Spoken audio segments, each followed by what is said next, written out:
Perfect, yeah. If we are about to begin, so we don't need quiet in the room.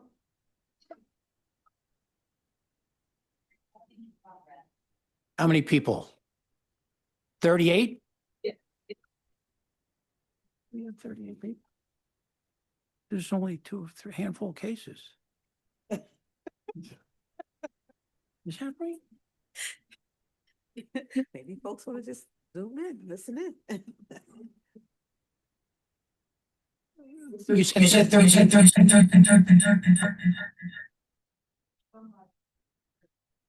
Hello? You said 29? Still cases. Isn't there one that has opposition? Oh. It only takes one. Good morning, everyone. My name is Bill Bergman, and I will be chairing this morning's meeting of the Zoning Board of Adjustment. With me is our Vice Chair, Tanetta Graham, Present, Mr. our Chairman. Board Secretary, Cheryl L. Gaston, Present, Mr. Chairman. Board Member Michael Johns, Present, Mr. Chairman. Board Member Ryan McAdams, President, Mr. Chairman. Board Member Layla Beebe. Present, Mr. Chairman. Also here is our attorney, Lynn Reuter Huber, and also our Board Administrator, Lakeisha Dandy. This hearing is being recorded and will be posted on the ZBA website. By participating, you agree to be recorded. This is an in-person meeting with remote participation. Whether in person or on Zoom, when you're called to speak, please state and spell your name and then wait to be sworn in. After that, please state your name each time before testifying. To honor your appearance, indicate on your Zoom webinar the location, the address, speak with a staff member, call the ZBA office by the close of business tomorrow, call 215-686-2429, and please provide your name, email, and the address of the case. For remote attendees, raise your virtual hand when you're called to speak. When we call on you, please make sure you click the Join as a Panelist button. Use the Q&As only for procedural questions, not questions about the case. And if you join by phone, please hit *9 to raise your hand and then *6 to speak. In-person attendance. If testifying, get close to the mic so that all attendees and also the court reporter can hear you. No talking, eating, or drinking during the hearing.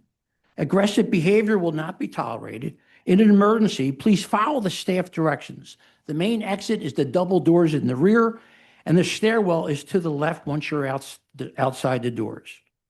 If we evacuate, please go across the street to Love Park and remain there so that we can account for you.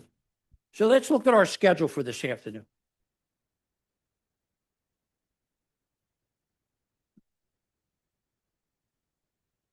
Number one, MI 2023-005-052, 2021 North Van Pelt Street. Vern Anastasio is the attorney.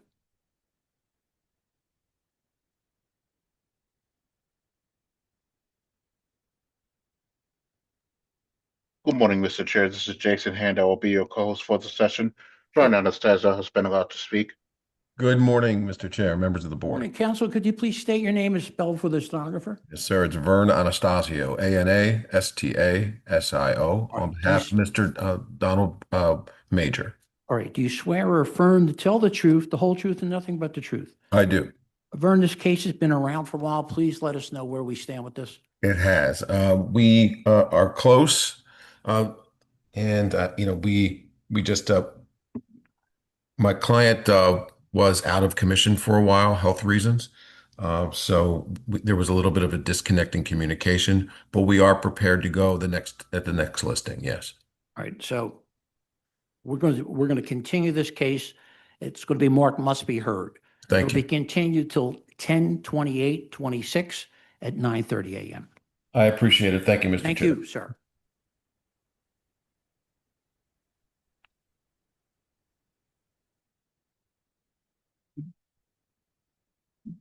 Number 4, MI 2025-005-374, 6241 North Woodstock Street.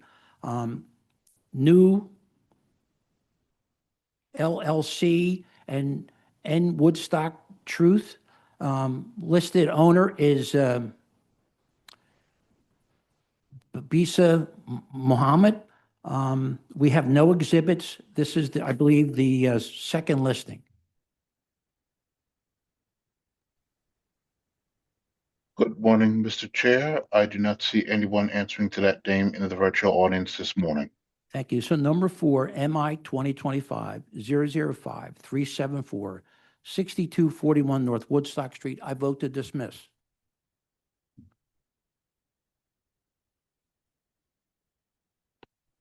Cheryl Gaston, my vote is to dismiss. Janetta Graham, my vote is to dismiss. Brian McAdams, my vote is to dismiss. Michael Johns, my vote is to dismiss. Sorry, that wasn't. Sure. Number 5, Layla Bibi, my vote is to dismiss. okay? Number 5, MI 2025-006-172, 413 North 41st Street. This case is continued until September 15th at 9:30 a.m. 5. Number 6, MI 2025-006-619, 413 North 41st Street. Eric Plumer is the owner applicant.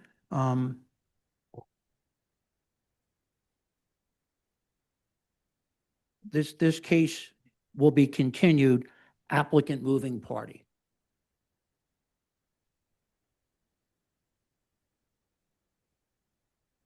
Number 7, MI 2026-000-087, 5800 Phillip Street.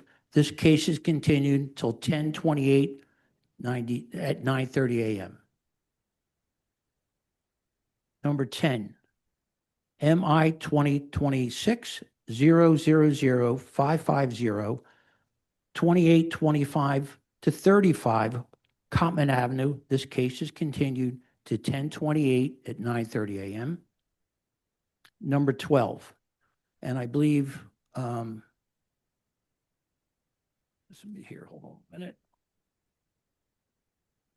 We can call all these three together? All right. So number 12, MI 2026-001-122, 1112 North 40th Street, and MI 2026-001-124, 1116 North 40th Street, and MI 2026-001-126, 1120 North 40th Street. All three of these cases are continued attorney moving party.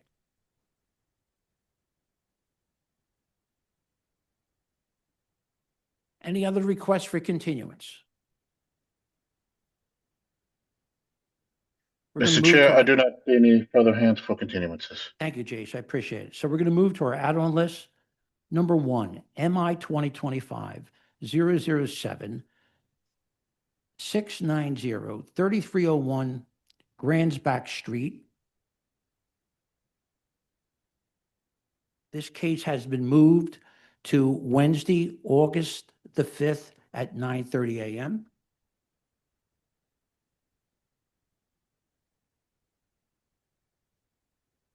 Number 2, MI 2025-005-578, 951 Jackson Street. I vote yes. Michael Johns, my vote is yes. What's it, proviso? Next to you. Oh, okay, proviso, maximum 2 units. Michael Johns, my vote is yes with proviso. Cheryl Gaston, my vote is yes with proviso. Janetta Graham, my vote is yes with proviso. Brian McAdams, my vote is yes with proviso. Number 3, MI 2025 006650 1754 Belfield Avenue. Okay. We don't always do that, do we?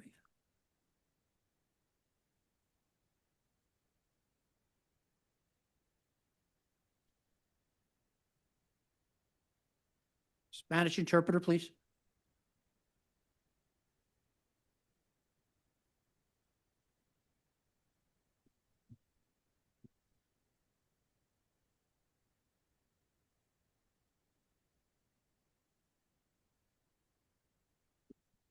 Do we have an interpreter?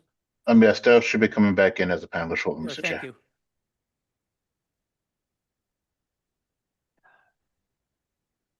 Good morning. My name is Steven. I'll be the Spanish interpreter. My name is Steven, last name Aubain, interpret ID YM288. Do you swear or affirm that you will interpret accurately, completely, and impartially from English to Spanish and from Spanish to English? Yes, I do. Okay. Could you please call for us? Pardon me? Yeah. Okay.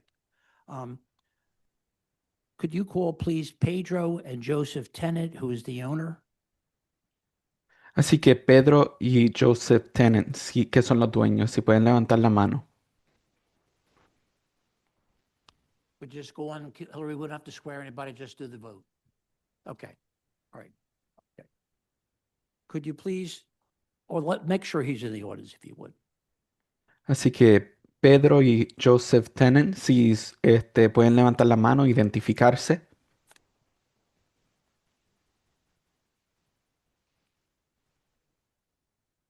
Mr. Chair, I do not see any hands raised for the matter. Okay, Doesn't look interpreter, like they're could in the you just audience. for us announce 1754 Belfield Avenue? My vote is yes. Michael Johns, my vote is yes. Así que el 1754 Belfield Avenida, el voto es sí.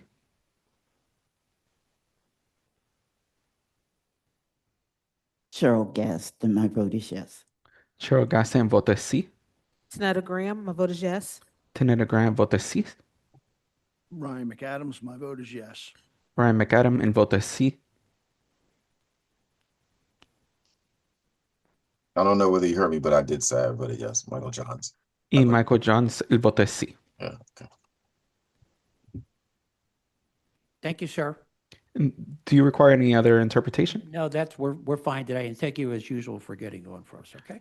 All right, thank you for using the service interpreter disconnecting. All right, we're gonna go to our regular list.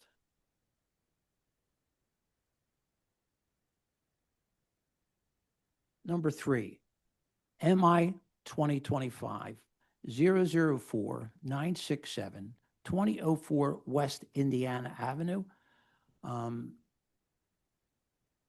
Shervis Johnson.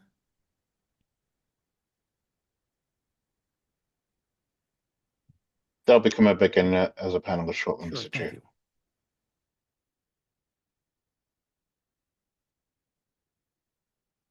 Hello, good morning. Can you hear me? Good morning. Could you please state your name and spell for the stenographer? Yeah, Sharice Johnson, SHERRICE. Last name Johnson, JOHNSON. All right. Do you swear or affirm to tell the truth, the whole truth, and nothing but the truth? Yes. Okay. We have questions about this case. Am I correct, counsel? Yes, we do. Hello, this is Lynn Huber, Board Counsel. Ms. Johnson, we did not receive a copy of your lease that indicates that you're the tenant. Yes, I misunderstood the documents that were needed to be submitted. I submitted a deed, so I'm currently getting the lease. I would just need, like, I should have it by the end of the week. Have to continue it, right? There's also, well, I'll wait for you. And also, I wanted to clarify, I know we got some documents. You indicated that you had sent something out to the neighbors, but I don't know if we received what you actually sent out to the neighbors. Like we received proof of mailing, but we didn't receive what you actually mailed.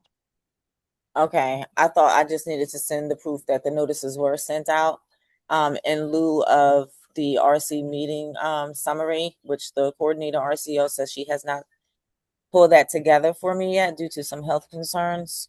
So that's why I sent the note, the proof of mailings We as would need proof though. that. Yeah, oh, sorry. Go ahead, I'm sorry. When you do that, you need to actually provide also what you actually mailed out. So we would have that together. So just a copy of the letter that was sent out. Correct. Okay, I actually do So have we're going to that in continue, my. Mike, we're going to continue this, correct? Correct. Okay, so we're going to continue this case. So, Okay. 2004 West Indiana, this case will be continued till 10/28 at 9:30 a.m. Thank you, ma'am. Thank And you. do me a favor, if Yes. before that, make sure you call the office to make sure that we could have everything we need, okay? And they'll help you ensure that we have all your documents, okay? Okay, will do. Thank you. Thank you. All right. Number 9.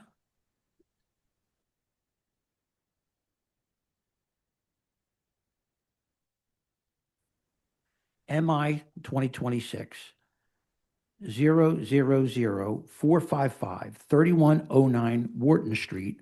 Anthony Travis is the owner.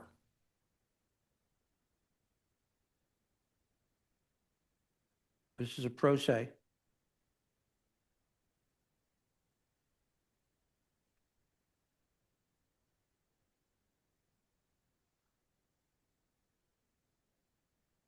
They will be rejoining as a panelist. Sir. Sure.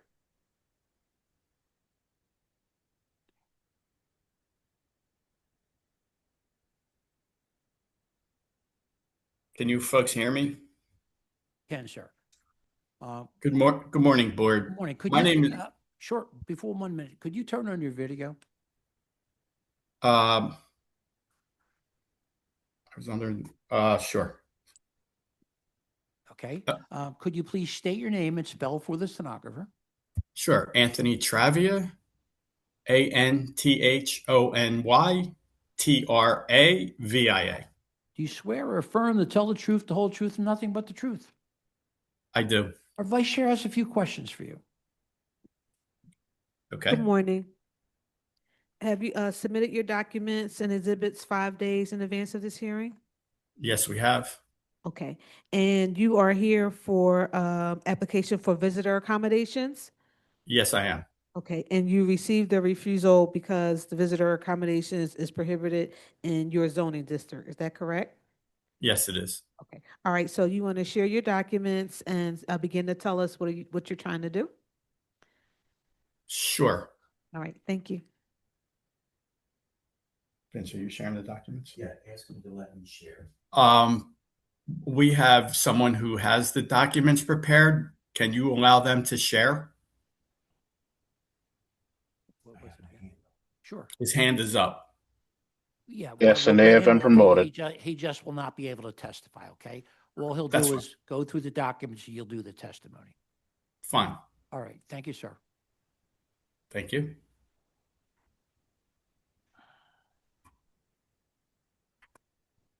Okay, So wanna- this is the deed of ownership for the location, 3109 Wharton Street, Philadelphia, PA. we have all your documents. Okay. All right. So what I think you should do is probably go to some photos. Everything we have is there. View it there. Okay. So why don't you start testifying about what is it you want to do and how you're going to go about doing it? So I'm looking to provide visitor accommodations in the apartment that's there. It currently has a rental license. It's current. The first floor is a warehouse. The second and third floor is one apartment with 2 bedrooms, 2 baths, living room, dining room, den. It has a washer and dryer for people to use. And the building next to us with the orange doors is Light of the World Chapel, who is in support of our project. Okay. Do you have some internal photos of the property too? Yes.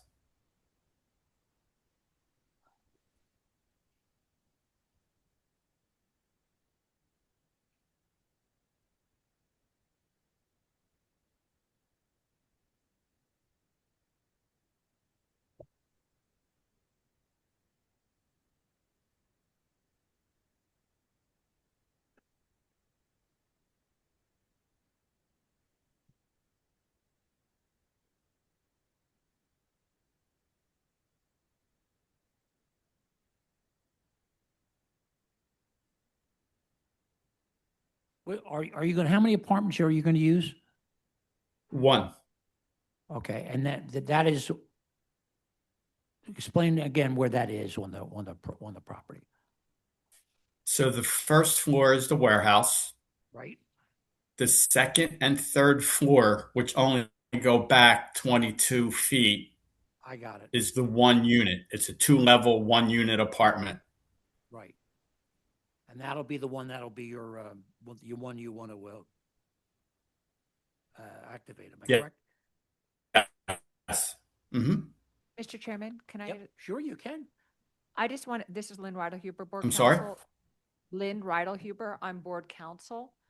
I'm the lawyer for the board. I just wanted to clarify, is the entire building on the second and third floor going to be the unit that's the visitors accommodation? Or is there another part of the building that is going to be not part of that?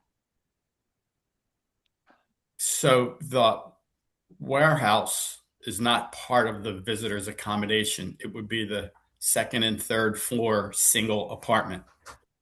Okay, so there's no other unit. In your plans, there indicates there's another building. Is that the church that's not part of it on the one plan, on the site plan? Yes. Okay, all right. Thank you. Thank you.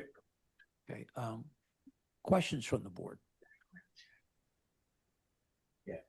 And I would just like to talk about how we plan on keeping the neighbors. Sure, go ahead. So we plan on to have, I have other Airbnb units not in Philadelphia, but we require the names, ages, and relation of everyone that's going to be staying there. We're also going to require a 3-day minimum.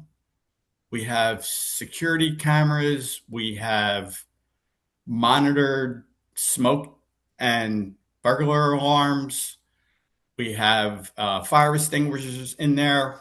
We have ladders from the upper floors in case of emergency. And we're going to allow, if accepted, the warehouse to be used as one parking space for the unit. The trash will also be stored Who's in going the to warehouse. manage it? Are you going to manage it or a realtor? I'm going to manage it. Mhm. I am a realtor. I was a realtor. Okay. And where are you going to put the trash? In the warehouse, store it in the warehouse. All right. Questions from the board? Okay, so where is the entrance to the unit? It's that black door Okay, on to that the side. left of the property. Mm-hmm. And then, so then in the picture, that was the steps coming from Yes. Mm-hmm. that up the steps to the Yes. second, this unit, which is a bi-level unit in effect, correct? Correct. Mhm. Okay. And then so the windows next to it, is that closed off from this stairway, or is that part of the So warehouse that's part of that. it? Yes, the large garage door with the no parking symbols is part of the warehouse, and also the other one next to the black door is part of the warehouse. Ah, okay. And the warehouse is not operating, is it? It's used for myself just to store tools and what have you. But it's not like a business concern of some sort No, at this no, point? no business there. All right. And then you said that you've done this in New Jersey. So are you familiar with the rules here about how visitor accommodation spaces are supposed to operate and some of the requirements, like that they be connected to one of these services like Airbnb or Rebo or something like that? Yes, that's our intention, to list it on the appropriate sites that can get us tenants, vented tenants, through them and through myself. And I'd just like to say we had a neighborhood meeting. Tasker Morris Mm-hmm. and they issued a letter of support. Yes, which is quite a thing because it's a lot of neighborhoods are not too happy about these kinds of uses. Okay. Thank you. Any other questions? Questions from our attorney? None at this time, Mr. Chairman. Questions or comments from the virtual audience or the current audience here? No hands raised, Mr. Chair. Planning Commission? Thank you, Chairman, and good morning. David Fecto, FECTEAU with the City Planning Commission. Do you swear or affirm to tell the truth, the whole truth, and nothing but the truth? Yes, sir, I do. Please proceed. Thank you, Chairman, and board members. The comprehensive plan recommends no change to the ICMX, industrial commercial mixed-use zoning at this location. The city rezoned this neighborhood in 1974, and a council-supported map change. A 2020 zoning ordinance passed by City Council, which regulated short-term rentals, did not change the basic rule prohibiting full-time use of a dwelling unit as a short-term rental. This type of absentee management, where the owner does not live in the unit, has been illegal since the first short-term rental zoning regulations became effective in 2015. What's changed since the passage of the 2020 ordinance is that there is now a licensing and enforcement mechanism. City Planning Commission recommends that the board deny the requested variance for visitor accommodations. Council, do we want to list 3109 and then second and third floor? What was that? Do we want to list the exact locations, second and third floor? Okay. All right. So MI 20. Given that there's other use probably on the first floor. Yes. That's what I'm saying, just Yeah. second and third floor, right? Yeah. Oh, yeah. MI 2026 000-455 3109 Wharton Street, second and third floor only. I vote yes with proviso, temporary variance to expire 7/16/29. Michael Johns, my vote is yes with proviso. Cheryl Gaston, my vote is yes with proviso. Tanetta Graham, my vote is yes with proviso. Ryan McAdams, my vote is yes with proviso. Leila Beebe, my vote is yes with proviso. Thank you, sir. You have your votes. Thank you, board. I appreciate your help. Thank you. Number 11, MI 2026 000-555 3925 East Netherfield Road. Jessica Reardon is the owner applicant. Oh.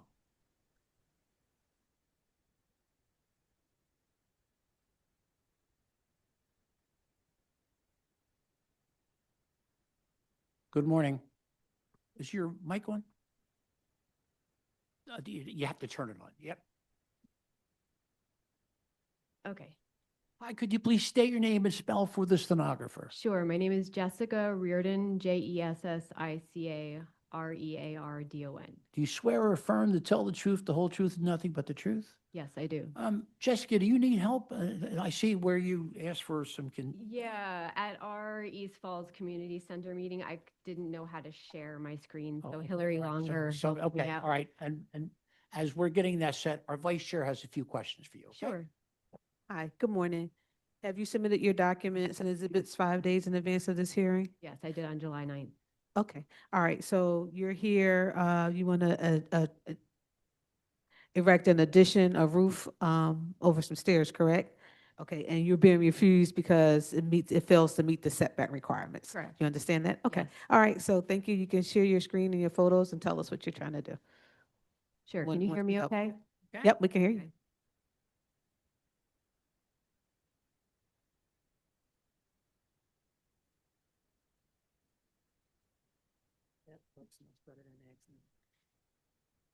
Thank you so much. I know, thank you. Oh. Look, here it is for real. Yeah, for real, that's what you do.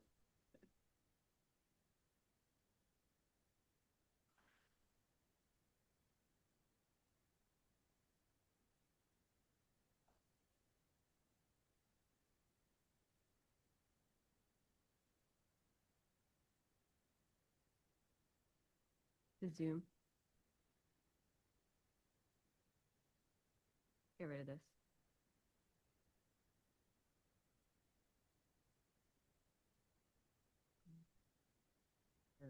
It was a security thing. Here, my PDF screen. This one. Yeah, There you go. All great. We're in business. right, so why don't you start off by saying what you're trying to do? Sure. I can show you on the photos. Sorry, there's. Okay. Let me just get rid of this one. So this is I bought the house in August of 2016, and since I moved in, the basement has had flooding.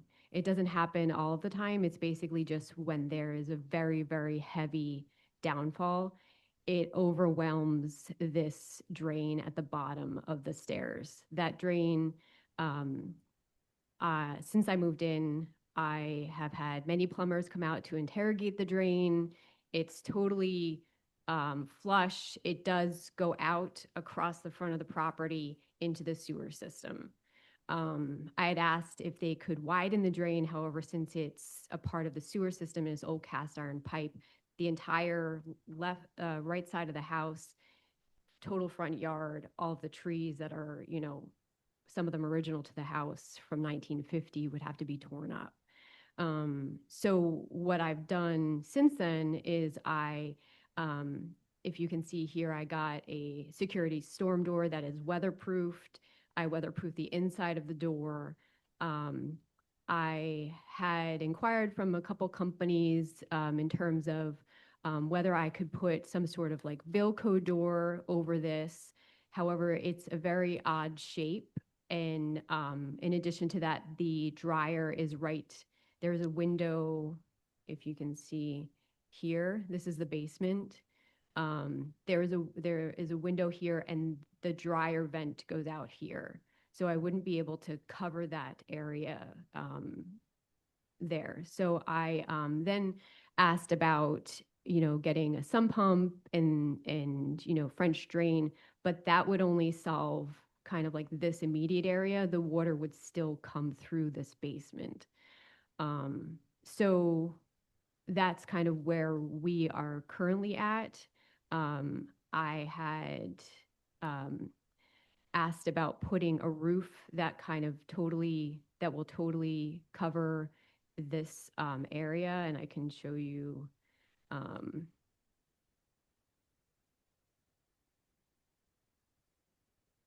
So this is what it is going to be looking like. It is 23 feet wide, 10 feet across. That includes the roof covering, and the total length of the sidewalk currently is 8.5, almost 9 feet. So the extra foot would be to help from driving rains coming in to that stairwell area. And the, initially when I had submitted the documents in December, there was never an official survey of the property, even since back from 1950. So I had I'd used external historical documents from the city, but they were from a site plan when the development was being built back in 1950. So at the meeting with East Falls Council Committee in April, and with Hillary Longer and other people, they had recommended that I get an official survey based on the meets and bounds from my deed. And when I initially submitted the proposal to the zoning board, which had failed, it had a buffer of 2 feet from the neighbor's property line. But then when I got the official survey, which I include in an updated proviso plan, I can try to zoom this in. You can see that the side yard of intention currently is 18 feet rather than the original document from 1950 showed 12 feet. So with a 10-foot addition, it would still trigger a zoning violation, but it would be 8 feet from the property line rather than 2 feet. And you can see, so currently the house, I have 2 awnings, both with copper roofs, both with the front, original posts, and this side roof would mimic exactly that. Copper. Yeah, copper roof, 6x6 posts. Hold on.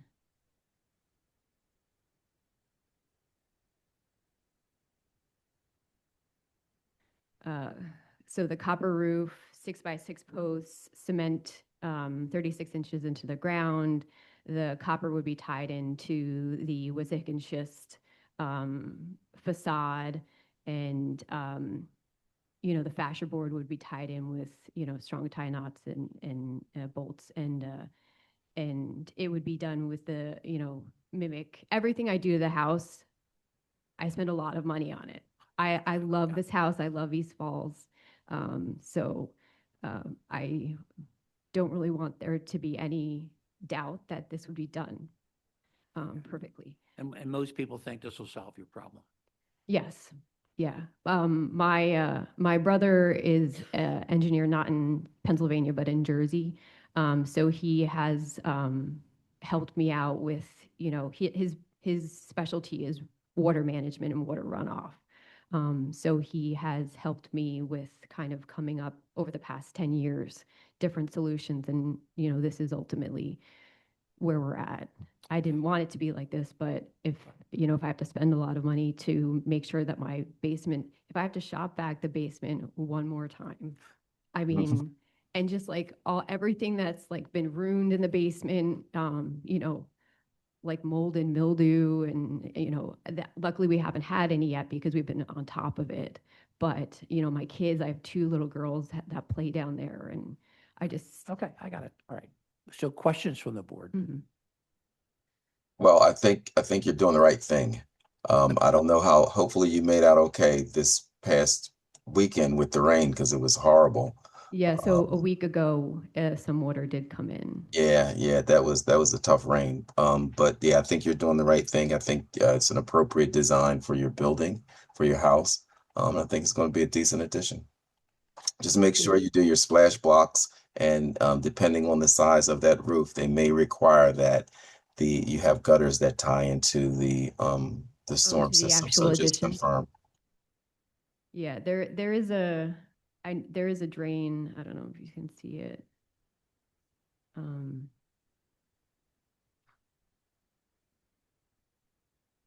There is a drain here that also ties into the Okay. to the city sewer system. But yeah, I understand what you're saying. So like an additional gutter system on that roof. Yeah, they may require, I don't know off the top of my head what the square footage is, but there's a certain square footage that once you go over, you have to provide a gutter and a drain. If not, you can just use splash blocks, but Okay. Other questions from the board? Yes. Is your home historically certified? No. Anyway? Oh, No. Okay. Yeah, I had to look that up when I replaced all the windows, but it's not. Okay. But I guess the other issues, I mean, you have Wissahick and schist, which Mhm. is, so prized and valuable anymore because it's so rare and hard Yes. to get. Yeah. So, in terms of doing this, I hope that whoever's doing this will be cognizant of that and use whatever methods are necessary to not ruin. Oh, believe me, I would Yeah. be devastated if they ruined that house. Yeah. Yes. Okay. All right. Thank you. Other questions? Questions from our attorney? No questions at this time. Questions or Chairman. comments from the virtual audience or the current audience here? Chair, I have a hand up from Hillary Langer. I will Sure. promote them at this time.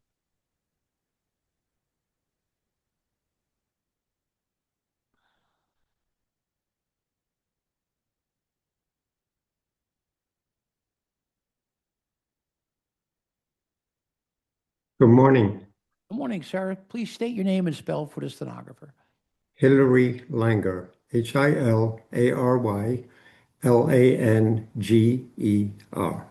Do you swear or affirm to tell the truth, the whole truth, and nothing but the truth? I do. Please proceed, sir. We know who you are. Thank you.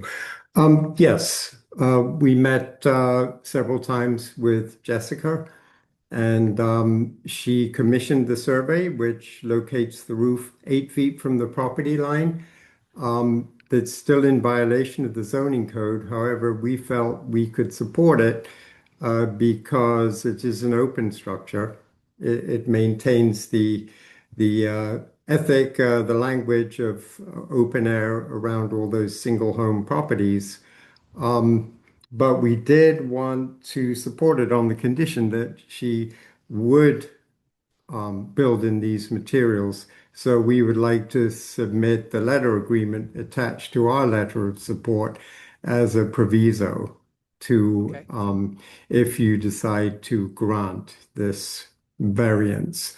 It is a policy of our zoning committee now, because this does not necessarily apply specifically to Jessica, because I think it's clear she is implementing high quality materials on her house. But we are generally burned by homeowners and developers in the past who bait and switch. They have something nice at the zoning hearing, and then it gets really cheap. And then we have something, we wish had never been built. So we are in support, and I would request that the proviso agreement is entered as part of the proviso, along with the updated plans that Jessica has submitted. Thank you very much. I think our council has something to say here. Yes. Hi, Lynn Rydell, Huber Board Council. Thank you for your presentation. But just so you know, the board does not stamp any letters that you indicated. We can do provisos on other things, but we cannot do that. Okay. So just as a general question, how does the letter agreement become enforceable? That's a private agreement between you and the homeowner. Okay, so it is not under the purview of the zoning board. Correct. Okay. We are going to stamp the revised plans. That's different than what you've indicated in your letter, but what revised plans that the applicant submitted, those will be stamped. Okay. All right. Anyone else in the virtual audience? I do not see any further hands, Mr. Chair. Planning Commission.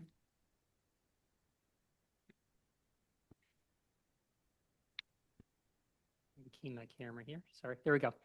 Thank you, Chairman, and good morning. David Fecto with the City Planning Commission. Chairman and board members, the comprehensive plan recommends no change to the RSD3 residential single-family detached zoning at this location. The city rezoned this neighborhood in 1971 and a council-supported map change.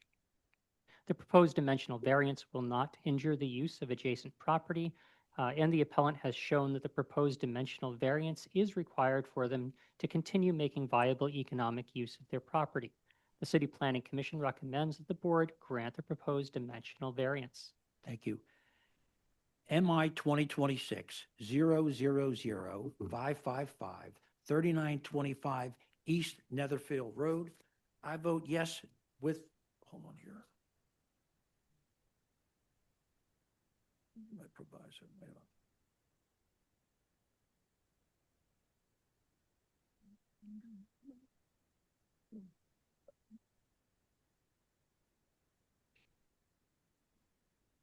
I vote yes with proviso. Revised plans, 9 pages, stamped by ZBA on July 15th, 2026. And I have to tell you, it looks very nice, by the way. Thank you. Like I said, I spend a lot of money on my house. I don't hear the money, that's because I might get nervous. But. Michael Johns, my vote is yes with proviso. Cheryl Gaston, my vote is yes with proviso. Tanetta Graham, my vote is yes with proviso. Ryan McAdams, my vote is yes with proviso. Layla Beebe, my vote is yes with proviso. Thank you. Great, thank you. You have your guys. votes. Number 4.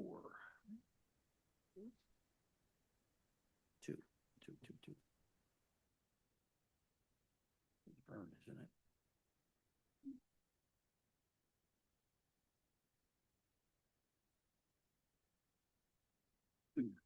Number 2, MI 2025 004 958 5610 to 14 Germantown Avenue. Vern Anastasio is the attorney.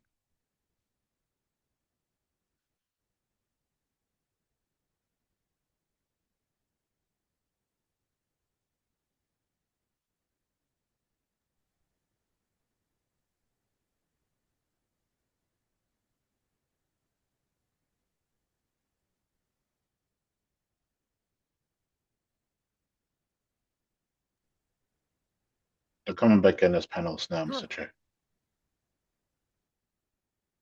Morning, Mr. Chair. Morning. Counsel, you've already been sworn. Just for the record, just state your name, please. Sure, it's Vern Anastasio on behalf of Ms. Carnina Guignard. And that's the owner of the property, am I correct? Yes, Our occupant. Vice Chair has a few Occupant. questions. Yep. Excuse me, is she the owner? Or I think. Occupant. Occupant. Tenant. Okay, good morning. Good Have you morning. submitted your documents and exhibits 5 days in advance of this hearing? Yes, And this is referral, so do you waive the reading of the referral and stipulate to its accuracy? I do. Okay, thank you. You can share your screen and proceed with your case. Thank you.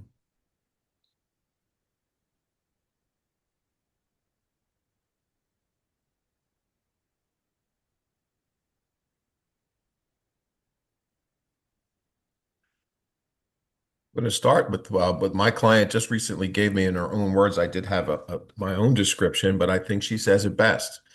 I'm representing Ms. Guignard and her husband in their efforts to open at events on the Ave. It'll be a place for special events on Germantown Avenue. Their vision is to provide a welcoming space where members of the community can celebrate life's special moments close to home. They strive to create an environment where guests feel comfortable, safe, and valued while enjoying quality event experiences at reasonable prices. Baby showers, birthday parties, weddings, wedding receptions, company meetings, group gatherings, repasses, church events, and more. Typical hours of operation will be Friday, Saturday, Sunday, and events will run anywhere from in between 12 noon and 11 p.m. Obviously, blocks of time within that time frame. They manage the space. Ms. Guignard's husband has many years of experience at the Fittler Club, which is a very well-known private event space in Center City, and he's been with them since its inception. And now he wants to bring that sort of level of quality and professionalism to Germantown Avenue. We have a petition that we're submitting into evidence. We have a 71-page exhibit packet today. As you can see here, all immediate neighbors on the 5600 block of Germantown Avenue who are signing in support of this. We also have already a commercial activity license. We have other petitions of support that we are submitting today. I'll just briefly scroll through them. You received a full letter of support from the RCO as well, and the vote tally.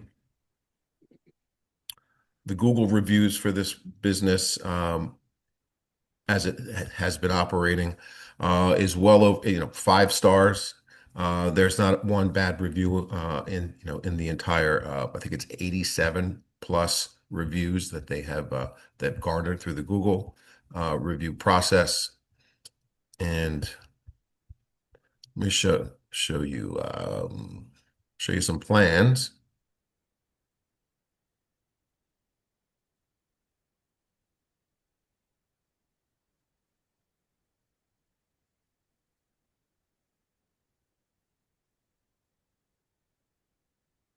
Of course, there'll be commercial trash pickup.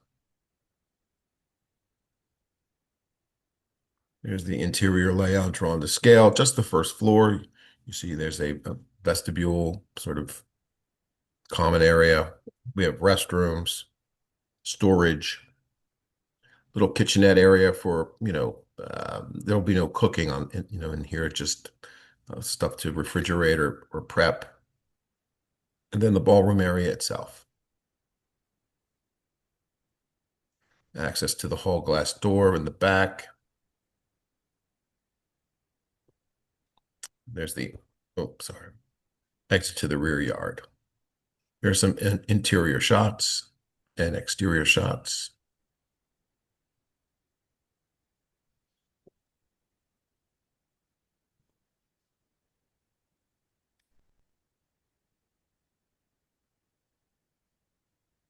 Currently operated, Vern? Yes, they were. They were unaware that they needed a special exception. Okay, all right, okay. They thought the use was consistent with the code, but as you can see, it's ready to roll.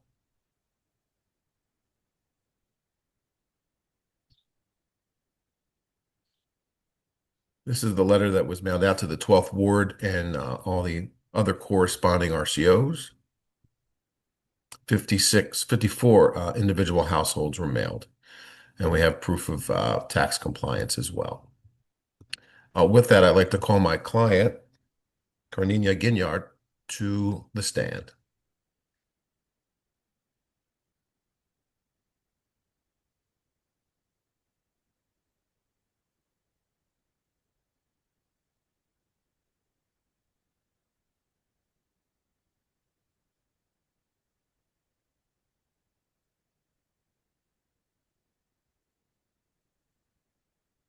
Do we see the client? Yes, they will be rejoining as a panelist Thank you. shortly, Mr. Chair.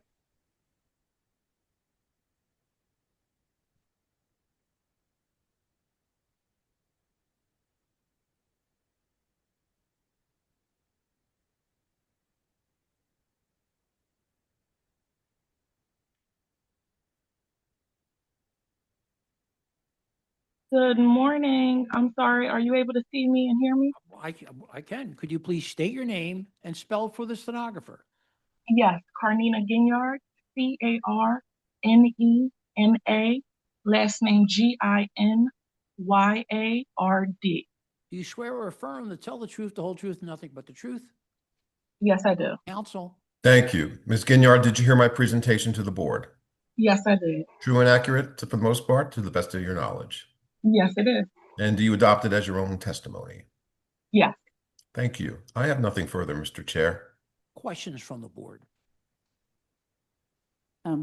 Just the usual. Okay, so this is going to be for what kind of events, for the most part? I can go back to that page if you'd like. It's birthday celebrations, baby showers, funeral repasses. I did a list of them and I submitted that into evidence as well. Okay. And then It's actually on page 59, Ms. Gaston, of the exhibit packet. As you can see here, showers, parties, weddings, wedding receptions, no, company I can't. meetings. It's too small.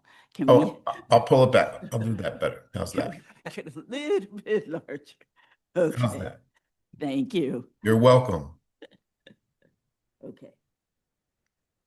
Again, just 3 days a week is what's expected between June and 11. Oh, okay. And then in the plans there, you had a little prep area. Is there like a sink in there and Yep. I'll bring it. I can bring that back as well. Hold on. I'm always concerned about, making sure that there's some place where Of course. there's another source of water for cleaning purposes, that we're not using the bathrooms for that we do have some place where there's maybe a larger kind of Yeah. Again, here's I'm going to start at the facility. top. There's access through the glass door to the events hall. And then in the rear, we have the kitchen prep area with a sink, countertop, refrigerator, storage, all of that. So that's separate from the 3 other bathrooms. Okay. And is there, I guess the question is there some other kind of area where we have water that can be used for like mopping and cleaning the tables and things like that? I think they probably use the kitchen sink. But Ms. Ginyard, Ms. Ginyard, do you utilize the kitchen sink as a source of water when it's time to mop the floors? They can use the water. However, we do have a mop sink as well. That's what I was asking. Okay, thank you. Other questions? Questions from our attorney? Not at this time, Mr. Chairman. Questions or comments from the virtual audience? Yes, Mr. Chair, I have a hand up from a Pamela Bracy. I will allow them to speak. Okay.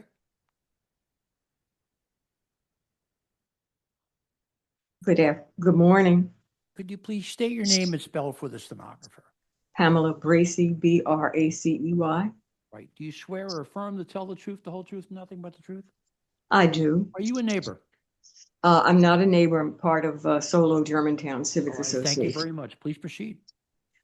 We'd just like to say we'd like for the proposal to follow the lease, which I believe is 5 years.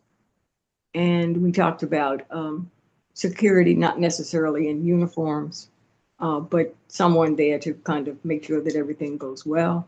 And also for trash. They said 3 days, and we said if something's on Sunday, then could you make sure the trash gets out, covered up, and that sort of thing. And that was basically what I'm testifying today. Thank you. Thank you for taking the time to call us. We appreciate it. And Mr. Chair, for the record, my client agrees to the trash plan as demonstrated by the witness, as well as the security plan. Okay. Thank you very much. Anyone else in the virtual audience? I do not see any further hands, Mr. Chair. Planning Commission. Thank you, Chairman, and good morning. David Fecto with the City Planning Commission. Chairman and board members, the comprehensive plan recommends no change to the CMX3 commercial mixed-use zoning at this location. Most of this neighborhood still carries its original 1933 zoning designations. This property has a history of commercial use and is on an active commercial corridor. We created the event assembly facility definition to accommodate businesses that would have less of an impact than nightclubs or private clubs. And the appellant has shown that the proposed event assembly facility will have no detrimental impacts beyond what might be expected. The City Planning Commission recommends that the board grant the proposed special exception. Thank you very much. MI 2025-004-958, 5610 to 14 Germantown Avenue. I vote yes with proviso. Temporary variance to expire 7/16/31. All events to be done by 11 p.m. at night and no cooking on premises. Thank you, Mr. Chair. Michael Johns, my vote is yes with provisos. Cheryl Gaston, my vote is yes with proviso. Tanetta Graham, my vote is yes with provisos. Ryan McAdams, my vote is yes with provisos. Thank you all. My vote is yes with proviso. Great. Thank you, Vern. Thanks. Okay. Number 8, MI 2026-000-441, 1342 South 22nd Street. Zen Jin is the attorney.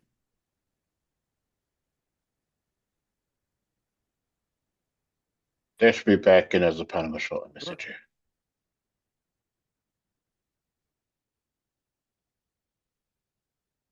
Good morning. Good morning, counsel. Could you please state your name and spell it for the stenographer? Yes, my name is Zen Jin, Z-H-E-N, last name J-I-N.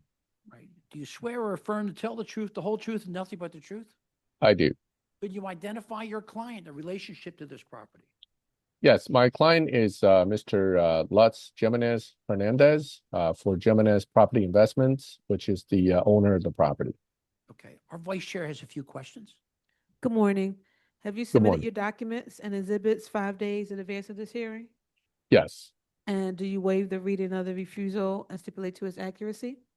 We do take issue with one item on the refusal, which is the 2-year rule. I do not believe that should apply to this case, and I'll explain it during my presentation. Sure. Okay. All right. Thank you. You want to share your screen and proceed? Yes, thank you. I'm going to share with the board what was previously submitted as an exhibit. I do want to note that I believe we did update this exhibit afterwards because of the plan changes. However, I will go over that as well when we get to the plans. So, good morning. This is an application for 1342 South 22nd Street, a CMX1 zone property. This is for an application for eating and drinking establishments, essentially a sit-down restaurant, which will use the first, second floor and the basement of the property.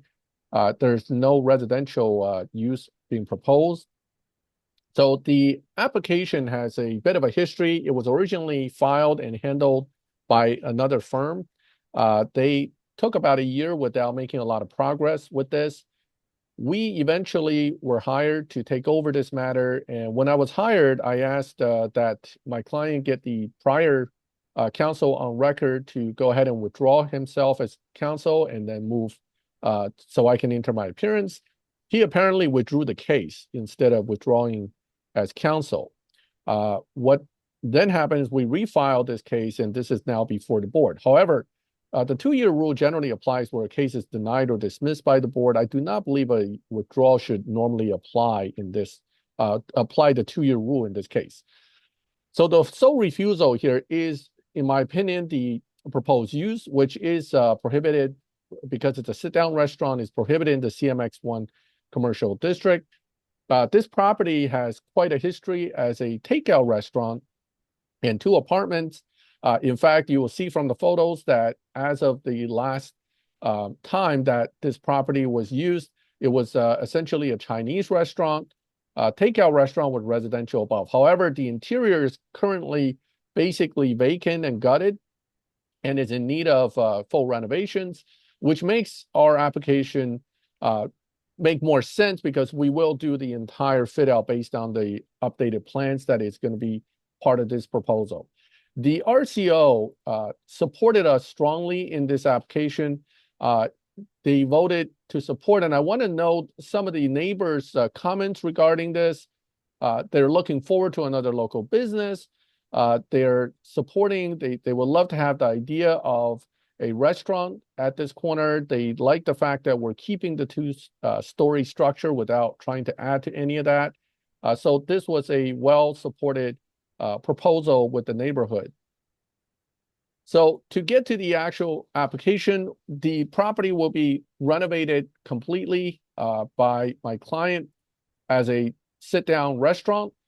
He has about 15 years of experience operating this exact style restaurant at 951 Wolf Street. It's a Mexican restaurant, and it will be a Mexican style restaurant here as well. The one at Wolf Street is called Los Galos, a well-reviewed Mexican restaurant. This one will be a little bit larger overall because of the use of the second floor with seating, and but it's otherwise going to match that restaurant's operation in almost every way. It is primarily going to be designed for people to come in and sit down and eat. There will be delivery, but not as much focused on takeout. It's going to be mostly sit-in and with the delivery as a side function. One of the things that is being utilized is the basement will be utilized for a lot of the coolers, dry storage. And one of the primary changes we eventually worked out with the architect is that we wanted to make sure that there is a trash storage room that is going to be utilized, and there are Velcro doors right near it so that it allows trash to be stored in the basement and taken out the Velcro door. The rest of the property will be basically utilized 100% on the first floor with the kitchen in the back, seating area in the front, and there is a bar service in the front as well. There's also the second story, which will be a small bar and sit-down service. There are restrooms, ADA restrooms on the first floor, and additional restrooms will be on the second floor. First floor is ADA accessible. Second floor would require people to go upstairs. There's no elevator being proposed in this particular proposal. So that is basically the idea here, is to have a restaurant that has good food and provide a environment that allows people to relax and enjoy. What I'm going to also do is share with the board real quick the look of Los Galos at 951 Wolf Street, which isn't in my exhibit package. I just pulled it up on Google to kind of give the board an idea of what we're talking about food-wise. So this is the menu at and food at Los Galos at 951. This will be the same menu that would be used at the current location. So as you can see, the operation hours will be very similar, 7 days a week, about 10 a.m. to 10:30 p.m. And everything is going to be essentially a second location of Los Galos with similar services, food, and ambiance. And with that, the primary hardship to this property is that it was, in fact, used as a restaurant for many years, although a takeout operation. We believe that this use here does fit the neighborhood's needs. And with the neighborhood's feedback, we believe that this will be a good use at this location. Would ask for the board's favorable review of this variance application. I'm happy to put up the exhibits again and also answer any questions from the board. Why don't you bring your client on and have your testimony adopted? Sure. Lutz, can you please raise your hand virtually to be identified?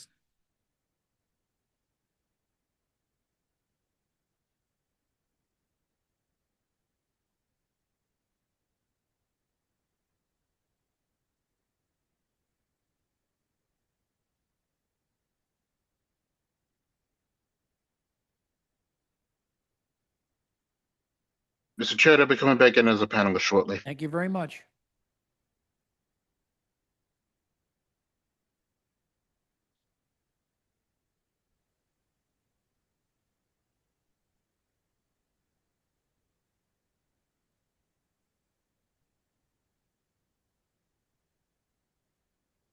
Hi, my name is Luz L-U-Z Jimenez. Could you spell it, please, for the stenographer? Yep. L-U-Z Jimenez, J-I-M-E-N-E-Z. Thank you. Do you swear or affirm to tell the truth, the whole truth, and nothing but the truth? Truth. Counsel? Thank you.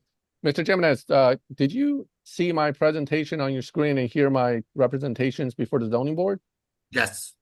Can you verify what I have shown and presented to the zoning board to be true and correct and adopt my testimony as your own? That's correct. Thank you. Questions from the board? Yeah, can you go back to the plans? Yes. And this is full eat-in, no takeout. It's eat-in, takeout would not be a primary use. That's correct. Gotcha. Okay. And your hours of operation? 10 to 10:30, 7 days a week. Commercial trash pickup? Commercial trash pickup, yes. What about venting? Venting to the roof. Through the roof, or through the building through the roof, or outside through the roof? It's through the building. So the rear of where the kitchen will be, it's actually on the first floor. The second floor here is where there's no actual, because the second floor is set back. Okay. So it will be vented up through here. It'll be on the first floor. So here's actually the hood system. And it will be vented through here. Okay. Okay. Good. Can you zoom out so we can see the whole plan? Oh, sure. Trying to see the layout. I know it's a little dense and hard to read when it's zoomed out. Yeah. Just want to see, because you got that so the second stairway coming from the second floor is just going to be used for staff because it goes to the kitchen, or how's that? Right, So you're eliminating that side door. So this is a stairway to the second floor that would be used by customers. And this one back here would be used by the staff. Okay. And you're eliminating that side door, I guess. This one? No, there's a side door in the existing building, I thought. Yes, we are not. Oh, that's where you're keeping it. You're doing that's part of the kitchen. Yes. Right. So you're doing the ramp out of that. Okay. Yes. With two fully accessible bathrooms on the first floor. Okay. Yes. Thanks. Thank you. Questions? Counsel? Yes, I just want to put on the record, we understand about the 2-year rule refusal, that you did withdraw it, so that's not a question with regard to us right now, but I'm just putting it on the record. You didn't file an appeal, though, against LNI, but we're just noting it for the record that that is not going to be something that we're concerned about. Thank you. Yeah, it's incorrect on the refusal, correct. Council, are we okay with the use? Should we say the entire building, or do you want to, how do we? It is for the entire building, yes. Yeah, we don't have to mention that. Okay, all right. Questions or comments from the virtual audience?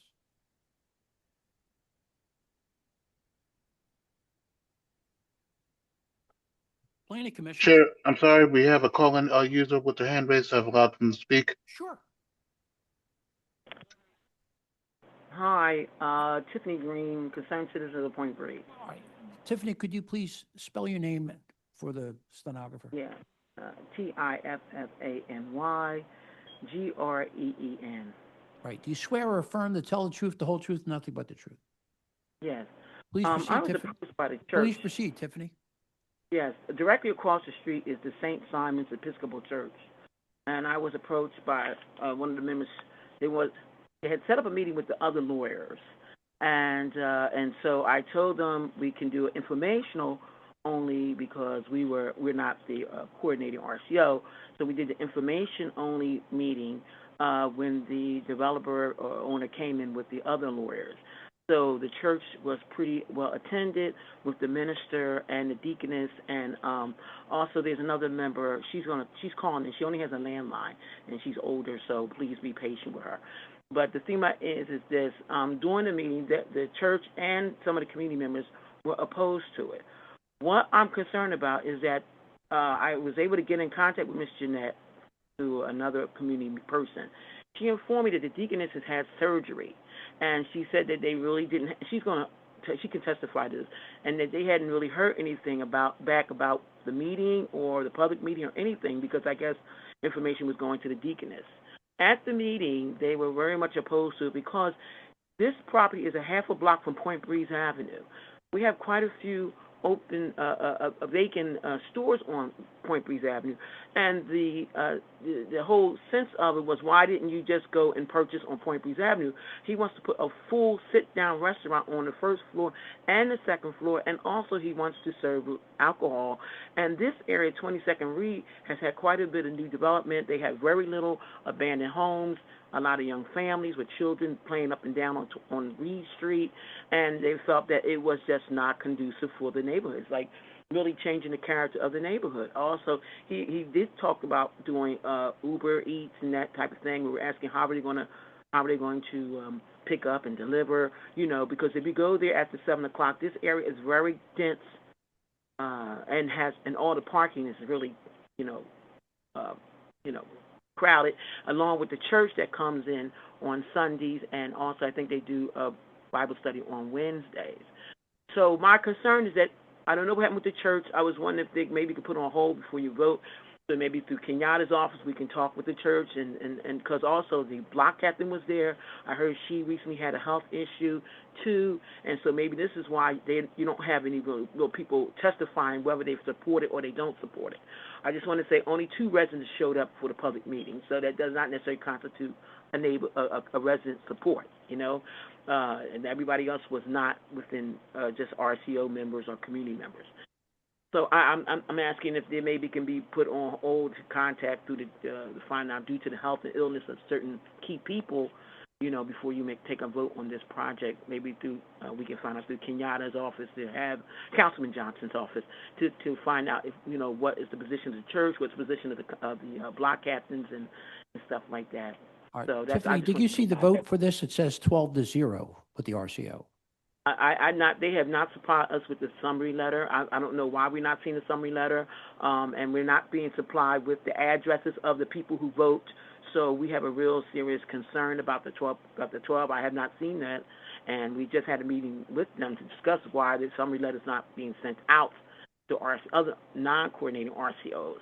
I know when I attended the public meeting, I asked who was here from the meeting, and only 2 people.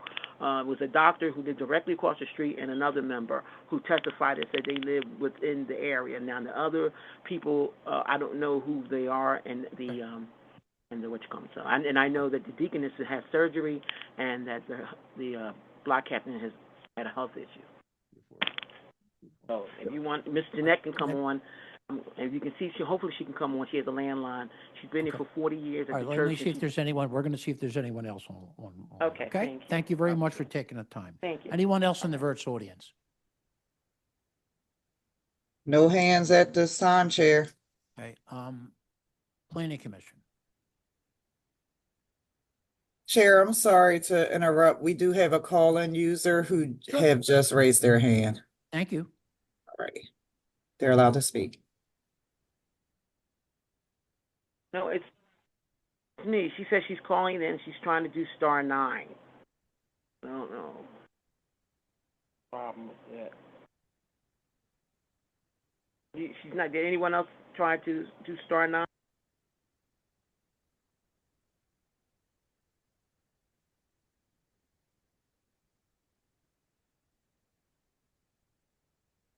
Good morning. Do we see anyone on the line? There are no further hands up at this time. Okay, Planning Commission. Thank you, Chairman, and good morning, David Fecto with the City Planning Commission.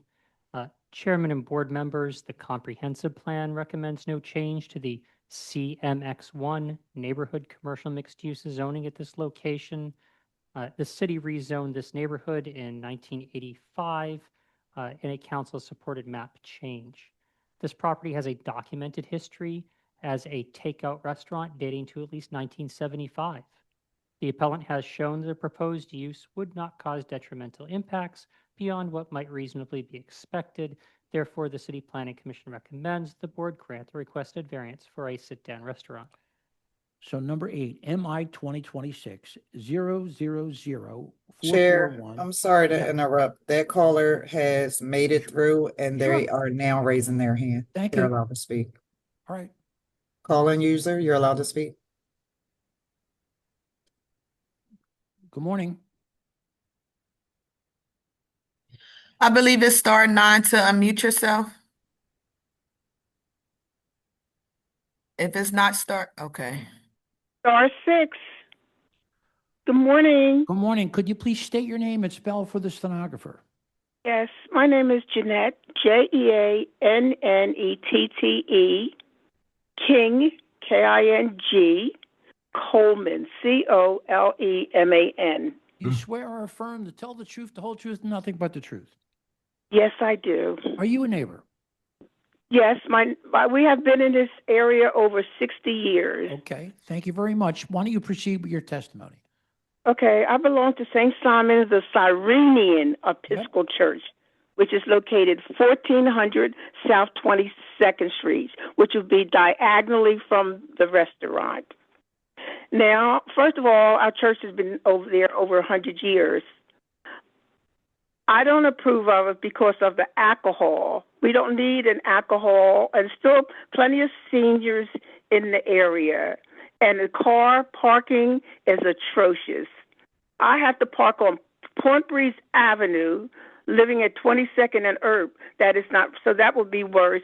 And the traffic, someone is definitely going to be harmed by the traffic. It'll be flowing from 10 a.m. in the morning, I think you said, until 10:30 p.m. That's not good. It's definitely not good for this neighborhood. So I'm refusing it. I refuse to, to raise my hand for it, to have it in our vicinity.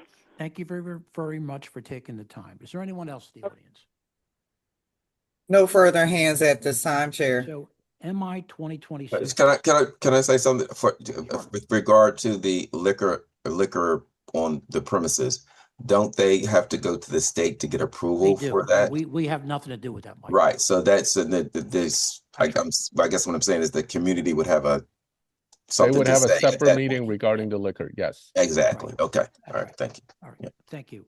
MI 2026-000-441, 1342 South 22nd Street. I vote yes. Michael Johns, my vote is yes. Cheryl Gaston, my vote is yes. Tanetta Graham, my vote is yes. Ryan McAdams, my vote is yes. Layla Beebe, my vote is yes. Thank you. Counsel. Is there anyone in the audience whose case has not been called?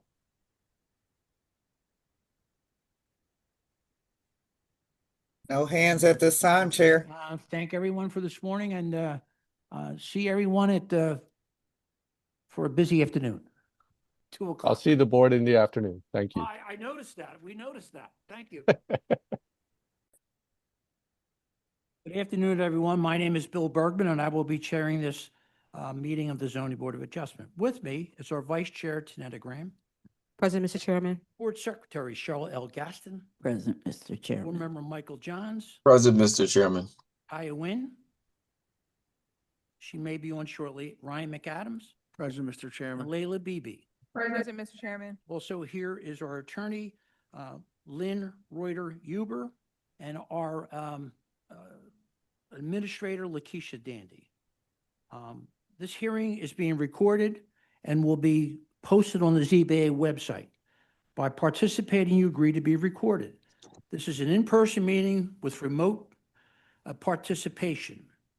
Whether remote or on Zoom, if you're called to speak, please state your name, spell it, and wait to be sworn in.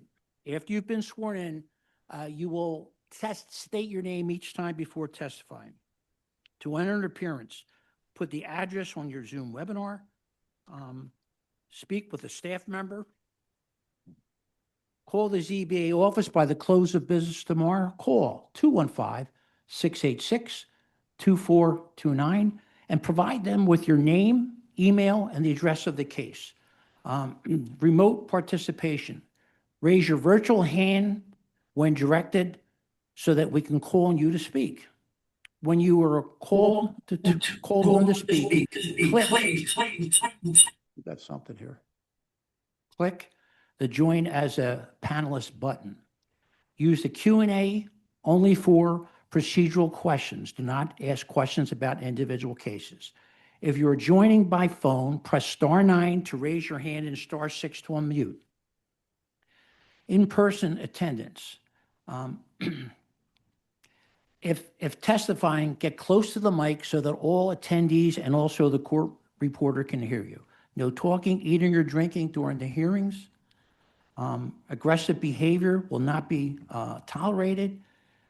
In case of emergency, follow the staff's directions. The main exit is the double doors at the rear, and outside of that is to the left, the stairwell. In case of an evacuation, please go to Love Park, which just is across to Arch Street, and please stay there so that we can account for you. So let's look at our schedule for this afternoon. Number 3, MI 2026-000-228-610-40 High Street. That case is continued to 10/6 at 2 p.m.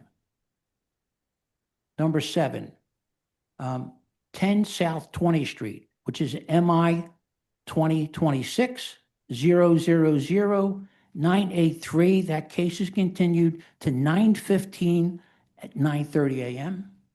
And number 10, 148 West Spencer Street, which is MI 2026-001-018. That case is continued to 10/6 at 2 p.m. Are there any other requests for continuances? Good afternoon, Chair. This is Jasmine, and I will be your co-host for this afternoon session. I see no hands at this time. Okay, so let's go to our add-on list. So number 1, MI 2026-001-782-1528 South 2nd Street. I vote yes with proviso, maximum 2 dwelling units. I'm not on this one. Oh, Cheryl Gaston, my vote is yes with proviso. Tanetta Graham, my vote is yes with proviso. Ryan McAdams, my vote is yes with proviso. Layla Beebe, my vote is yes with proviso. Number 2, MI 2025-006-847-2715 Westmoreland Street. I vote yes with proviso, external trash storage. Michael Johns, my vote is yes with proviso. Cheryl Gaston, my vote is yes with proviso. Tanetta Graham, my vote is yes with proviso. Ryan McAdams, my vote is yes with proviso. Okay, we're going to go to our regular list now. And so for a point of information, we have quite a few cases on the list today. We will be monitoring the length of the cases, and if we have to, we'll have to have some hearings at a later date. So, and that doesn't mean that we want attorneys to shorten up their schedules. we'll just have to go a little bit longer, so another day, okay? Because at this point right now, we're scheduled, I think, to at least 7:30. So, all right, so our first case will be number 15, MI 2026-002-362, 5534 Boyer Street. Tiffany Lennon is the owner occupant. It's a pro se. Tiffany Lennon has been promoted to panelist. Thank you.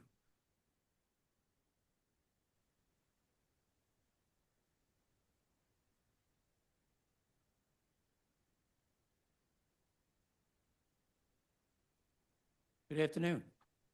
Good afternoon. Okay, Mike's perfect where it is now. Could you please state your name and spell for the stenographer? Tiffany Lennon, Tiffany Lennon.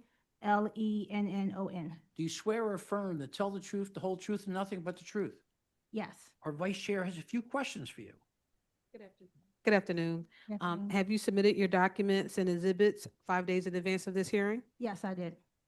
And we are here for your application for a single room residence? Yes, for a special exception, yes. And yep, so your referral, you need a referral which requires a special exception in the RM1. Okay, so you can share your screen and show your pictures and tell us what you're trying to do. All right. Can everyone confirm that they can see my screen? It's coming on right now. Okay. It's coming up.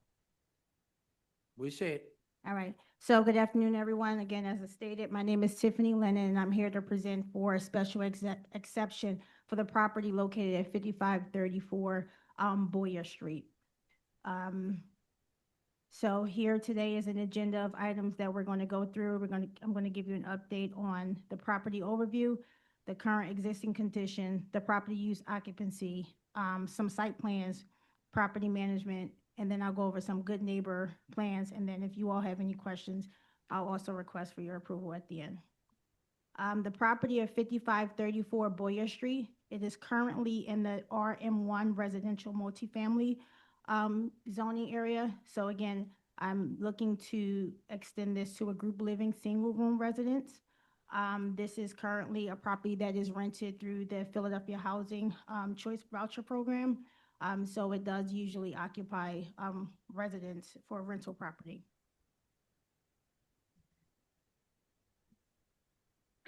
Here are some images of the exterior of the property. You have the front of the property as well as the back of the dwelling as well here.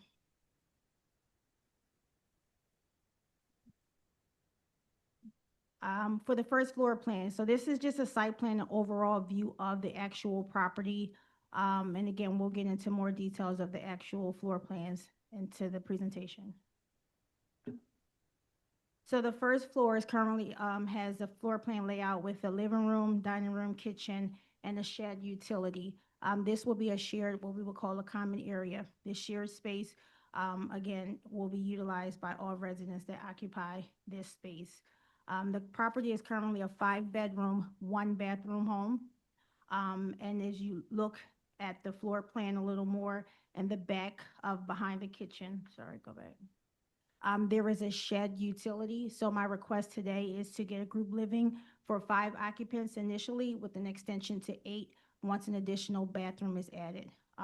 The thought is that this shed utility, eventually we can convert this over to a bathroom in order to add additional residents later on. So you want 8? How many residents do you want? Today, 5. 5. And then you want to look sometime in the future for 8? For 8 with an extended Okay. of another bathroom, yes. The second floor is currently occupied with 3 bedrooms and then the main bathroom. Again, the master bedroom can house up to 2 beds, and then the other bedrooms are smaller rooms, so they can only occupy 1 twin extra long bed. The third floor unit has 2 large size bedrooms, and they both can occupy 2 beds comfortably along with dressers, and they also will have closets as well.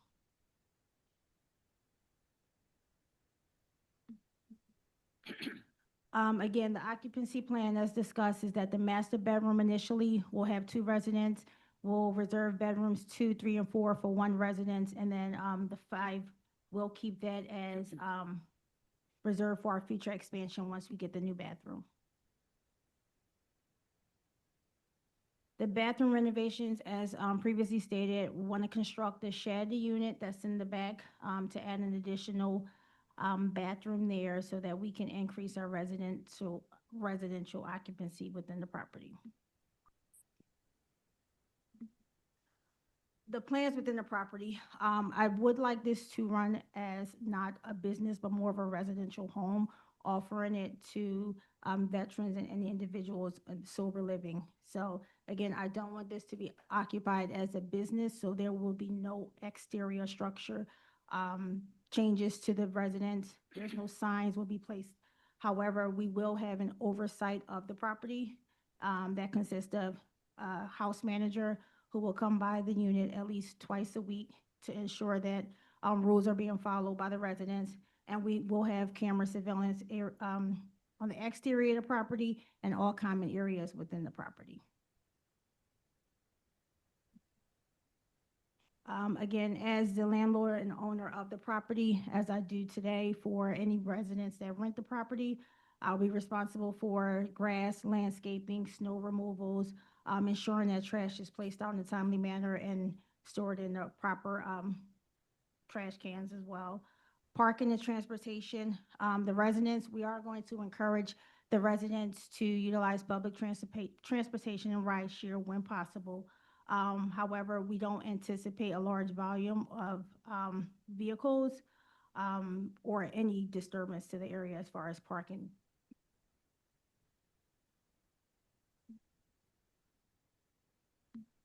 House rules. There will be some house rules that will be enforced by any residents that reside in here. I will follow the same protocol that I do today when scanning through residents. They will be instructed to submit an application, background check. All of that will still remain in place. In addition to house rules, they have to abide by, and that's no overnight guests, to be mindful of the quiet hours that we'll enforce, which is from 10 p to 7 a. And again, we'll have the house monitor available to make sure that these rules are being followed. In addition, we have access to the cameras 24 hours, 7 days a week. Have you ever done this before? For in group living, no. I have just rented the property to larger size families. Let me ask you, is there other group living in the area? There was in the past. I'm not sure if it's still Okay. present. Thank you. Part of my good neighbor commitment is that I want a positive relationship with the neighbors, and open communication, prompt response to any of their concerns. Again, that regular inspection is going to be crucial. And also, I will ensure that I'm responsible for the tenants that I screen when placing them into the home. Some of the benefits from transitioning this home is, of course, to provide a safe, structured housing for vets and individuals in recovery.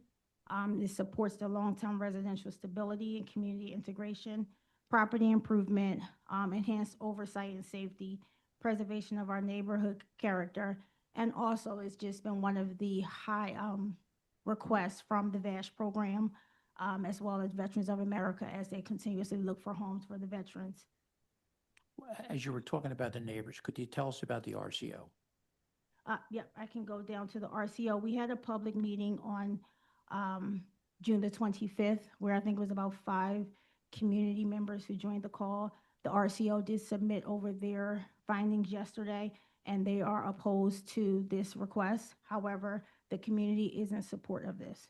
So Okay. the RCO has expressed that they're opposed to this due to, I guess, issues that they may have encountered with previous group homes, which led to some violence of some sort. But again, violence can happen amongst anyone. Okay.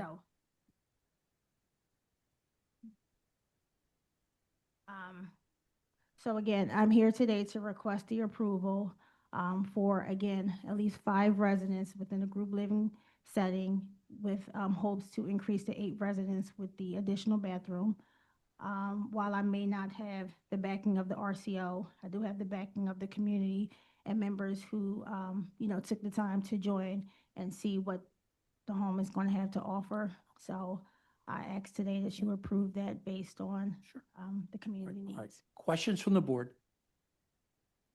Question, you mentioned recovery. Are you anticipating that this will be a transitional housing? And what is this, drug recovery, PTSD recovery? Are there going to be meds, folks on meds? What's the? So again, this is not going to be ran as a traditional program, but per the VASH program and the Veterans of America, there are veterans who may struggle with some type of, drug abuse or things in that past. And so I just wanted to put that out there in case these veterans do have some type of sobriety that they may need assistance with. I will provide programs that they can go to, but I personally am not running it as a program. I'm just offering them a home. I see. And your intent is to, I think you mentioned once or twice a week, have someone stop by the property. So there won't be an on-site staff person. Yeah, no, I kind of went back and forth, and I feel like at times when there's on-site, there's room for someone to may favor the other, one over the other. So my goal was to just have someone externally just come in and ensure that the property is being maintained. Other questions? Yeah, so there's one, well, first of all, you have pictures. Could you show your pictures? And that one bathroom that you have, there's not a half bath in the home. It's just that one full bath Just the one full for bath. 5 complete strangers to share. Yeah. Okay. Other questions? And I do have a question. You're requesting a group home, and this is a question for the zoning staff.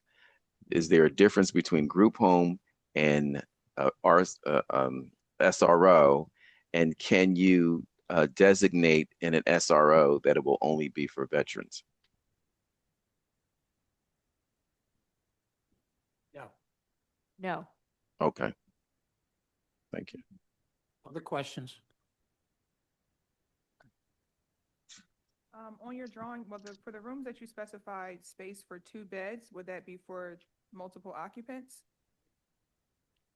So they can house up to 2 vets in one room.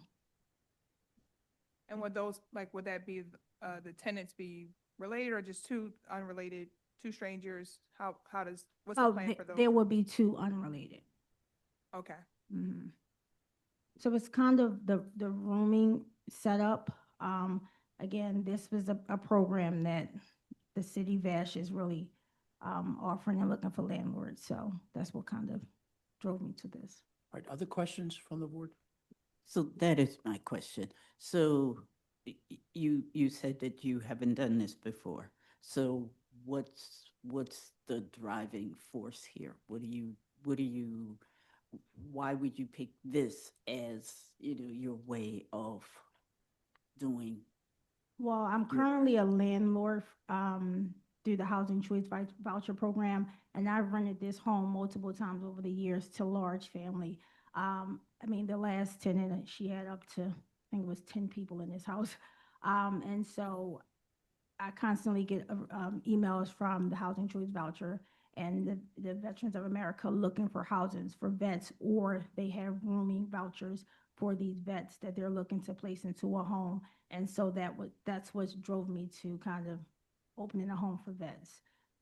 Again, it's kind of the same concept as renting, I guess, to one tenant with a large family.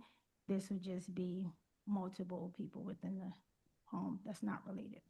And you are working with some kind of program to get the tenants? Yes. Is that what you're saying? The Housing Choice Voucher Program currently have a program called VASH, and that VASH program is looking for houses for veterans. And so I started the process, but until I get approved, I really can't send over any more details to start screening and recruiting vets. But I did let them know that the property could potentially be coming. I have rented previous properties through a Veterans of America program, but that was just one vet in a home at that time. Okay, and then who does the screening? You do the screening, they do the screening? I do the screening. It's a background check app that I use, Smart Move, and it allows you to do a background check. You do background, criminal, and credit.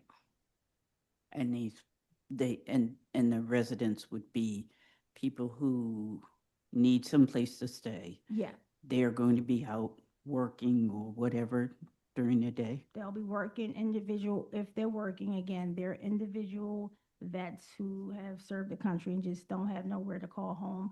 A lot of them can't afford to sustain the rent that's out here for a whole unit. And so this seems the way that everyone has been maintaining, I guess, with this financial issues out here. Okay, and what are we doing about food and?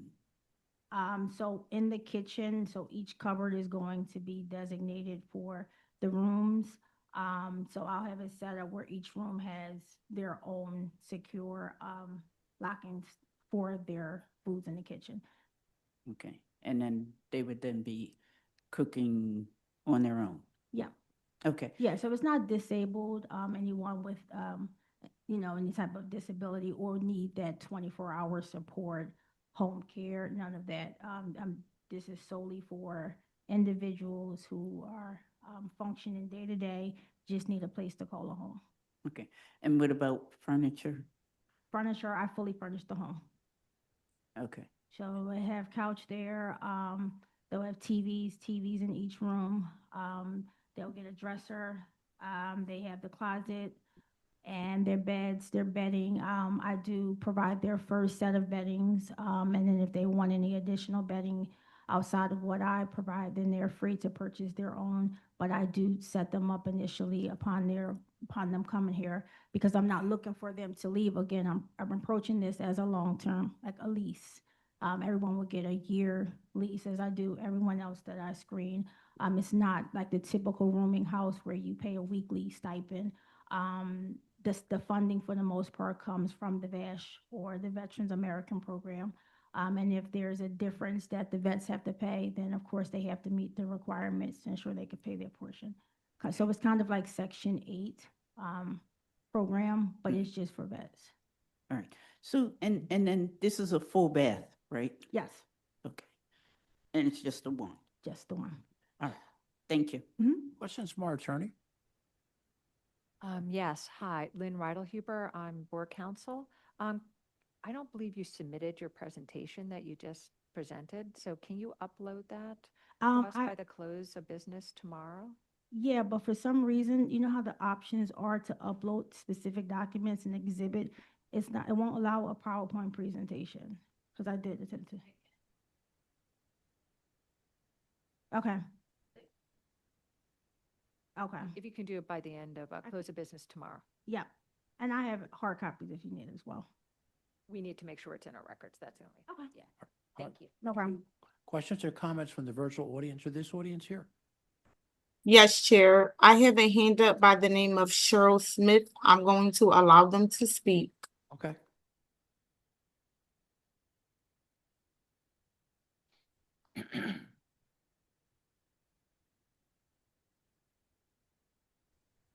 Hello, Hi, could you please state your name and spell for the stenographer? my name is Cheryl Smith, Cheryl, Smith, Smith. Right, do you swear or affirm to tell the truth, the whole truth, nothing but the truth? I do. Are you a neighbor? No, I represent the 12th Ward RCO. I wrote the Okay, letter. Please comment, give us your comments. Well, we have the letter, by the way. We have the letter, so okay. maybe you could summarize it if you want. Okay, so her plan, the neighbors were, none of them were, I think it's only two near neighbors and one was the other two were community members. they were not close neighbors. They lived around the corner or whatever. But anyway, they were in support of the project. One of them was mostly in support of because he knew a person or people who were veterans and were possibly looking for homes. But once I discussed it with my committee, and we felt like this was kind of an aggressive plan for up to 8 individuals who are not related, who are recovering, to be alone in a house most of the time. We felt like when people's backs are turned, anything can happen, even though she has surveillance and security in there, things can still happen. And we and I personally have seen, what happens with a group home, or what can happen with a group home, because this is still considered a group home. When, people get out of hand, and, in that situation, there was a major fire, people died, and, and it was terrible. So we felt like at least that there should be at least more on-site um, responsibility. Having somebody stop by twice a week, and who knows how long they're going to be there. They're just going to come in, look around, and at that time people can hide things or whatever. We just felt like it was a little bit aggressive for that kind of neighborhood. And Thank you. we're not against people in recovery or people needing homes, but it just was a bit much. And also, even though she said she's going to, build another bathroom, one bathroom with 5, like you said, unrelated people can be a problem. Sharing a kitchen can be a problem because, things happen. So we were just concerned about mostly no on-site availability. All right, well, thank you very much for taking the time to call us. We appreciate it. Is there anyone else in the audience? No, Chair, I have no more hands up at this time. Planning Commission. Good afternoon, Chair. Michael Gall with the Philadelphia City Planning Commission, MICHAELGALL. Do you swear or affirm to tell the truth, the whole truth, nothing but the truth? I so affirm. Please proceed, sir. The comprehensive plan recommends no change to the existing RSA 5 residential single-family attached zoning at this location.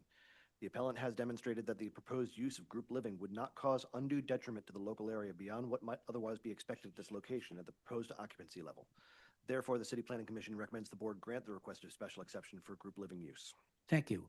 MI 2026-002-362, 5534 Boyer Street. I vote no. Michael Johns, my vote is no. Cheryl Gaston, my vote is no. Tanetta Graham, my vote is no. Ryan McAdams, my vote is no. Layla Beebe, my vote is no. Thank you. Thank you.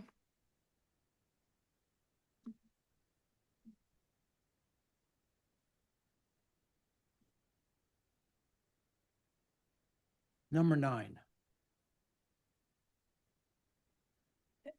MI 2026-000-985, 2900 North 13th Street. Alex Goldberg is the attorney.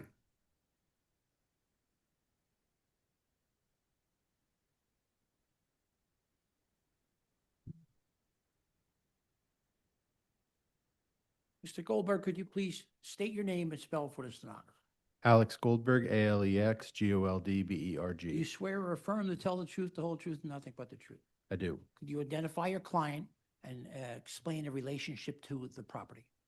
Yes, my client is Giovanni Reynoso Rodriguez. He is the tenant for the commercial space that's the subject of this application. All right, and our vice chair has a few questions. Good afternoon. Have you submitted your documents and exhibits 5 days in advance of this hearing? I have. And this is a referral, so do you have the reading of the referral and stipulate to its accuracy? I do. Okay, thank you. You can share your screen and proceed with your case. Thank you. And I see that APM is in support of the project. That's right.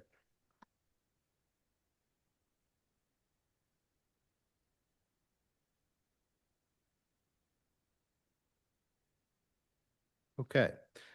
So this property is located at the corner of West Cambria Street and North 13th Street. And it's an existing deli market that you see on your screen. Was properly permitted to open as such in 2025, summer of 2025, for retail sale of consumer goods and retail sale of food, beverage, and groceries. Not knowing that that was not included under those categories, my client put a little flat top grill in the back, wanted to be able to make hot food as a part of, you know, what he provides at this market. And L&I was in there not terribly long ago, unrelated to a different permit, and they said that goes beyond the scope because you have ventilation.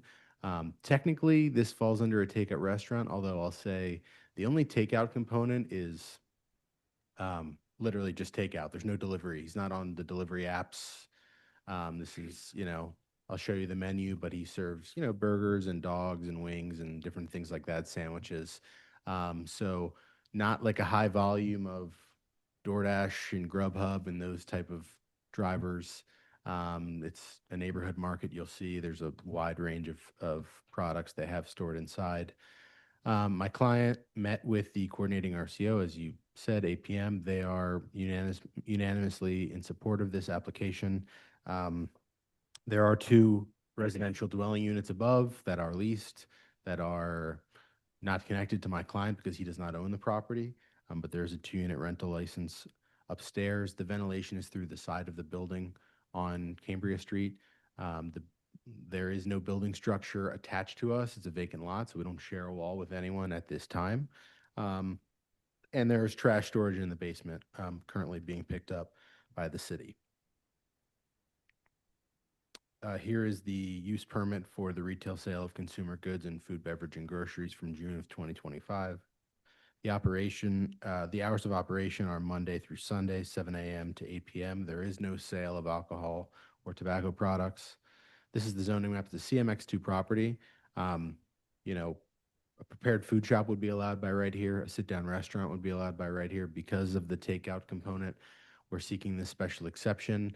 Although I believe that it is a lesser impactful use than, you know, an establishment that has seating and a higher volume of cars. I don't believe that to be the case. I think that most of the customers here live in the neighborhood. They walk here. There's fresh produce and fruit here, you know, household items, and, you know, you can get a meal here as well. Here's photographs. So this is the front of the property. Here's to the side on West Cambria Street. Here it is in 2012. There's a long history of mixed use here. In 2017, there was a vacant commercial permit on the ground floor with residential above, and the same for 1953 when there was a restaurant on this ground floor, which is not dissimilar to what we're asking for. Here's the notice posting, both sides of the corner on Cambria and 13th. It's to the right and the left, and then to the right and the left on the cross street. Interior photos, so there's the flat top grill that you see and the hood ventilation. And then just interior, you know, there's coolers for drinks and refrigerated products. You can see syrup, coffee creamer, sugar, things you would expect to see in a small little grocery, as well as household products. Some storage in the back. And then this is the perspective from back in the kitchen, looking back towards where the shopping area is, and you'll see that on the plan. Here's the menu. Again, burgers, cheesesteaks, breakfast, cold sandwiches, pretty basic menu. Plans and drawings. We occupy the first floor and have storage in the basement. So here's the first floor. There's 2 entries. There's one on the corner and then there's one on West Cambria. There's a counter at the front. There's basically 4 aisles or 2 aisles with 2 sides on each. And then the kitchen area is in the back. There's also an exit point on the side here. And then the residential entry point is towards the back of the building on the West Cambria Street side. No seating inside whatsoever. And then the basement is just, that's an elevation. The basement is just storage with a Bilco door that leads directly down towards it. Here it is right here.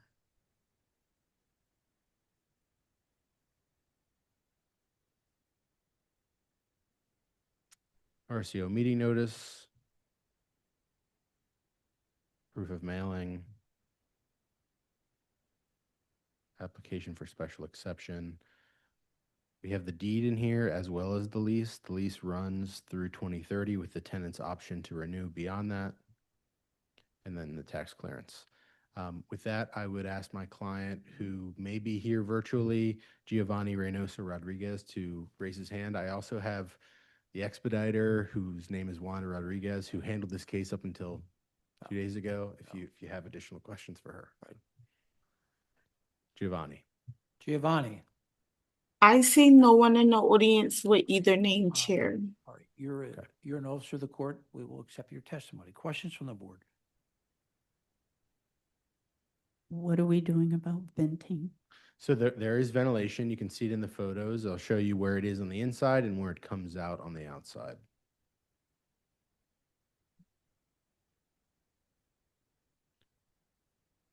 So the ventilation comes out of the side of the building right here. Mhm. And then there are photos in the You interior. mean it's going to? Onto the There's no vent in that picture. right. This is the commercial hood right here. Yeah, no, but you show the picture of the outside. I didn't see a vent in that side wall. Let me go back. My understanding Maybe I, is it may, comes maybe out I the- missed it. No, yeah, that's Maybe I'm- okay. I'm seeing two small vents here out of the side of the building structure. They look like bathroom vents Okay. or I dryer mean, vents. They don't. That's definitely not a commercial kitchen vent.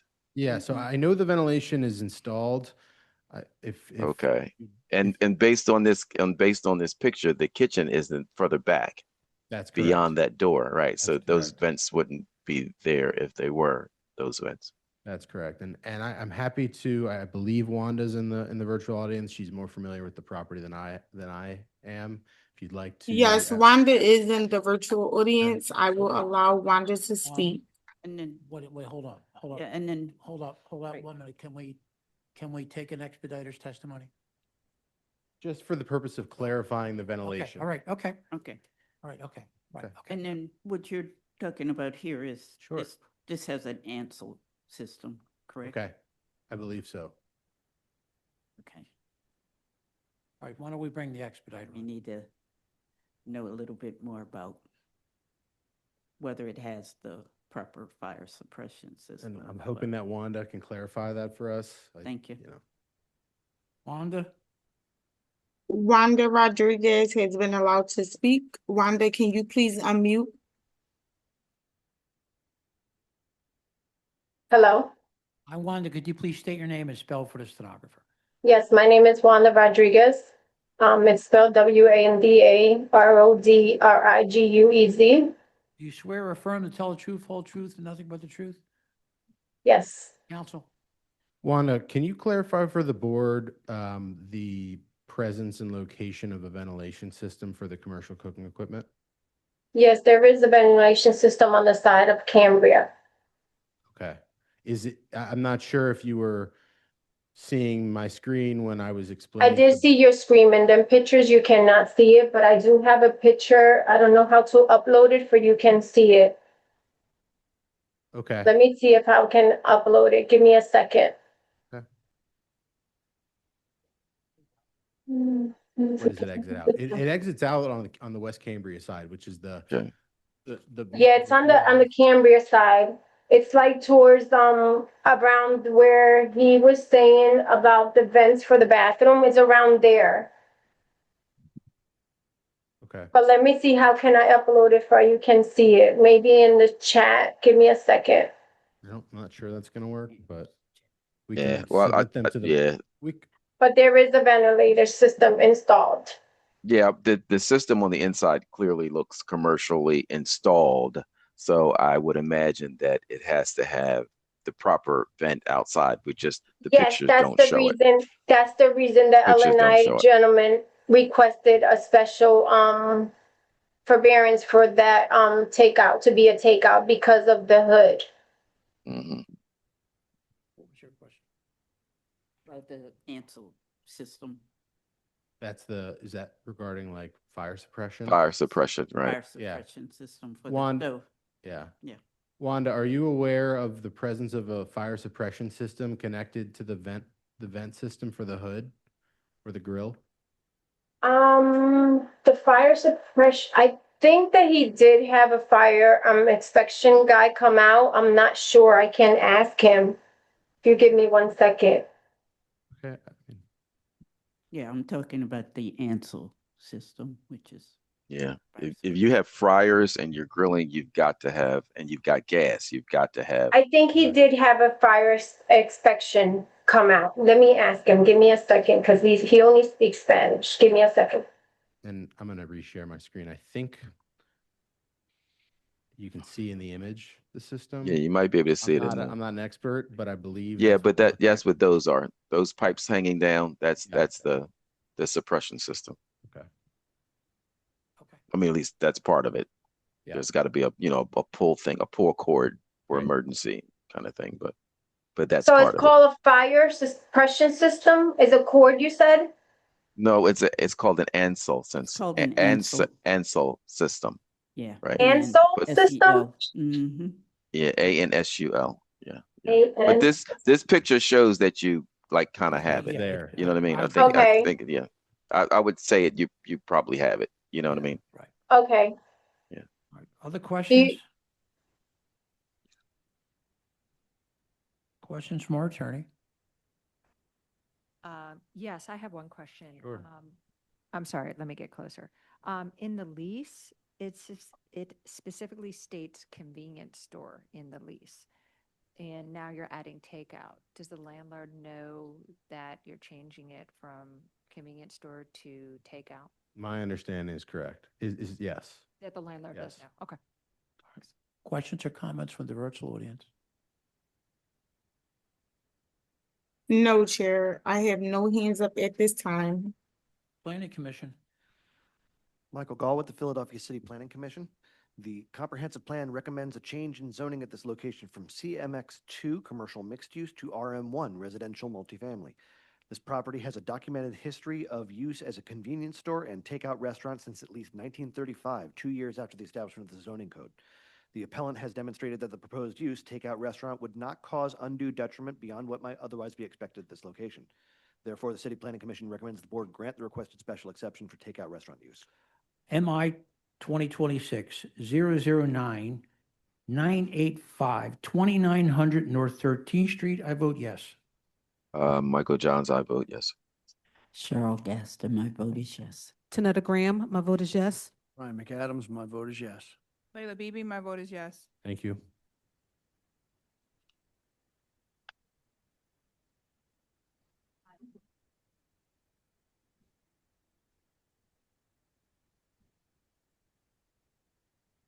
Number 14, MI 2026-002-226, 1229 South 6th Street. Joseph Console is the attorney. Hey, Ward. Good afternoon, Mr. Console. Could you please state your name and spell for the stenographer? Yeah, Joseph Console, Joseph. Last name Console, Console. Do you swear or affirm to tell the truth, the whole truth, and nothing but the truth?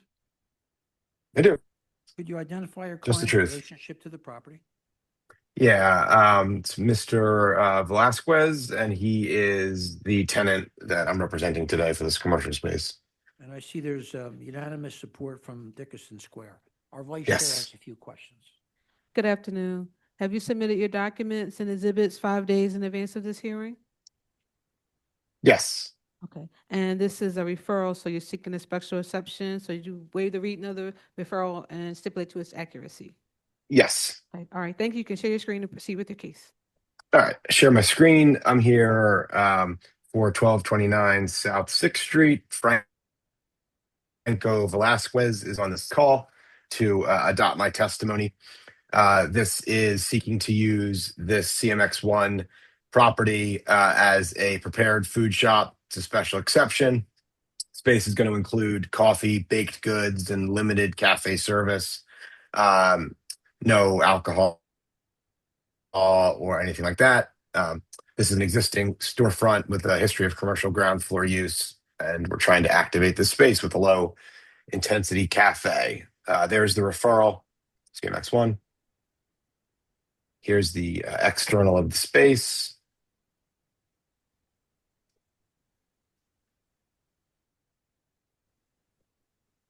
Some more external photos.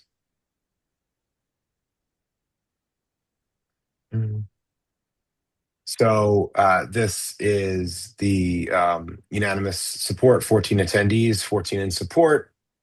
I believe it's Dickinson Square or Dickinson West.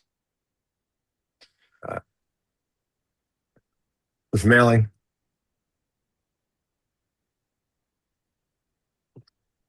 Some notes from my client. I'll give you some interior photos.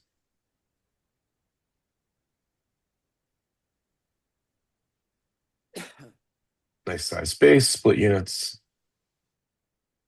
1 bathroom. Storage in the basement. We've also included in our packet the alteration plans. Here's the new first floor plan, which I would expect is the only real relevant piece of this. It's going to be called Cafe Medellin. It's approximately 1,000 square feet. Let's see what else might be relevant here. Property history. I have some of that to the extent that it's required. I don't think that it is. A sole medical, dental, and health practitioner approval in 2019. And prior to that, it had grocery and storefront approval uses over the years. And we're hoping that the board sees fit to approve this cafe space in this building. With that, I could call my client, Mr. Velasquez, to raise his virtual hand and adopt my testimony.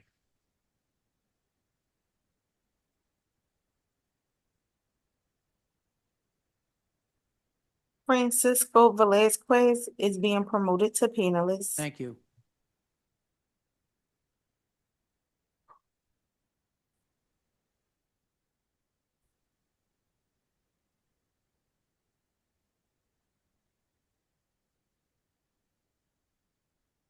Hello. Hi, sir. Could you please state your name and spell it for the stenographer? Francisco, Francisco, Velasquez, Velasquez. Do you swear or affirm to tell the truth, the whole truth, and nothing but the truth? I do. Counsel? Good afternoon, Mr. Velasquez. Did you hear my testimony just now regarding your lease and intended use of 1229 South 6th Street? I did. Do you adopt it as your own? I do. Questions from the board? Nothing further, board. Are you doing from our attorney? prepared food? Go ahead, Michael. Prepared food? I'm sorry, you doing prepared food, fried food? Kind of back to the same ENSO system, exhaust hood.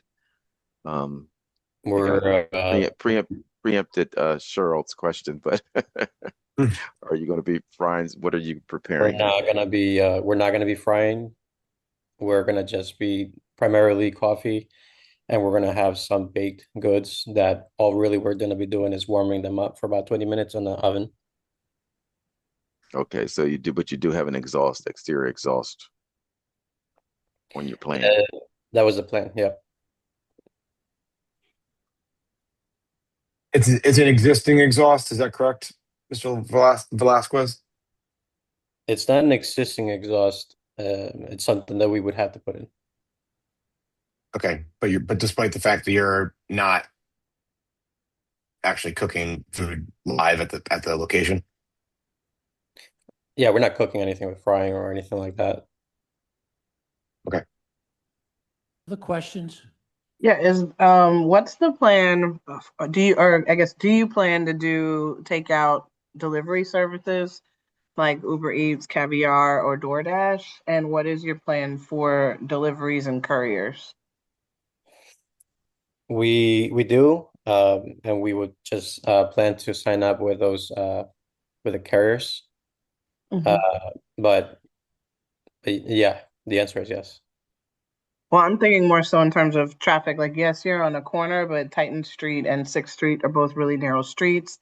And I know how South Philadelphians feel about parking in traffic congestion. So is there anything you're trying to do to sort of help move people or help these things happen fast? I know a lot of times when you've got a lot of delivery services lining up to pick up orders, you can get very clogged, especially if they're waiting. You know, they have to wait till something's complete. So, like, in terms of flow, are you using any windows? Is there going to be a designated space on the plan inside the first floor?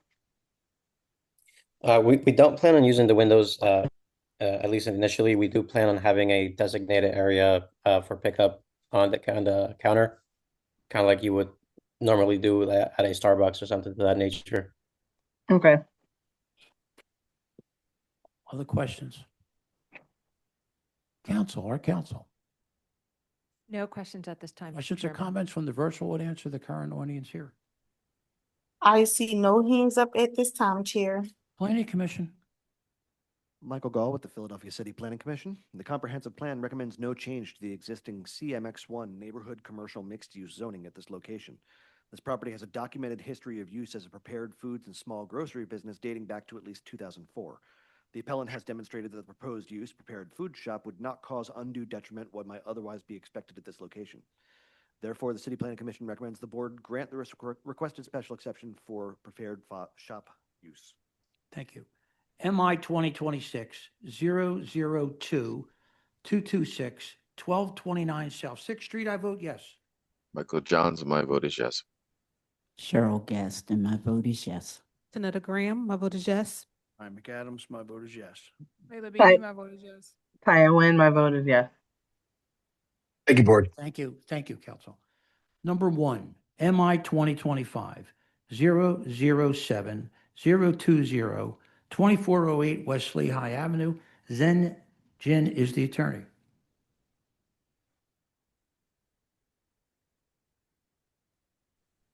Then Jen will be rejoining us as a panelist.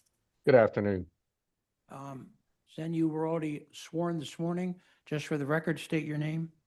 Zen Jin, Zhenjin. Could you identify your client in relationship to the property? Yes, my client is MB Group's property, the property owner.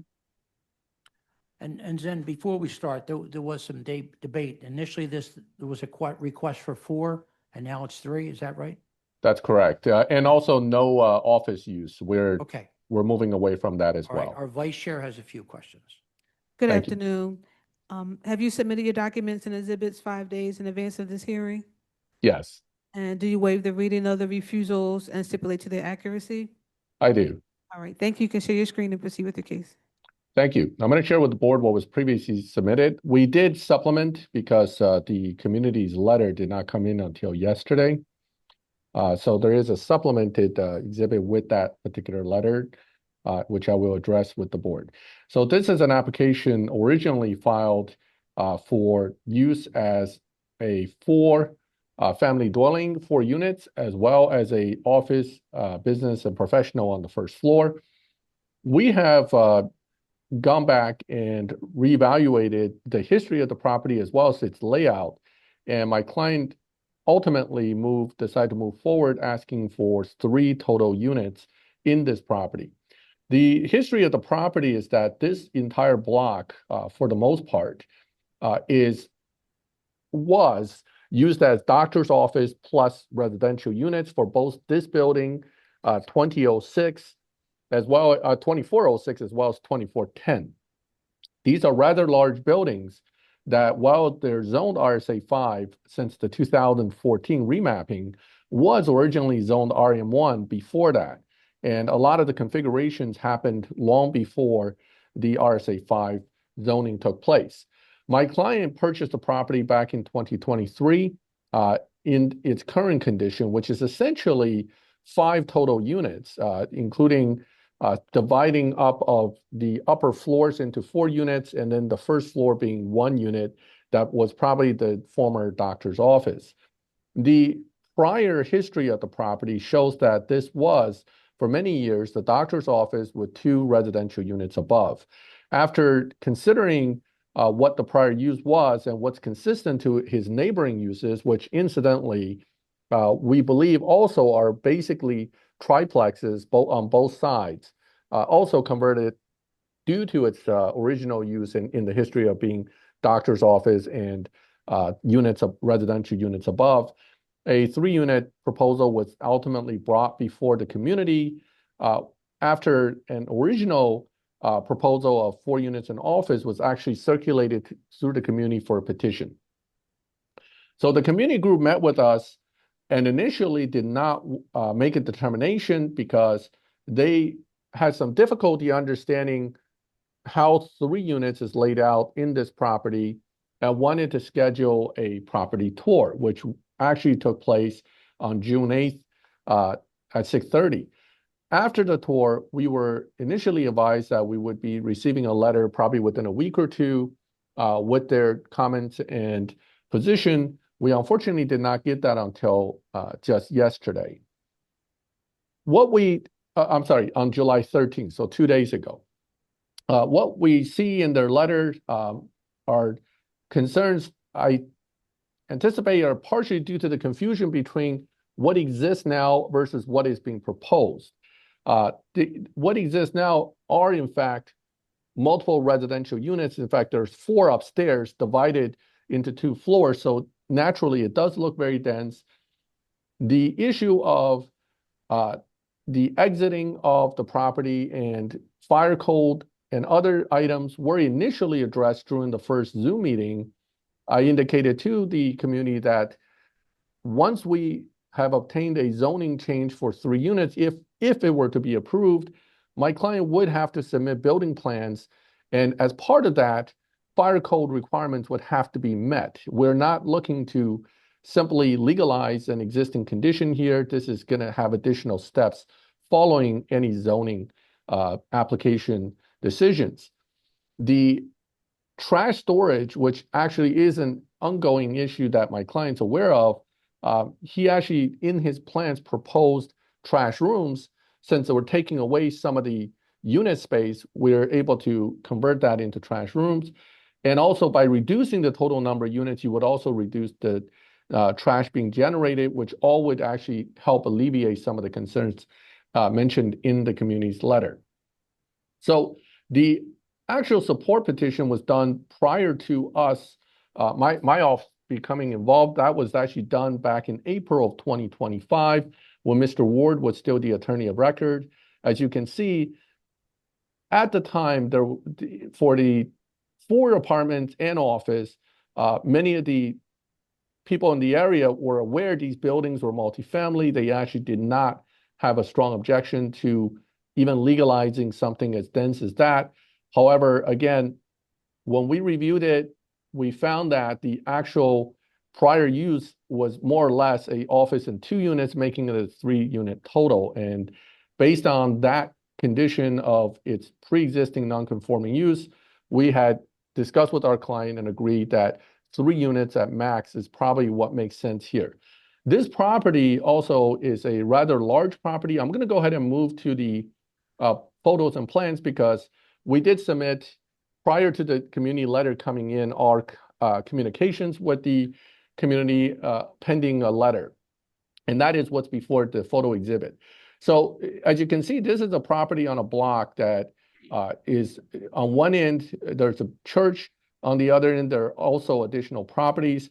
Again, his historical notes show that all these properties here along the block, more or less, had some kind of multifamily use in its history, and currently are likely used as such, although we cannot confirm that for every property. The property itself came to my client's possession with the 4 units on the 2nd and 3rd floor already split, and then having another unit on the 1st floor. There are electric and water heaters and existing kitchens.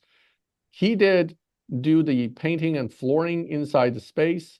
However, the layout and the existing kitchens really were just refreshed and was not changed.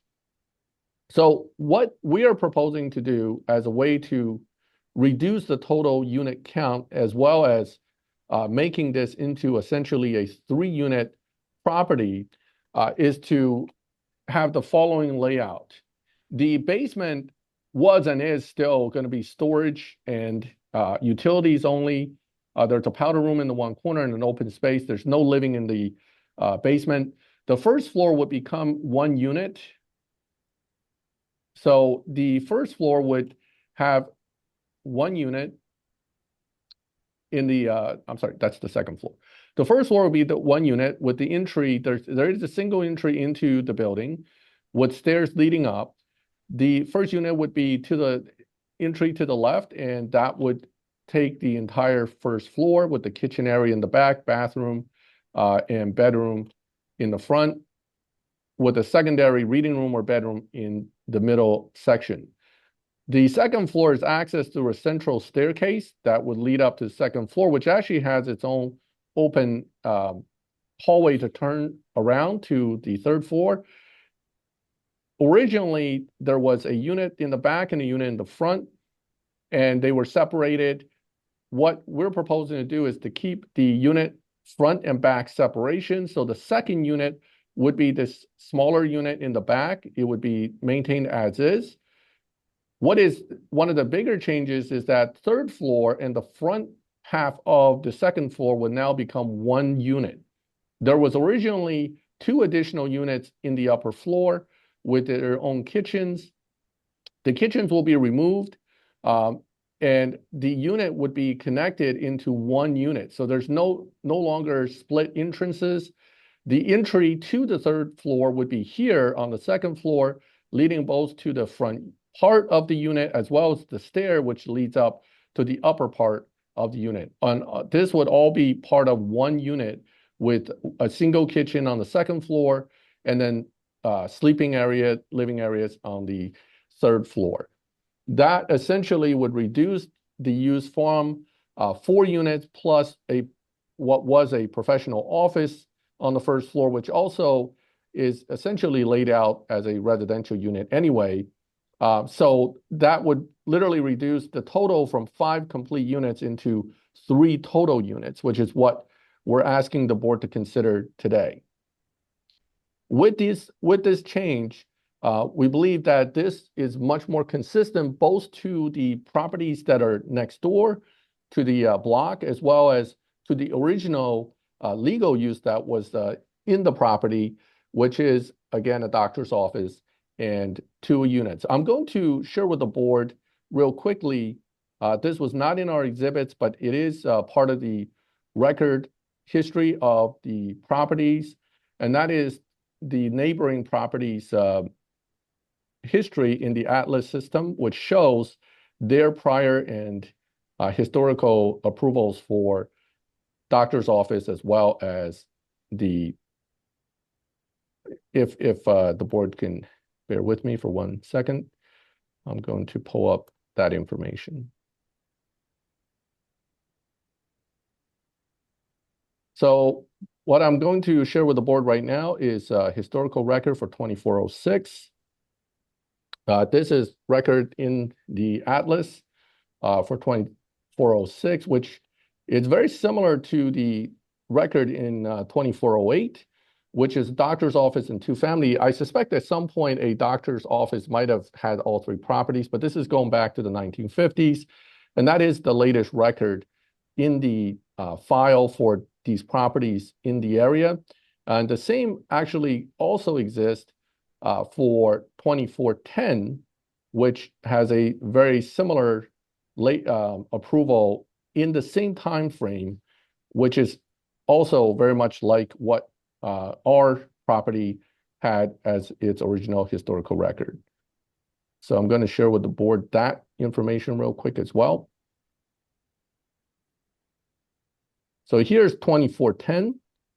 As you can see, 2410 historically is a 3-family dwelling, and I believe that is still its current use. So we're actually abutted on both sides, and I believe further up the block, when I did the quick review of those properties, they also had multifamily primarily as their use. While there are single-family houses across the street, this side of the block from history has been primarily multifamily. And this property itself also was laid out as a multifamily prior to even my client acquiring the property as it sits today. So we understand the opposition from the community, but we are asking the board's consideration in allowing a maximum of 3 units at this property, particularly in light of its historical uses, which generates a hardship to now convert this completely to a single-family dwelling. Thank you, and I Why believe don't you my bring your client. client on, please? Sure. Let me make sure I. Nakam, can you raise your hand and virtually to be identified?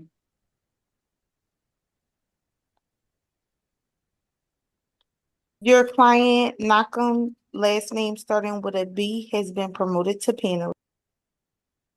Thank you.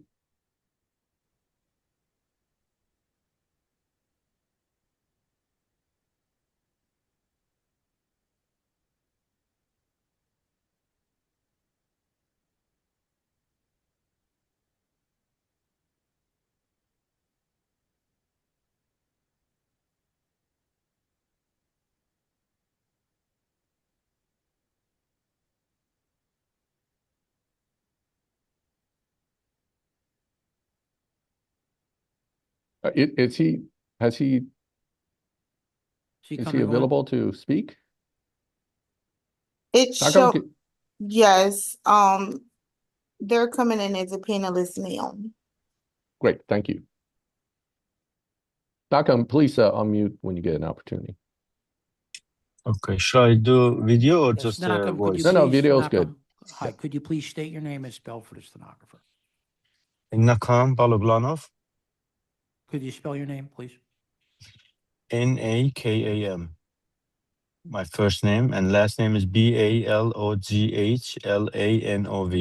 You swear or affirm to tell the truth, whole truth, and nothing but the truth? Yes. Counsel? Thank you. Nakam, did you see my presentation to the board and hear my representation to the zoning board? Yes, I did. Can you verify what I have spoken and presented to be true and correct and Yes. adopt it as your own testimony?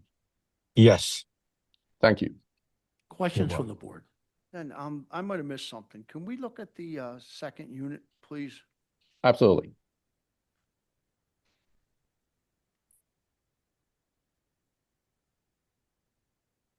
Yeah, so this is the second unit. It's actually a small unit in the back of the second floor.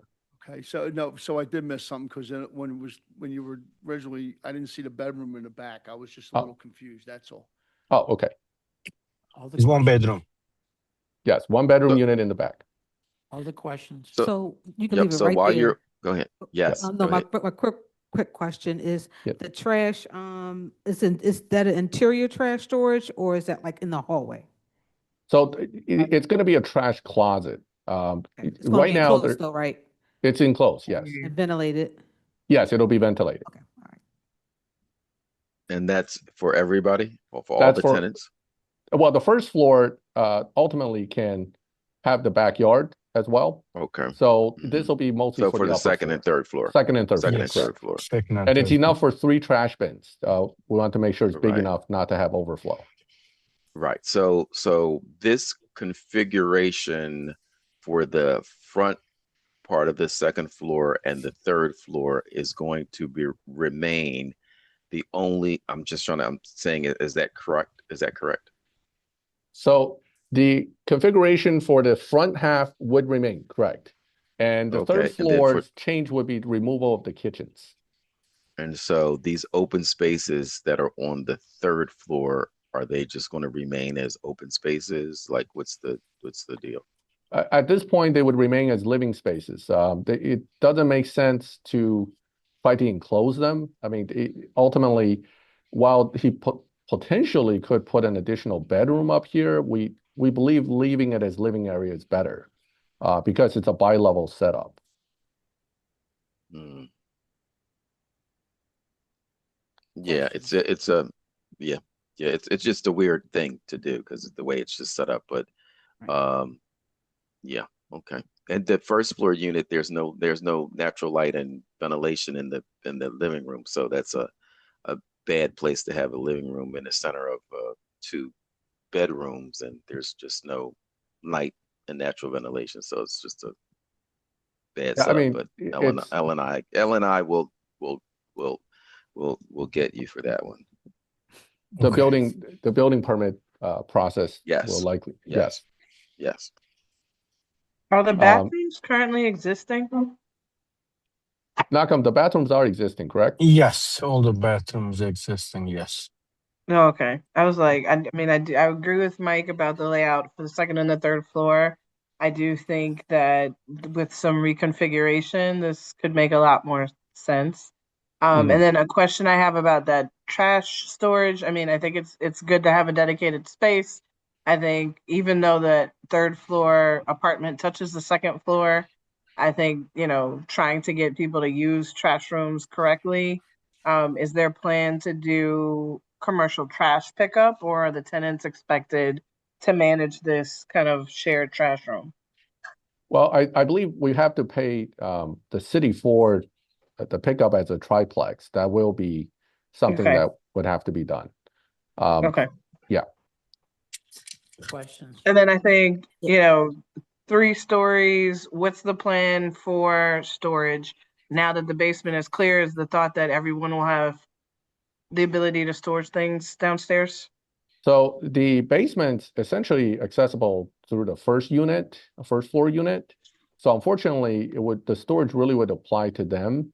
The third floor has a lot of space. The only small unit that would potentially have storage space issues would be the smaller unit on the second floor. The third floor has a lot of open space, assuming we're leaving this space open as well as that space open. So I think they have actually plenty of area for storage because their kitchen and bedroom down here and the bedrooms up there, the living area is here. Unfortunately, the basement is not accessible otherwise to the upper floor units. So their storage would be either on the third floor for the third unit, again, this one being a very small unit, it's really not designed for multiple occupants. I think that's more or less for one or two people at most. And then the first floor unit is going to have exclusive use of the backyard. Yes. Yes, they have the access to the rear yard. And that is, unfortunately, because of the layout originally from the building, there was no other way to get access for the upper floors to the rear yard. Mm-hmm. And this is a middle of a row property, so it's not a corner property. Okay. I have a couple of questions, and my concern is about the issue that was raised by the RCO about ingress and egress in case of some sort of fire. This is going to have to be sprinklered, correct? It's most likely the building department, when we go for building permits, will make that determination and probably will ask for sprinklers. And they I don't know the exact answer to that. Yeah, and the concern would be there's one way in and one way out. Yes, while that's true, it is actually in many of the multifamily units in the city, this is still ultimately the layout. The code will require fire-rated walls and doors for the hallway and the staircase to permit escape in the event of an emergency. So there are code required fire approvals. One of the things I know the city has moved away from over the years is any kind of fire escape in these buildings. The fire department has generally asked my clients to simply get rated walls and doors to extend the time frame available for escape.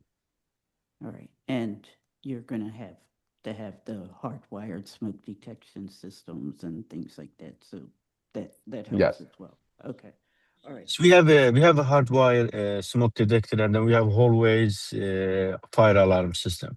All right, with the strobes and that horrible noise and that kind of thing. Okay. Yes. So, and then there's no household living in the basement, right? Correct. Okay, and then this first floor unit where you have the bedroom in the front and the bathroom in the back, that's one of my little pet peeves where you have to wander through the the kitchen and the living room and all of that at 3 o'clock in the morning to go to the bathroom. So, you know, I have I just have a bias against those kinds of layouts because I think they really aren't very good for.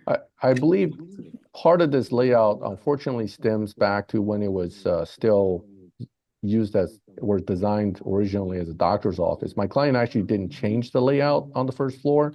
It was kind of laid out like this when he acquired the property. Is that correct, Malcolm? Yes. Yeah. Just Well, are you open to changing the layout if it would make the first floor unit better for ultimately its occupants? I think that's something if you would definitely LNI consider. if LNI require any changes, we can. You can do it, and you'll be Yeah, willing to but do it. if it is okay like this, I mean, I'm okay like this too. All right. Thank you. You're welcome. Thank you. You're Questions welcome. from anyone else on the board? Our attorney. No questions at this time, Mr. Questions or Chairman. comments from the virtual? I see no hands at this time, Chair. Planning Commission. Michael Gall with the Philadelphia City Planning Commission. The comprehensive plan recommends no change to the existing RSA 5 residential single-family attached zoning at this location. The property was remapped from RM1 residential multifamily to RSA 5 residential single-family attached in 2014 pursuant to the recommendations of the Lower North District Plan. There's a documented history of this property being used as a doctor's office with 2 residential units dating back to at least 1950, and multifamily use is a common condition on this block. However, there are no 3-unit residences in this size in the immediate vicinity that also have a permitted commercial space. So the proposed unit count of 3 with a business use represents a potential overuse in this context and is slightly out of character for the location. Therefore, the City Planning Commission recommends the board grant the requested variance for business and professional office use and grant the requested variance for multifamily household living use, but with a recommended proviso of a maximum 2 units. To be clear, we're not asking for the professional office use at this time, just a 3-family dwelling. Would that change the Planning Commission's position in any way? It would be more. 3 units, right? Okay. 3 units, no commercial. So you planning, you're done? All right. So that we just have a better understanding of this, I'm going to hold this to next Wednesday, and we'll vote on that at 2 p.m. Okay?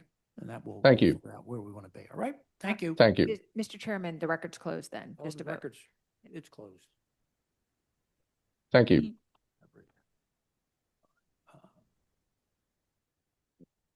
Two. Yep.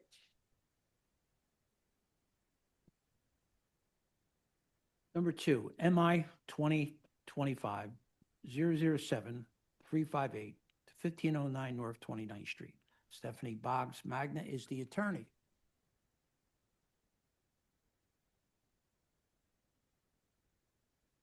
Good afternoon. Counsel, could you please state your name and spell for the stenographer? Stephanie, Stephanie Magana, Magagana. All right. Do you swear or affirm to tell the truth, the whole truth, nothing but the truth? I do.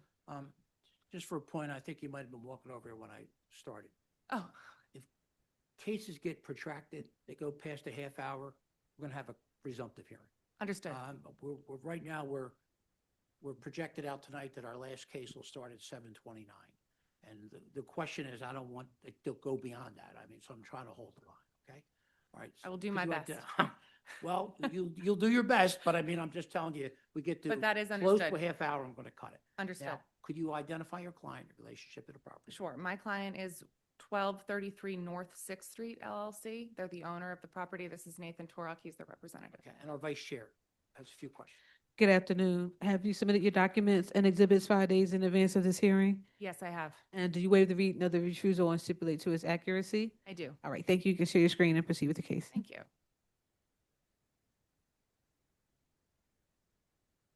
While this pulls up, the subject property here is 1509 North 29th Street, located along 29th Street at the corner of Jefferson and 29th. It's an existing 3-story building.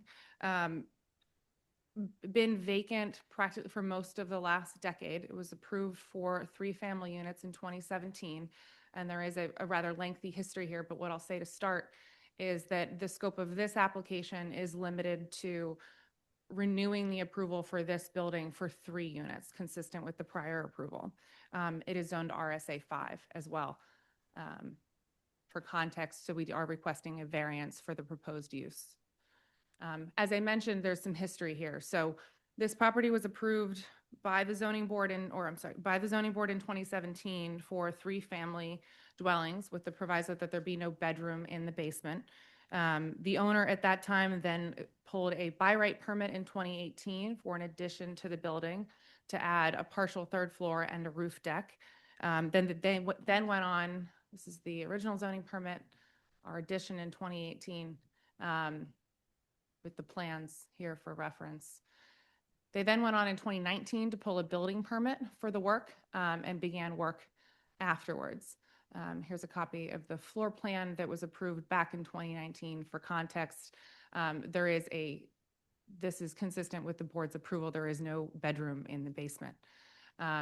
They continued construction from what we can tell.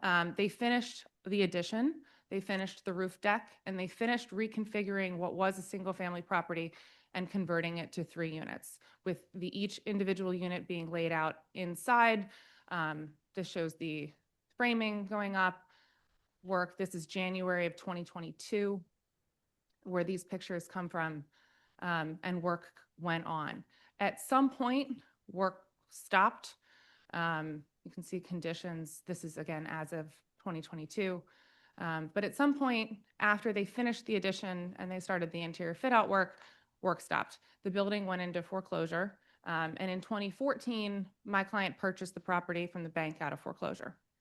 At the time they purchased the building, these pictures show you the condition inside. So the framing had gone up, the 3 units had been configured. Again, the addition was complete, including the roof deck, most of the drywall, the electric fixtures, and such in the units had been constructed. There's some more pictures for reference.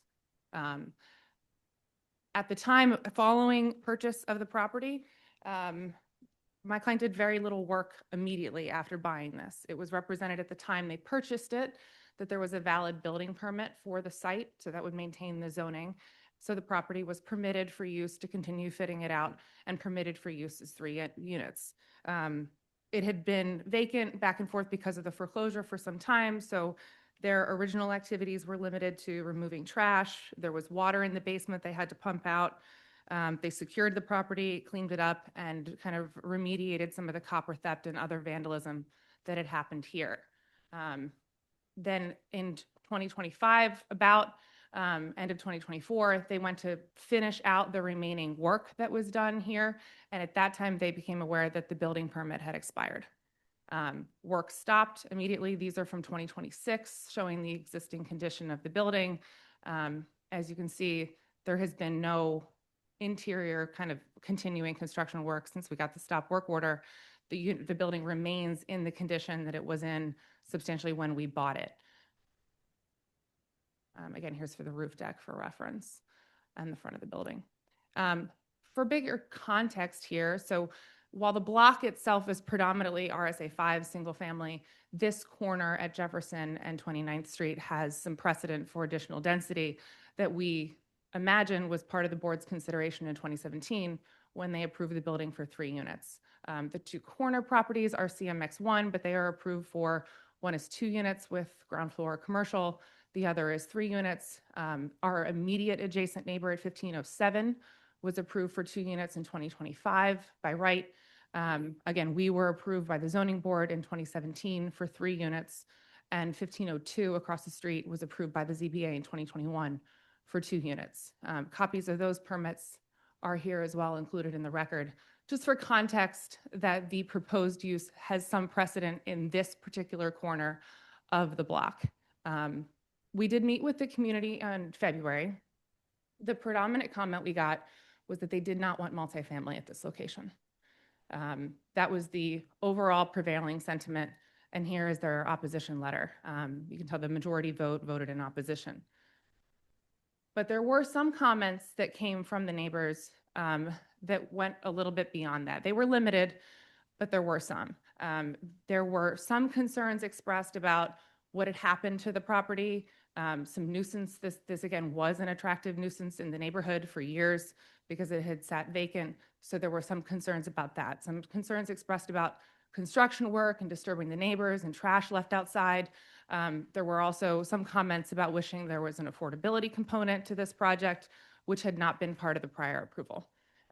So in light of the opposition that we got from the RCO and the comments we received, my client has decided that to address some of those concerns, it would make sense in this context to offer, should the board be inclined to grant approval in this case, that there be certain provisos put as a condition upon that approval.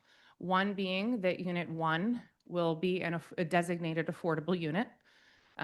Trash is going to be stored inside of the building in a trash room that has been carved out on the first floor plan that's shown here as an exhibit to make sure that all trash is stored interior to the building until it's picked up. The roof deck that again is completed will be limited to use by the third unit. So it will be restricted to one unit as opposed to being a common amenity shared by the building to reduce use and hours and the potential for it to create a nuisance in the neighborhood. Again, that roof deck in particular was approved by right pursuant to the 2018 permit that allowed the addition. Also, construction activities can be limited between 8 a.m. and 5 p.m. Monday through Friday. So they will not be on the weekends or after hours or very early in the morning to try to eliminate the concern that we did here. And again, consistent with the original approval, there will be no bedroom in the basement. So we're not asking for any change to that original condition. So to sum it up, given the history here, when my client purchased this building, it was fitted out as a 3-unit building with very limited work that needed to be done under the building permit to actually rent it out and complete the building permit.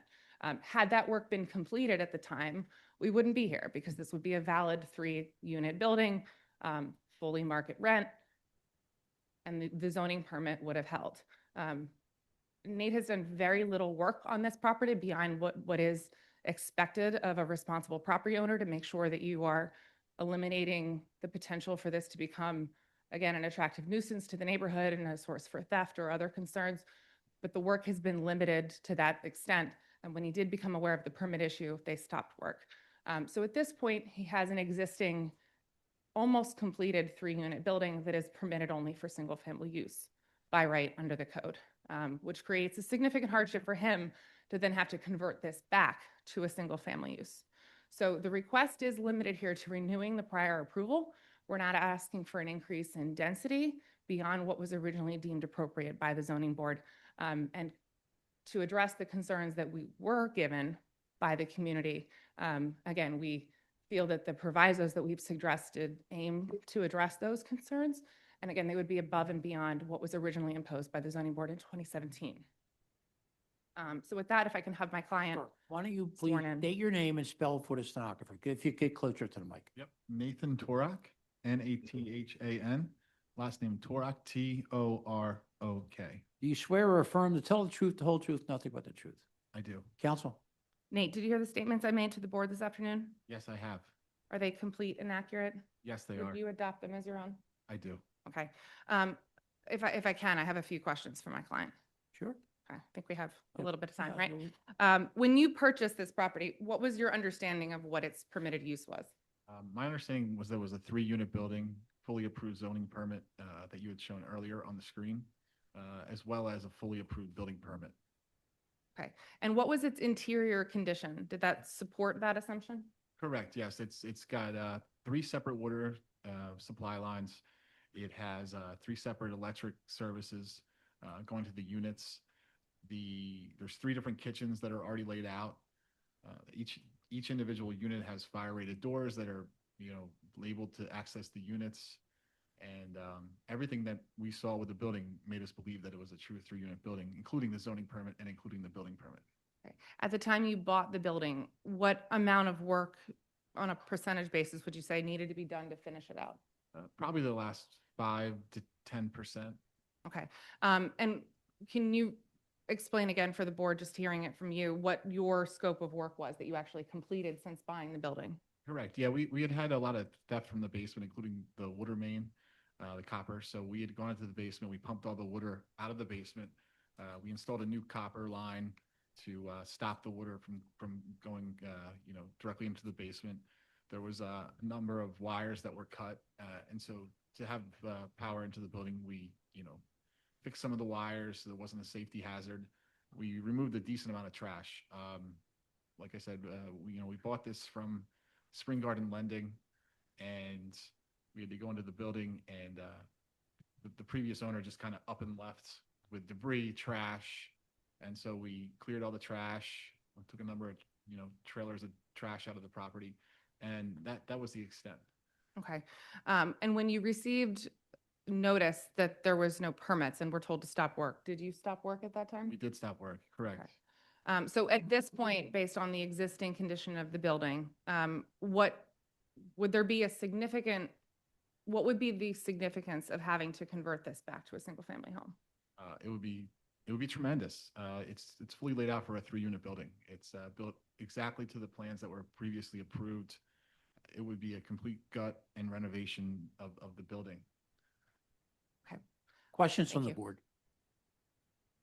So the other multifamilies that are on the block, they are duplexes. Are there any other triplexes that you know of on the block? 1500 at the corner is a 3-unit building. That was approved by the zoning board, I believe, in 2010. Okay, and what is happening at the basement of this property? At the basement? In the basement it's level? Is Part it- of Unit 1. So, I mean, I didn't see the, Yeah, absolutely. the floor plan. Thank you. Sorry, there's a lot of pictures. Let me scroll up. Yeah, here's the floor plan. And again, this is the floor plan that was approved with the original building permit. So this construction and layout has been set out already under the original permit.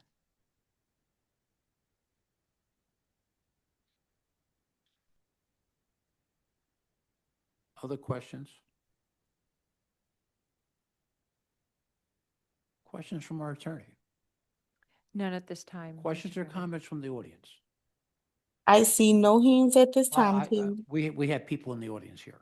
So could you ask your client to take a seat? Yeah, absolutely. Right? And then come on up, You need one. whoever wants to go first. Sorry, Chair, once you're done, I do have 2 virtual hands raised. Okay.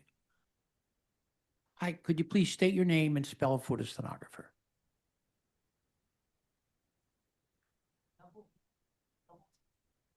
Oh, I'm sorry. Okay, he had turned it off. Right. Hi, do you swear or, go ahead. Continue. spelling Johnson, it. Johnsson. Do you swear or affirm to tell the truth, the whole truth, nothing but the truth? Yes, Are you a neighbor? yes. Please proceed. Chair, I'm sorry, this is the reporter. I did not catch the witness's name. Okay, we'll do it again. Go ahead. Jeanette, JeANNETTE, Johnson, JOHNSON. Do you swear or affirm to tell the truth, the whole truth, nothing but the truth? Yes. Please proceed. Yes, I have a question. Now, Um, why don't, instead of a question, why don't you start, tell us, are you in favor of this project or against? No, I'm against it. Okay, all right. So could you give us a reason why? The reason why I'm against it is because we just found out that in 2026 that it was going to be a multi-unit home. There were never A what? a multi-unit, a 3-family multi-unit Yeah. home. Right. There were never permits posted stating Okay, that what the building was going to be. all right. I've lived on the block for 30+ years. It's always been a single-unit home. We don't have many multi-unit homes on the block. The issue we have is parking. We have a lot of seniors. Yep. The trash, the rodents, All the extra traffic coming in and out. And that's my concern. Thank you for coming here. Do you have any questions? No, did you receive proper notice for this hearing? No, I took a picture of it off the door. Okay, thank you. The next person?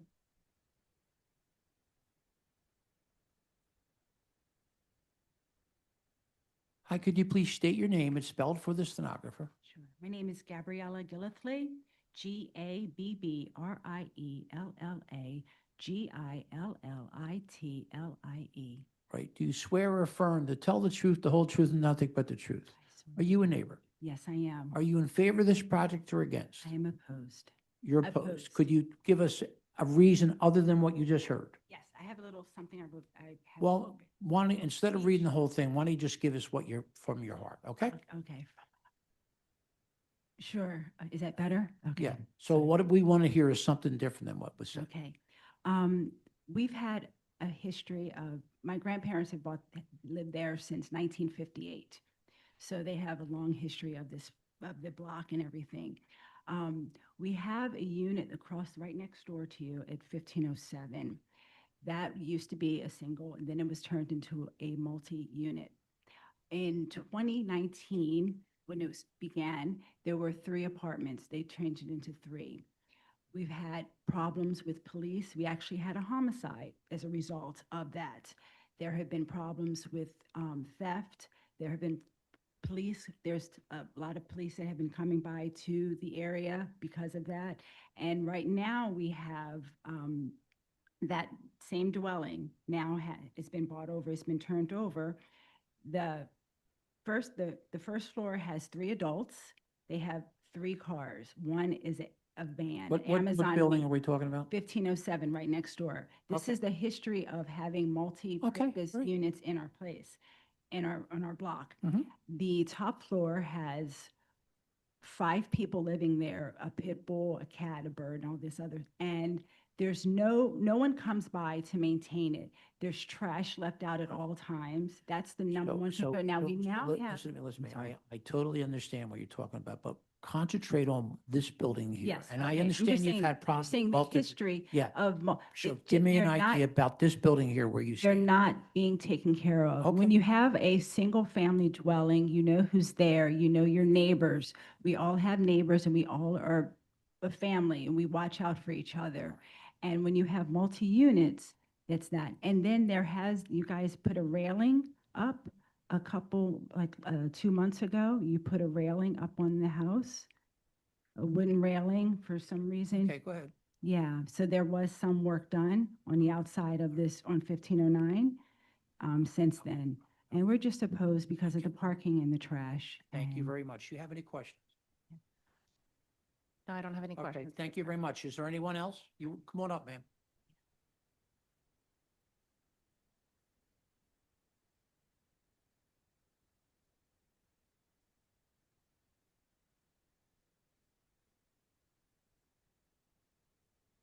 Hi. Hi. Could you get close to the mic? Yes, my name is Berlane. Pull the mic close to you. Pull it close. That's it. Could you My state your name is name and spell for the stenographer? Berlaine. Last name Melton, Melton. Do you swear or affirm to tell the truth, the whole truth, and nothing but the truth? I do. Now, look, a lot's been said from the other people, right? Right. Are you for this or against? I'm against it. Right, so being opposed, is there anything you can tell me I haven't heard yet? I think I cannot certainly say what you haven't heard yet because I have the same concerns. Oh, well, I've go been ahead. there with 60 years on the block. Okay. And the multifamily would create havoc for us because number one, of the trash, and number two, the main thing is the parking because we have, right now, we barely have enough parking as it is. And with 3 units on the, Okay. 3 units, sir, Yeah. on the, in the one building, that takes up to 6 cars. Okay, So, well, I understand your concerns, and we appreciate you've come down here and give us your concerns. You have any questions, counsel? I do not. Okay, we have 2 people in the audience, am I correct? Yes, Chair. Give me the first. I have a hand up by the name of Ahad. Last name starting with S. I'm going to allow them to speak. Okay, thank you. Hi, good afternoon. Can Hi, you hear good me? afternoon. Could you please state your name and spell it for the stenographer? Sure. My name is Ahaji Schweffler. It's spelled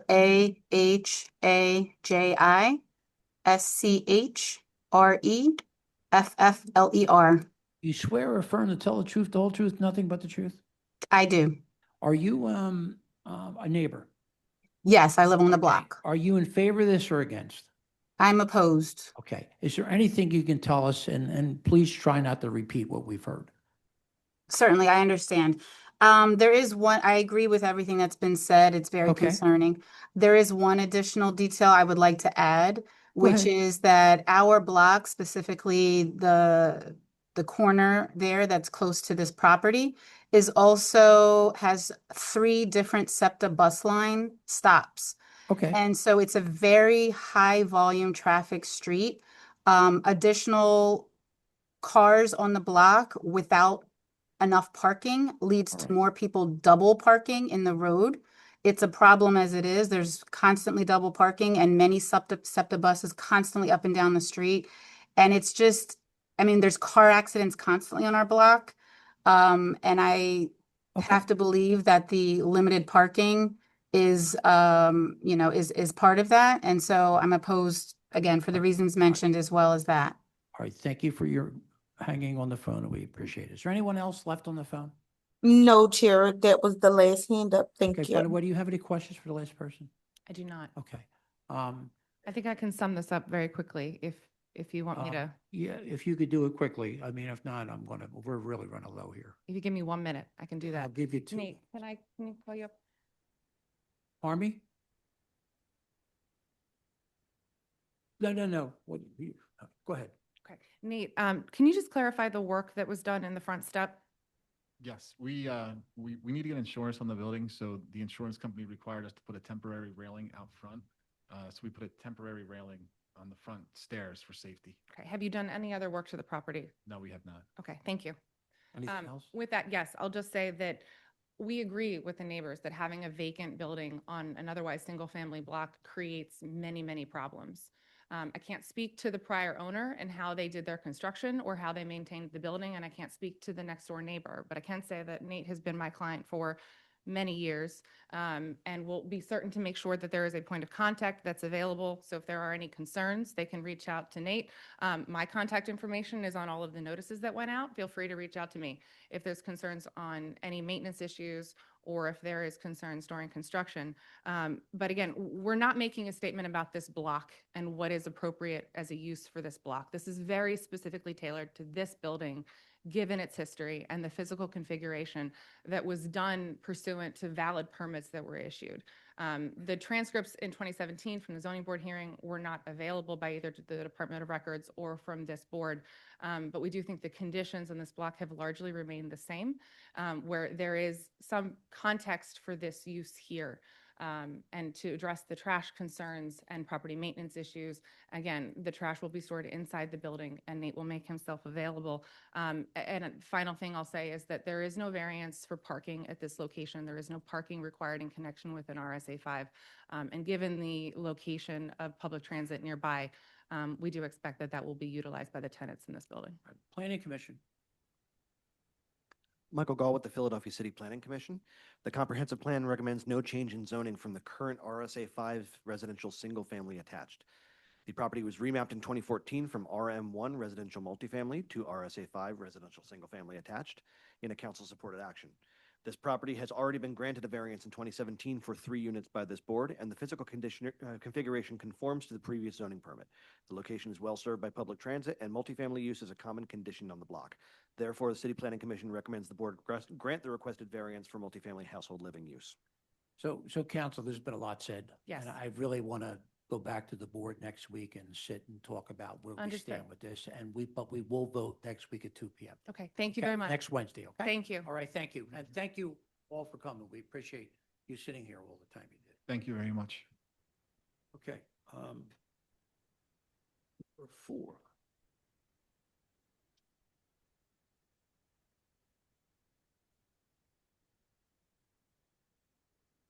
Number 4, MI 2026-000-965, 3605 Fairmount Avenue. Meredith Ferliger is the attorney. Good afternoon. Good afternoon. Could you please state your name and spell it for the stenographer? Meredith, Meredith, Ferliger, Ferleger. Do you swear or affirm to tell the truth, the whole truth, and nothing but the truth? I sure do. Could you identify your client and relationship to the property? My client is Al Harir Properties LLC, represented by Rami Shrime. And just for a point of information, I think you were sitting there when I gave my little talk about time. I won't be 30 minutes. You won't be 30 minutes. I don't think so. Fine. We do appreciate it. But that, I don't ever want you to hurt your client. I mean, Understood and all I'm saying is if we appreciated. have to continue, we'll continue it, okay? Understood. Vice Chair has a few questions. Before we get there, I do need to be promoted as panelist. It looks like they're just trying to unmute me. Okay. I don't see the Wow. panelists. Got that. Thank you. Got it. Okay, good afternoon. Have you submitted your documents and exhibits 5 days in advance of this hearing? Yes, I did. And do you waive the reading of the refusals and stipulate to their accuracy? Yes, I do. All right, thank you. You can share your screen and proceed with your case. Thank you.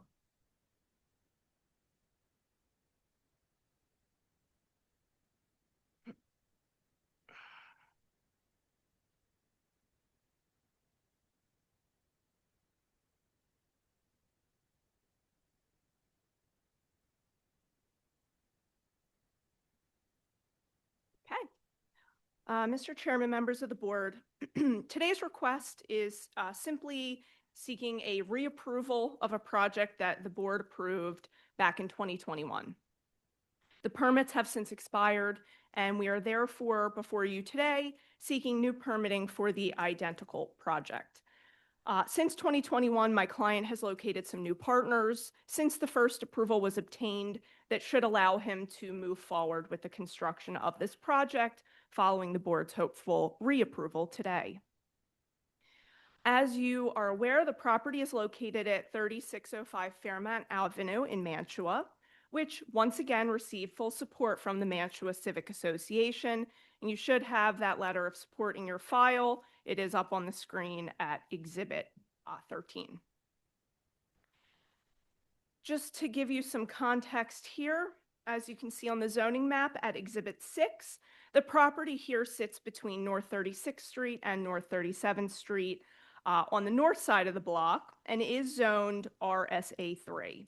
You can see this block is somewhat unusual in that it is split down the middle in terms of its zoning classification.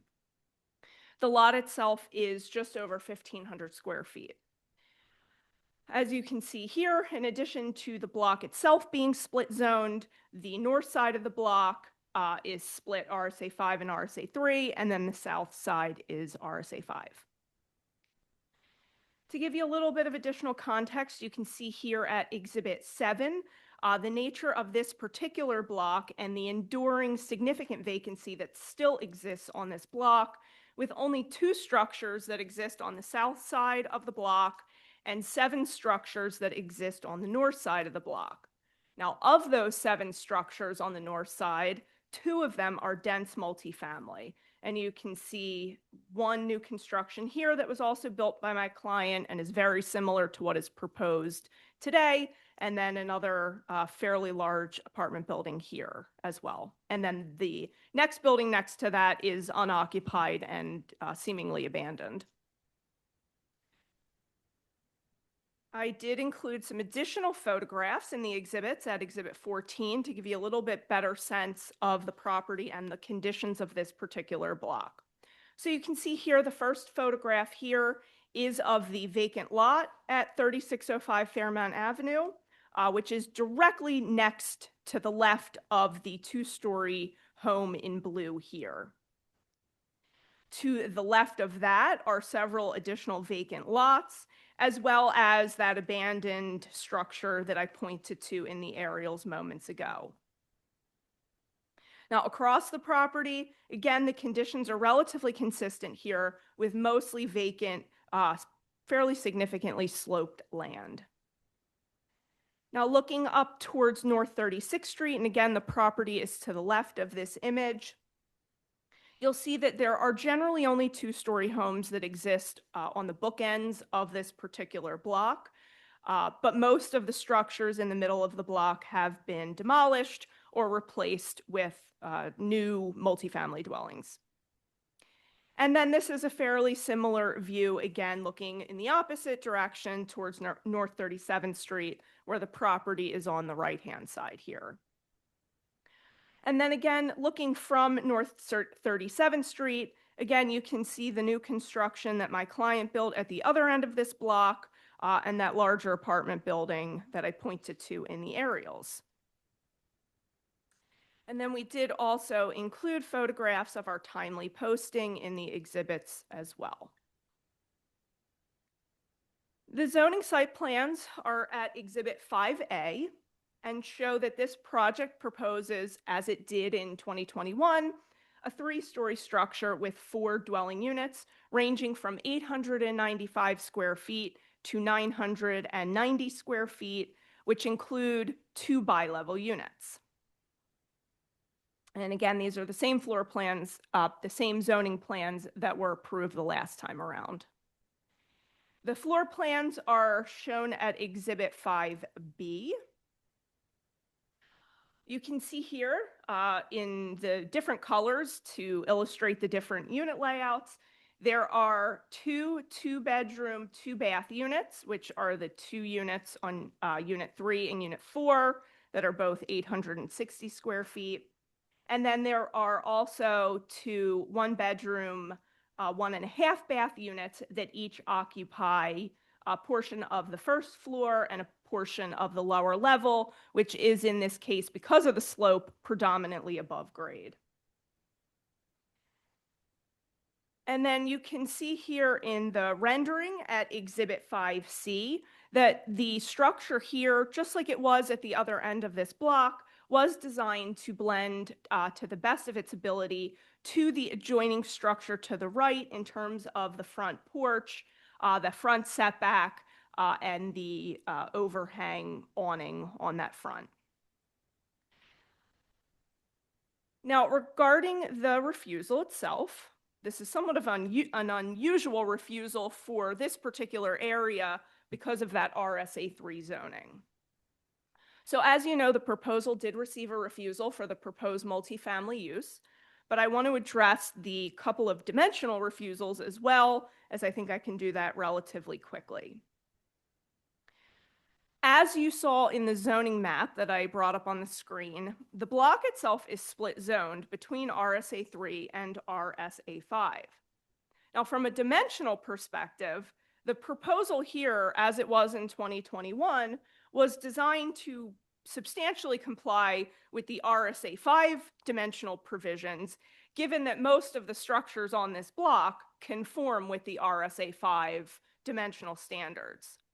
In this case, an RSA3 structure would be quite out of character with this particular block and would be quite challenging for any form of development to comply with, because this lot is significantly smaller than a typical or contemplated RSA3 lot. By code, a minimum RSA3 lot is required to be 2,250 square feet and 25 feet wide. In this case, and with all of its neighbors on this block, the property is only 1,593 square feet and 20 feet wide. So it would not be feasible for any new structure on this lot, regardless of use, to meet the RSA3 standards. Now, in comparison, the minimum lot size for RSA5 is 1,440 square feet, so much more in line with the actual physical conditions of this lot and all of its adjoining neighbors. Now, by way of comparison, with the RSA3 zoning, as you can see on the refusal, the open area is required to be 50% of the lot, where in this case, 26.25% is proposed. Now, if it were RSA5 or RM1, 75% coverage is permitted. That is the standard that you typically see with RSA5 and RM1. And in this case, 73% is occupied. So again, just to show you the comparison here, that it is designed to be consistent with the dimensions that would be required for the bulk of this block. Now, just to kind of illustrate the impact, if the owner were to comply with the RSA3 provisions, they would only be entitled to build on a footprint of 796 square feet. Similarly, the required rear yard for RSA3 is 20 feet, where 9 feet is proposed. And then lastly, there is a refusal here for insufficient parking, which again, is only required in RSA 3. It would not be required for the rest of the block in RSA 5. Now, providing parking on this lot would not only be impossible, given the limited 20 feet of frontage and the relative lot size, but it would be entirely out of character with this block and this neighborhood in general, which does not typically have driveways or any form of off-street parking.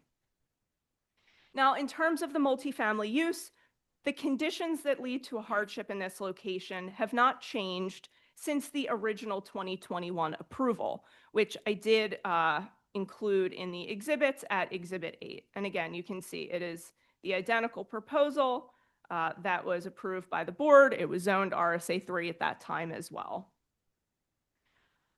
First, this block is relatively consistent with the relatively mixed character that exists on many blocks in Mantua, which generally have occurred due to the rezoning that occurred in 2017 that zoned blocks like this away from their prior RM1 zoning.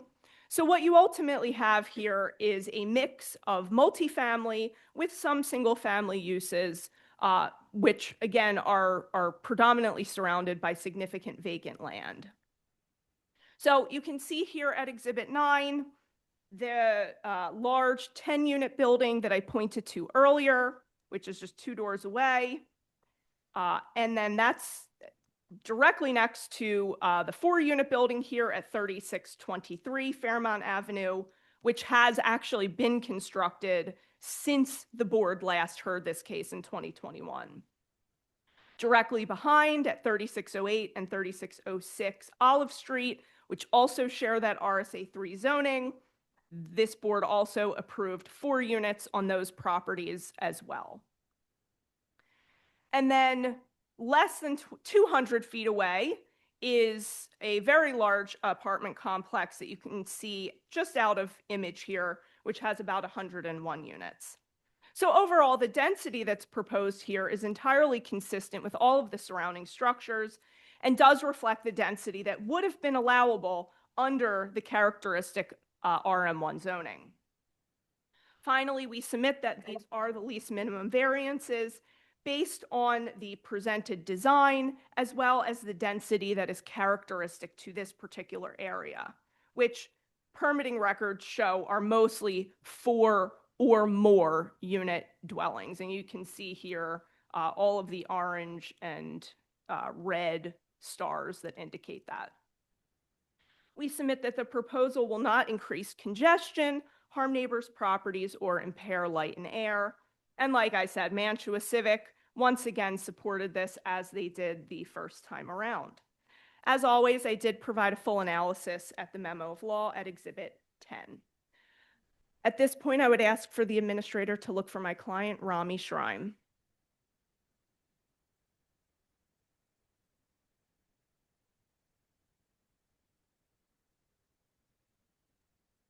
Rami Shram has been promoted to panelist.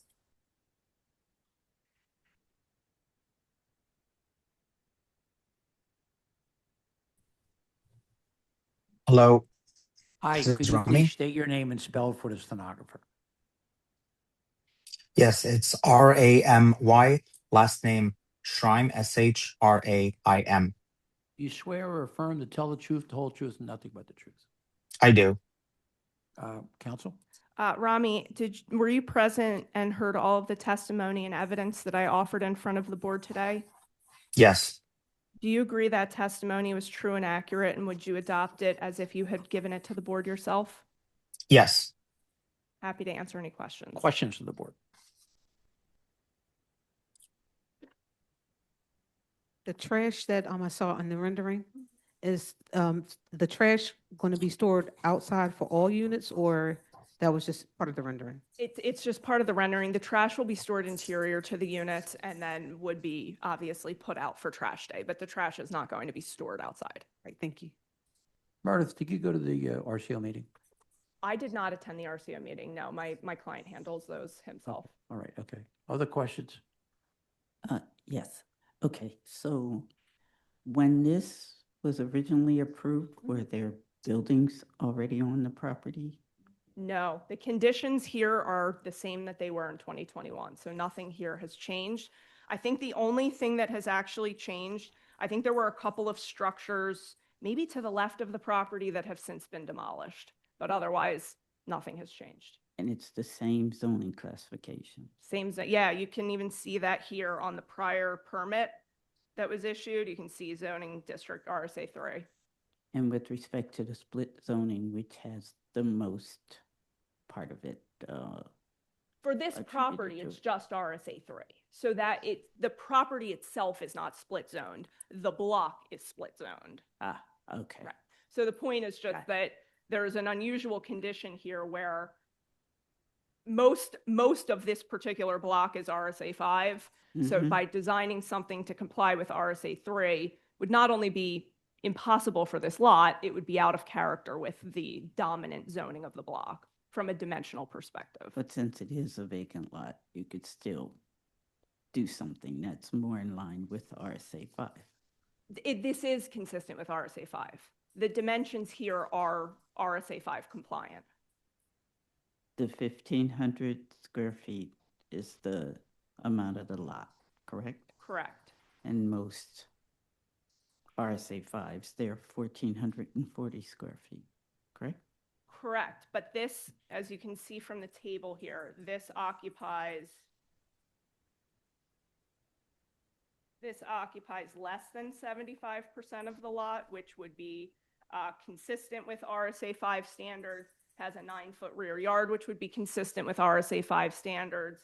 It's 38 feet, which would be consistent with RSA 5 standards, and it has the front setback that RSA 5 would require. You're saying that the dimensionals are okay? Correct. So the. If it were zoned RSA 5, like much of this block, the dimensions are not compliant with the RSA 3, but the RSA 3 lot characteristic here is very unusual given the size of lot. RSA 3 typically applies to lots that are much larger, so that's why there's a discrepancy here. Okay, and no parking? Correct. Right. Okay, thank you. Thank you. And the RSA 5, this multifamily is not allowed, correct? Absolutely correct. Okay. So what's the depth of the basement below grade? Believe it's only 4 feet. Rami, do you happen to know that off the top of your head while I'm looking? And the rear, that's a walkout. That's a walkout. It's the front. A sunken area that has, are those sliding glass doors there, or is that an egress well in the rear?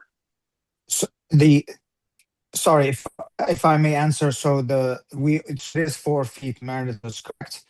And the height of the ceiling is 9 feet total, of which only 4 feet are below street level.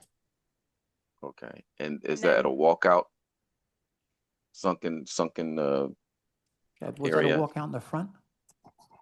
No, that from the rendering, it's just a. No, on the back it is, yes, it is a walkout. The front, because there's the porch. So yeah, it's not a walkout in the front. It is a walkout in the back. Okay.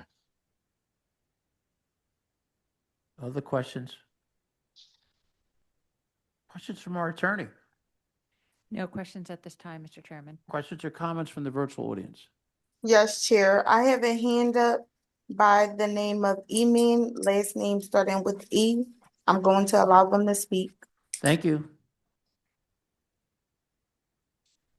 Hello? Hi, could you please state your name and spell it for the stenographer? Sure. My name is Eman Elkalban, E-M-A-N, last name E-L-K-A-L-B-A-N. Do you swear or affirm to tell the truth, the whole truth, and nothing but the truth? Yes. Are you a neighbor? Yes. Please proceed. Yeah, so I'm a neighbor nearby, and of course, as we want to see more development in the neighborhoods rather than just vacant lots, I also, attended the RCO meeting, and I was informed about the fact that this was already like approved and really nothing has changed. And I am a fan of seeing change in the neighborhood and seeing, more development and less just vacant, empty lots that just kind of attract trouble, in my opinion. So yeah, I'm in support of this project, and I hope that the previously approved permits can be reapproved again. Council, you have any questions? Thank you very much for calling in. Is there anyone else? Thank you. Yes, Chair. I have a hand up by the name of Gwendolyn Morris. I'm going to allow them to speak. Okay.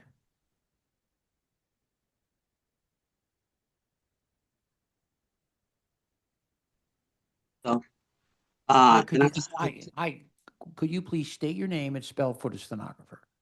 my name is Gwendolyn Morris, Gwendolyn, last name Morris, Morris. Do you I'm the swear or second. affirm, do you swear or affirm to tell the truth, the whole truth, nothing but the truth? I do. Are you a neighbor? I'm a community resident. A what, sir? A community resident. I'm not a neighbor next door. Okay, all right, go ahead, please proceed. She's with Mantua Civic Association. Go ahead, sir. Ma'am, I Ma'am, have go ahead. I have a heavy voice. I have a heavy voice. That's okay. I just That's wanted okay. to I just wanted to add a bit to this conversation, much like the young lady before. I am excited about the development that has gone on, and as you know, in Mantua for many, many years. And the more western part of Mantua, above 35th, 36th Street, is where much of the vacant land existed and still exists to some extent. So to see development in that part of this community means that Mantua entirely, because the lower end of Mantua is very, very different, looks very different than the more western part of Mantua. So we're really excited to see development in that area. And we're in full support as a civic association, as a 50+ year resident of this community, as a former renter and a homeowner in this community. I definitely, and I want to stay here or whatever. So again, I think that this also, encourages some of our younger residents to look at possibly, remaining here. That it won't be in and out. I looked at that particular location at 36 in Fairmount. I know what was there before. I thought it was Sherwood Forest. That's how overgrown those lots were in that area. So I am happy and excited to see development going on in that part of our community. All right, so well, thank you very much for taking the time to call in. Do you have any questions? No. Okay. Anyone else in the audience? No, Chair, I have no more hands up at this time. Thank you. Planning Commission. Michael Gall with the Philadelphia City Planning Commission. The comprehensive plan recommends no change to the existing RSA 3 residential single-family attached zoning at this location. The appellant has demonstrated that the dimensional requirements of the RSA 3 district would restrict the buildable area of this property significantly, as the property is below the RSA 3 minimum lot size. Multifamily use is a common condition in this neighborhood, and the proposed use would not cause undue detriment beyond what might otherwise be expected. Therefore, the City Planning Commission recommends the board grant the dimensional variances and the variances for parking and multifamily household living use. Thank you very much. MI 2026 000965 3605 Fairmount Avenue. I vote yes. Michael Johns, my vote is yes. Cheryl Gaston, my vote is yes. Tanetta Graham, my vote is yes. Ryan McAdams, my vote is yes. Diane Nguyen, my vote is yes. Layla Beebe, my vote is yes. Thanks, everyone. Thank you, Council. Number 5. Is Alan here? Yeah, he's definitely okay. Good. We're going to take a 5-minute break and find Alan and sure. Oh,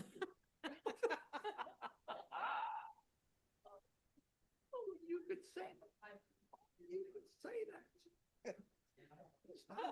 Shut up.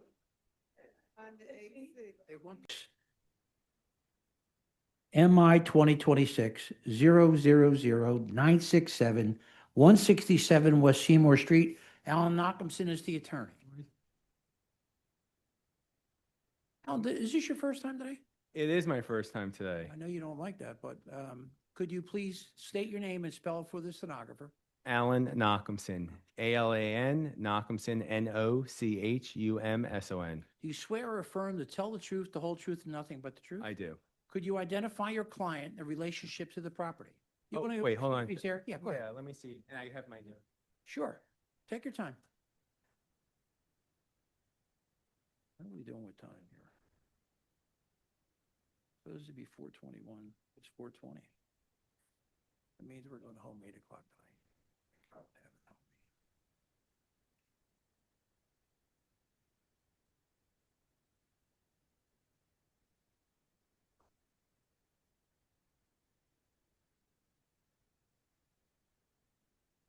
Did you identify your client? Yeah, so my client is Ultimate Real Estate Investment LLC. To my left is Gaziata 7, its principal. Right, and you have a letter of support with provisos from the 12th Ward Democrats. Is that correct?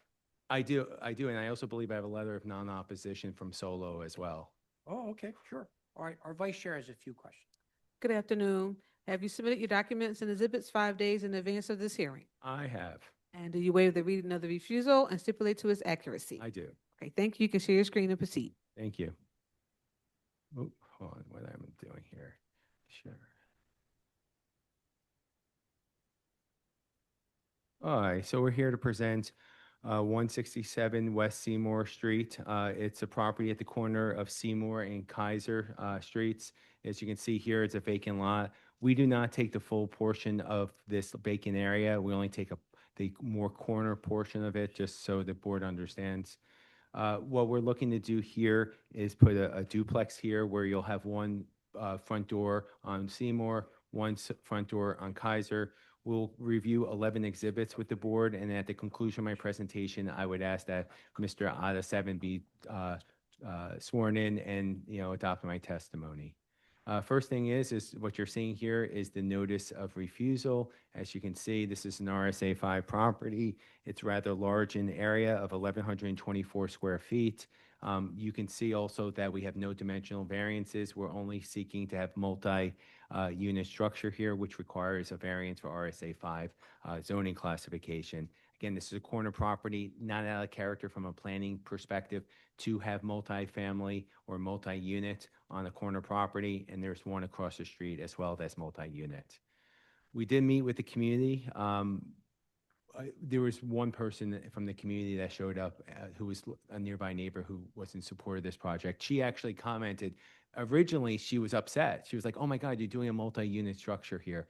And when she found out it was only 2 units, because they had another project where it had three 5-unit properties on her block, she was upset with that project. When she saw our project that we're only asking for 2, she's like, oh, that's a reasonable use of the property. And so she, supported that. And I have to say that both community organizations as well supported it with provisos. Some of them are, there's one that's enforceable, right? So do we want the trash inside? Do we want it outside? We have a split decision here. We have the 12th Democratic Ward or 12th Ward Democratic Committee that believes that the trash should be stored outside. We're a corner property. We embrace that. We actually showed that as part of our presentation. That's their policy to store it outside when necessary or when possible. The Solo organization, who also sent us, and this is their letter of support for 12th Ward Democratic Committee. The Solo organization, on the other hand, wants the trash stored inside. I defer to the board. All I would say is this. When you have a corner property, take advantage of the fact that you can store the trash outside in a responsible manner. For myself, today is Wednesday, so it's trash day for me. And, we have a breezeway. We store it outside. To force us to actually store the trash inside, there was a whole discussion about rats. And you always find a way to work your way into the scenario. Well, it's practical. But it's a practical thing, right? I mean, so where do you always notice how you work your way into somehow? I try. The corner. Exactly. A doggy daycare. Which Art walks past there every day, I do. Hey, if Ian's online once in a while, not this weather. I live in Fairmont. I'll walk into the office and I'll pass by this building. And Ian told me one day, like not dressed up, but just, and then he was like surprised. But, you know, I do a lot of walking. I try to be a man of Philadelphia, and I also try to be practical. And so the question is, do you store the trash inside and outside? You have two groups. One wants an inside, one wants an outside.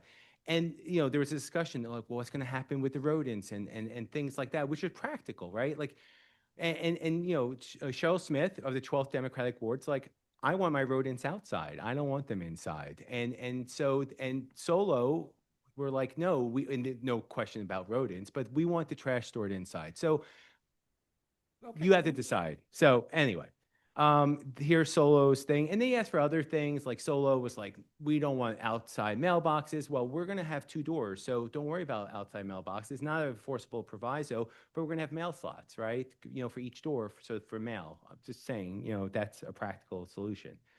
We have revised plans here. The other thing that, you know, we're very mindful of is about having like egress for the lower level unit. We do want basement use, you know, for living in the basement.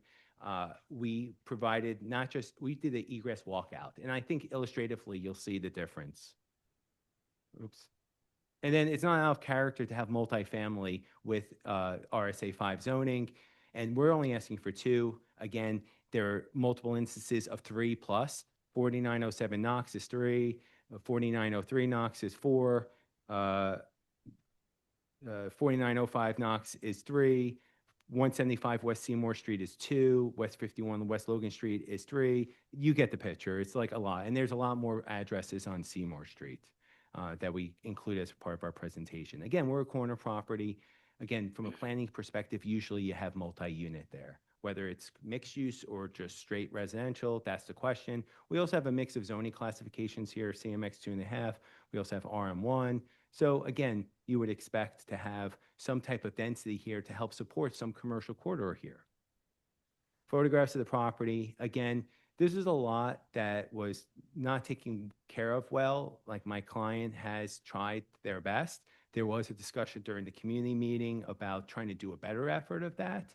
So like we really are trying to make this an anti-dump site by developing it, because that's been an issue. But we've tried really hard, and we've made a commitment, and we're going to continue making a commitment to do that. This property has been a vacant lot since 2008, as you can see from Google Street View. Proof of posting for today's hearing on both public streets. This is 167 West Seymour Street from Kaiser Street, West Seymour Street to the right of the property, from the right of the property from West Seymour to, you know, I guess right and right, but Kaiser Street to the left of the property, Kaiser Street to the right of the property, our plans and drawings. So this is a porch neighborhood. So we're respecting the architectural integrity of the neighborhood by putting a porch here with a bay window that's curved. That would be more in line with what you would see in this neighborhood. The porch kind of mimics the porches nearby. You also have a cornice line, you have lintels. You see you have the 2 doors. We put a little bit stone component and a brick component to kind of have a mix of materials, have a little architectural interesting detail. You also see there's a ton of windows, you know, in the lower level. We're 4 feet above ground, 5 feet below ground in the lower level. And then you can see, well, actually I thought we had the area, I thought, of rendering of where we would store like the trash back there, so maybe we don't. But what was important to the community was to show responsible use of the basement. So again, we have a walkout here with sliding glass doors, and there is a ladder here. Well, it's just not wide enough for us to do like a physical step walkout. We have a ladder here, but it makes it very safe. This is not an egress well. So we're very mindful of the board's position regarding this. And then just in terms of floor plans, you just walk into, depending on the unit number 1 is on Kaiser Street, direct access. It's a 1-bedroom, 1-bath. You have a living room, a kitchen, a bathroom, a bedroom, lots of light and air with all the windows down there. You go down a flight of steps, there's a lower level, and then here's the egress walkout. But you see there are windows interspersed throughout as well for the lower level, and we are deep enough out of the ground to kind of give that light and air that I know the board, you know, finds important. Instead of unit number 1, which has 1 entrance, we go to unit number 2, which is a separate entrance on Seymour Street. This is a 3-bedroom, 3-bath. Again, open floor plan, lots of light and air with all the windows. There's a living room, kitchen, bathroom, bedroom. Then you have, and it's bi-level as well. You have 2 bedrooms and a bathroom. And again, we would prefer to have the trash stored outside. That's how we designed it. But if the board feels so inclined, we would put a ventilated trash closet on, unit number 2. And then there's a roof deck access structure. So each party has a small outdoor area. Unit number 2 is the roof. Unit number 1 is the outdoor area. And then we met with the community on July 7th. Actually, this was the second meeting. The first meeting, no one showed up. So we're lucky to get one person here. And from my, feelings is this: if it's a controversial project, people will show up. If it's not controversial, no one will show up.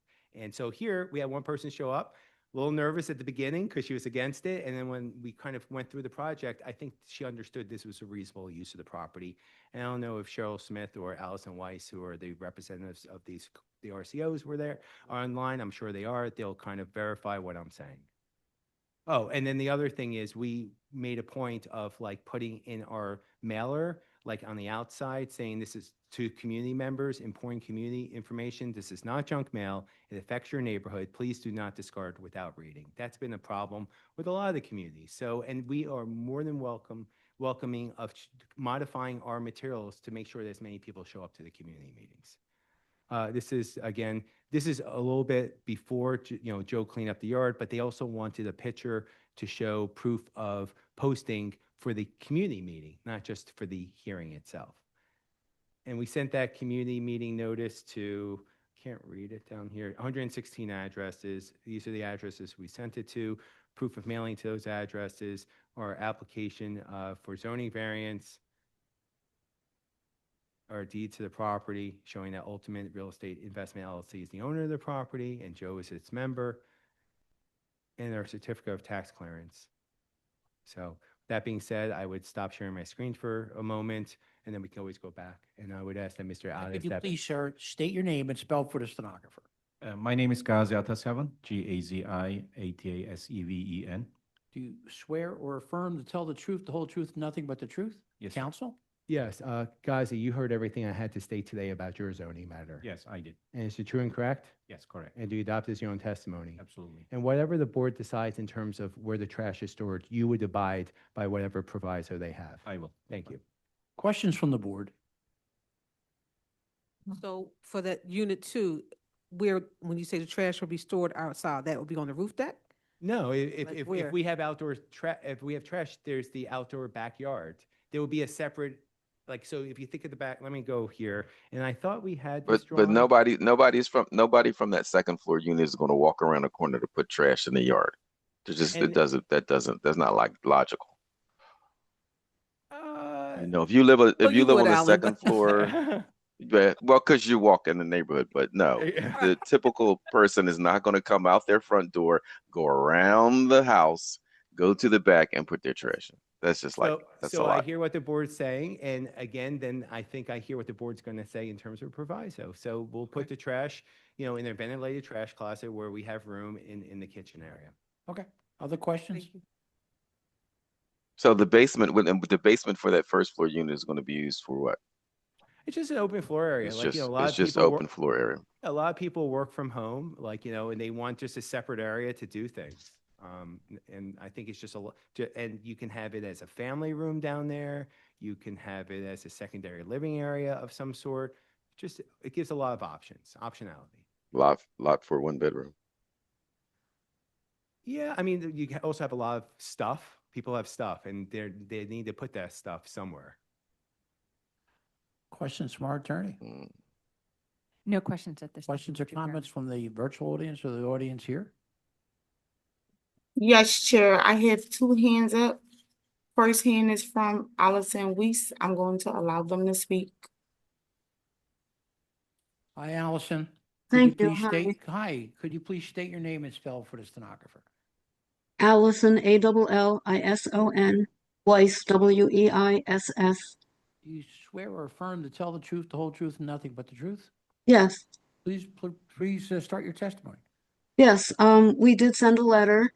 And we also asked the applicant, owner of the property, to consider switching the 3-bedroom unit to the lower floors so that a family could have access to the rear yard as opposed to the family having access to the roof deck, because we felt it was a better opportunity for the children to play safely outside instead of on the roof. And we were, I don't believe, aware of living space in the basement at the meeting. So that is of concern. But again, we would prefer that the 3-bedroom unit be upstairs and the single person unit the 1-bedroom unit, excuse me, downstairs. Mr. Chair, we do have the 1-bedroom unit downstairs. I I mean- think she meant vice I- versa. She meant vice versa. I'm sorry, I meant the Yeah, it's okay. single on the rooftop. We Yeah. hear you. Yeah, and Mr. Chair, this is the first I'm hearing about the switch in terms of unit configuration. I honestly do not remember an ask of us to put the 3-bedroom downstairs. Yeah, I don't remember that. And we did show living in the basement, you know, and I make a big deal of this. Anything we show the community, we tell the community, we're showing the board, unless there's modifications, and then we tell the board that. The other hand, please. Yes, Chair. I have a hand up by the name of Cheryl Smith. I'm going to allow them to speak. Okay. And this is the last hand. Thank you. Good afternoon. Could you please state your name and spell for the stenographer? Cheryl Smith, Cheryl, Smith, Smith. Do you swear or affirm to tell the truth, the whole truth, nothing but the truth? I do. Are you a neighbor? I'm represent the 12th Ward RCO. I wrote the Good, letter. Very good. Thank you. I agree with Allison. The living space in the basement and that butt out where in the drawing that the person was standing was not presented to us. So Alan did talk about, using the bottom or the lower level or the basement for like office space or something like that, but no, we never talked about it being a living space. In fact, we were, adamant that it not be, well, not for bedrooms anyway, or anything like that. And so that wasn't discussed. I agree with the member who's just said that, nobody's going to walk around the front to take their trash to the back.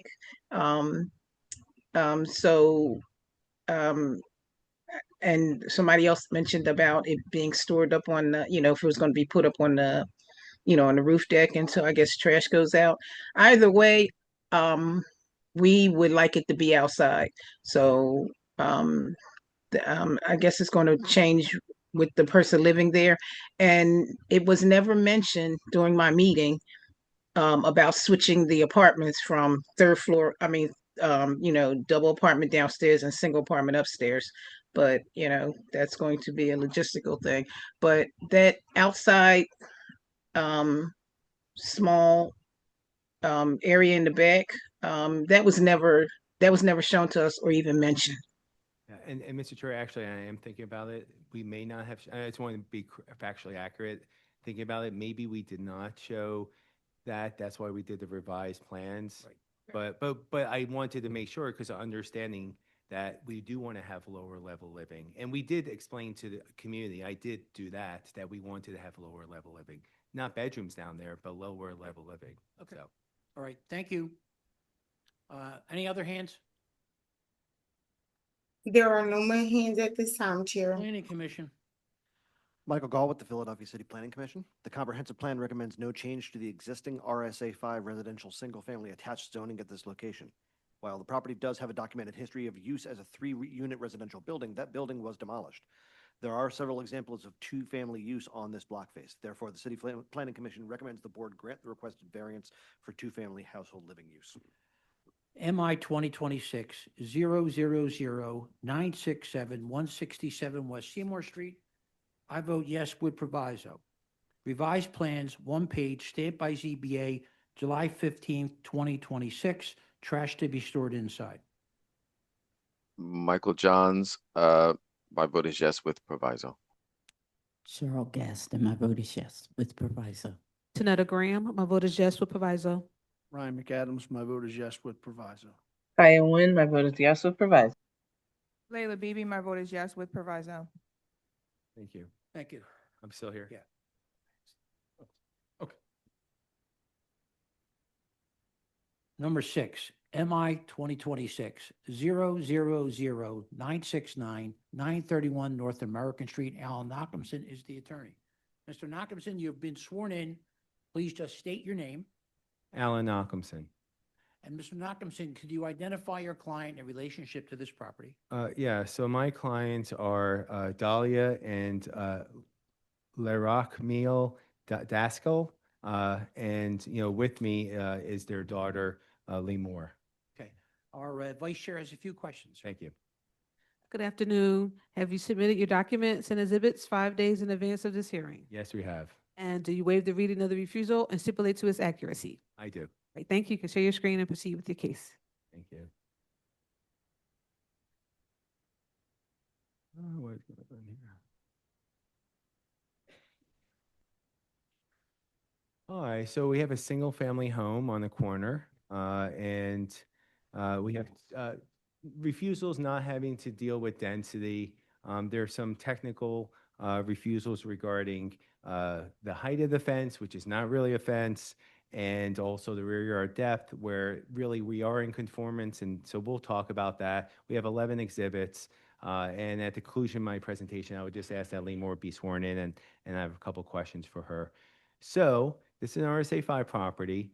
Lee Moore tends to live here with her parents, and again, they have 2 accessory parking spots. We're not taking any public parking away from the street here. It's a good, responsible use. We're more than 65 feet away from the corner, so we're not having to have it as a traffic hazard of any sort. But the 2 refusals are these, and you'll see from the rendering and the drawings. But technically, they're showing that our fence, which is not really a fence, is 10 feet high, which so we're only allowed 4 feet. And then, we're allowed rear yard setback of 9 feet. So first, we're in a regular shaped lot, but we're not really. We really do have a rear yard. It's just parking there. And you'll see it's a parking pad that's kind of covered around the sides, not at the top. So we met with the community, the Northern Liberties Neighbors Association. It was a well-attended meeting. I think Alex told me it was like 6 to 12 neighbors. Very sophisticated group. Membership's very sophisticated within that community. They voted in support of this project. So again, I don't think we are a non-conforming rear yard, but let's look at other non-conforming rear yards nearby. There is a lot of them. So I just wanted to show that we're not out of character to have that such a non-conformity. And then you can see an aerial view of the property. So the people that would be most directly impacted by our building structure, lower level building structure here for our parking pad is 933 and 951. You can see that their living space is 933, doesn't go that far back. And same thing for 935. And there's a ton of trees back there anyway. So no one's going back there as deep as we're going anyway. So we're not really taking away anyone's light in there. And then maps of the area. Again, this is just a single family structure. Also, just want to point out there's a 10-foot alley. So we have we have an artificial rear yard that, you can argue that we're leveraging with that 10-foot alley that's directly behind us. And then photographs of the property. We're taking this structure, which is technically an RSA 5 property, and making it more in conformance with the code to have a single family house where Lee Moore would be living with her parents. So it's from Laurel Street as well as showed you from North American Street.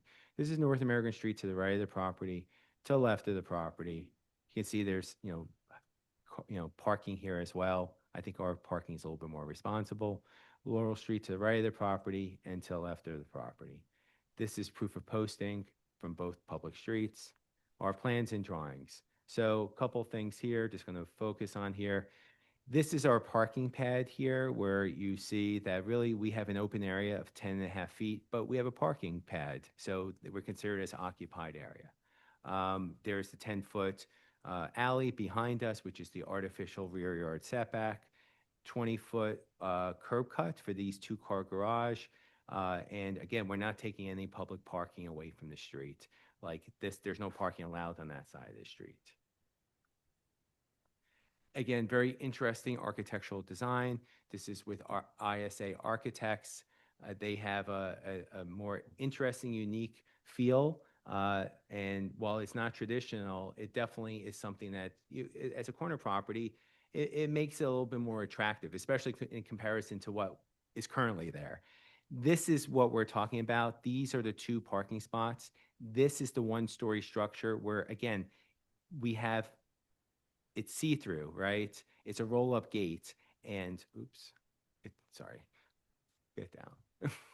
Sorry, it's my billing system. And see-through, and then it's, while you see this as the fence area, it's just built out like as a structure, but it has an open top, it has open frontage, it's supposed to have light in there, and again, not really directly impacting. You can even see in this rendering, well, I don't think it's an accurate depiction of it, there's some large trees on these other lots. So we're not taking anyone's light in there because they're not using that part of their lot. We know the other neighbors knew of our project. They did not show up to the community meeting, and we have no inclination that they're against this project.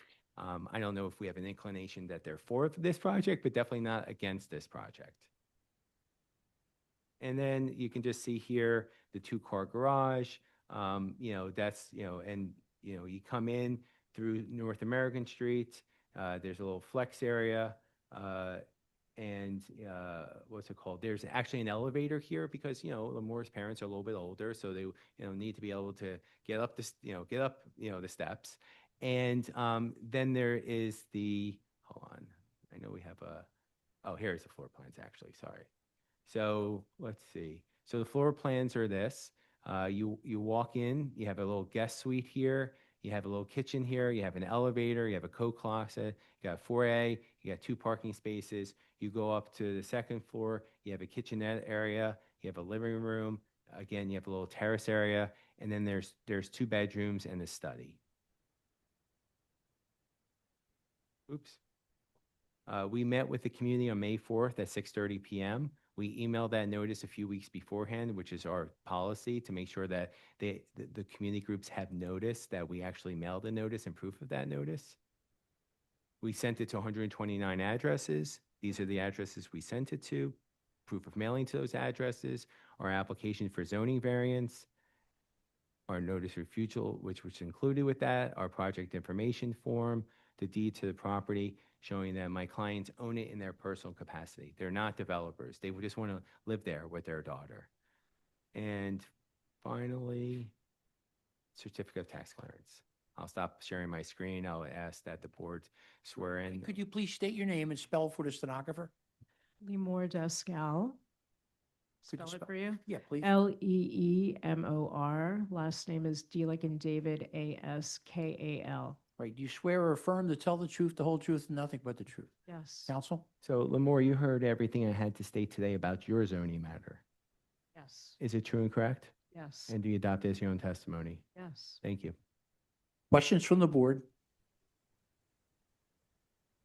Yes, my question is, okay, there are 2 refusals. So the one, the accessory parking space is located in the required rear yard. So where's that on this? Let me reshare my screen and kind of get through that. I'm going to go to the site plan, which will show that. Yeah, it doesn't show how much of Well, an encroachment, but it's. Yeah, well, actually, you know what? There was floor plans too. Hold on. Oh, here's the floor plans. I also have the site plan, but do you see this where I'm circling? If you can make it a little bit bigger, I might be able to see it. Yes. All right. Okay. And then I actually can show you the site plan where we're really 10.5 feet set back with this, like with this one. If you want me to show you that too? Yes. All right.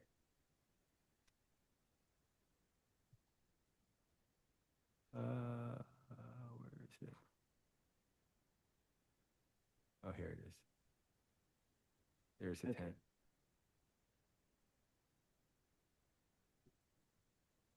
Gotcha.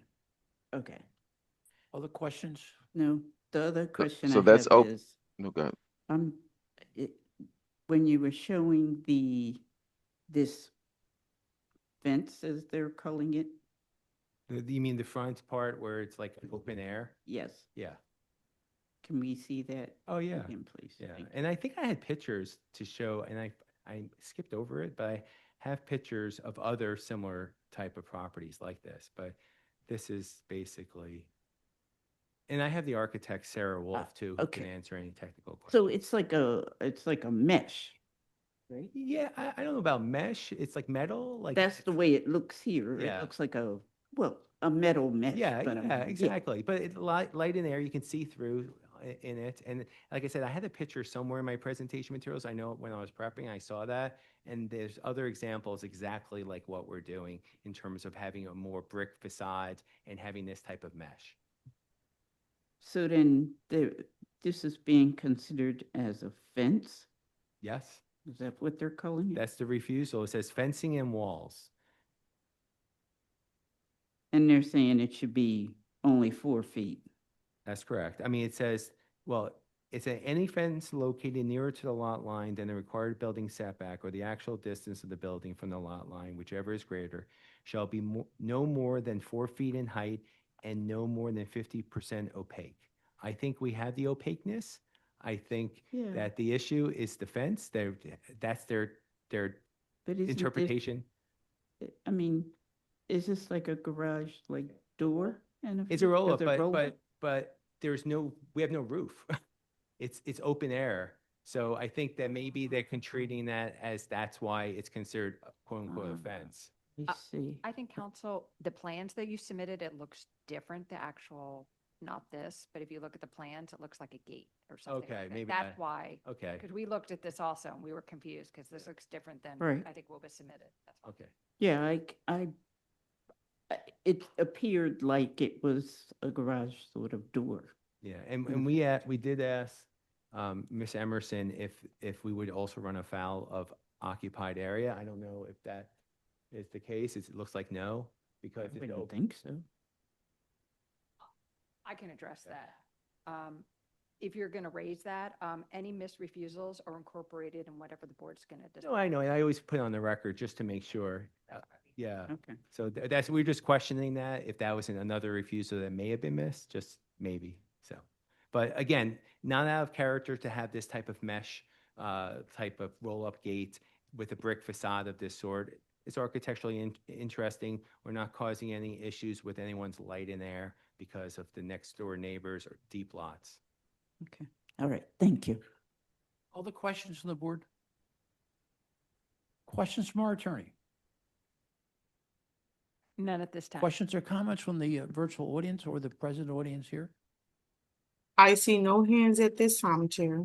Planning Commission. Michael Gall with the Philadelphia City Planning Commission.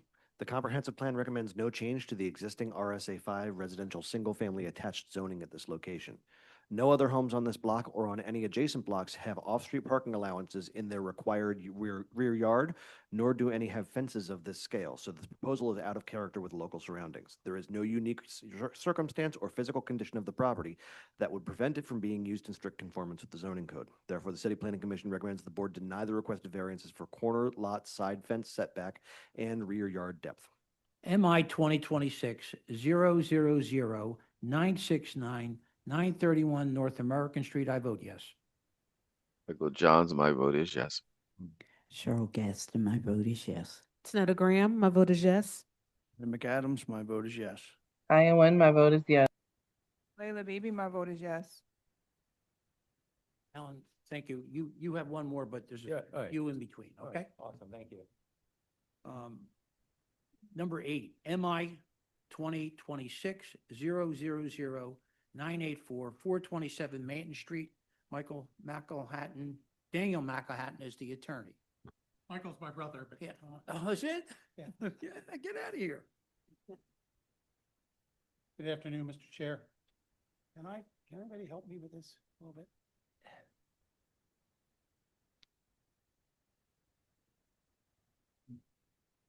I have not used this system before.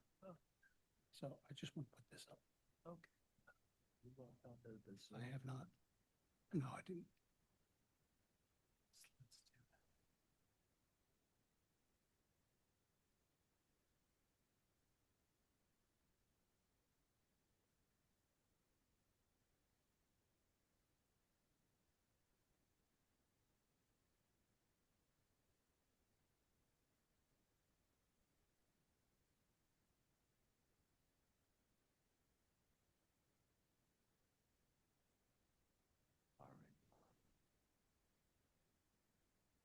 didn't have it on now.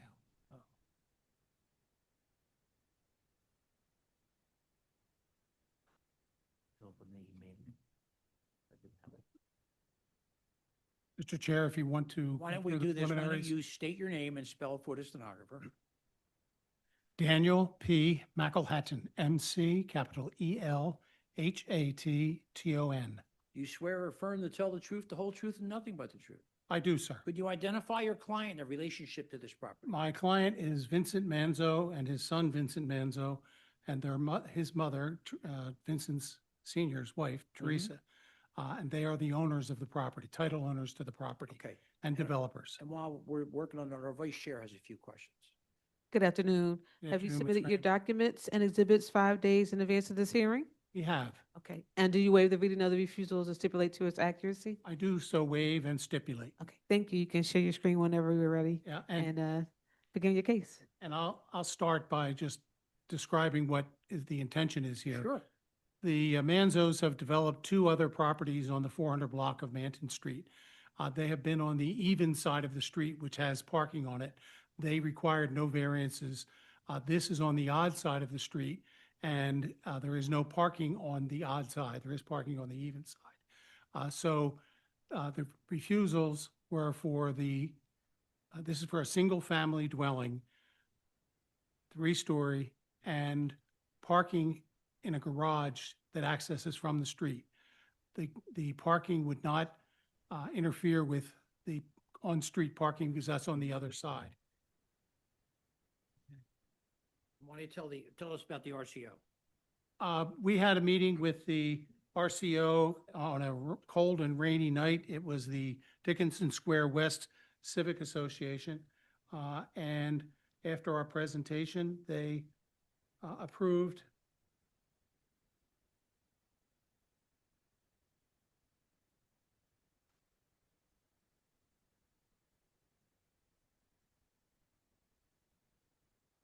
they took a vote and they approved our application. Okay. And I think they've submitted to, that proof to the, Yep. to the zoning board. And I apologize about not having been on the Zoom before we came aboard.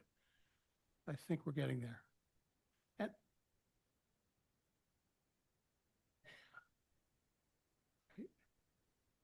And I really just want to show the property. And if I can get that on.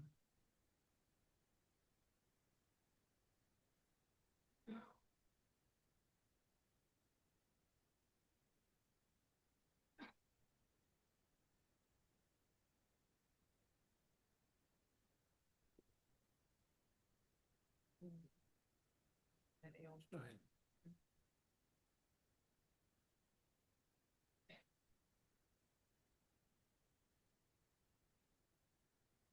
Currently, it is a vacant lot.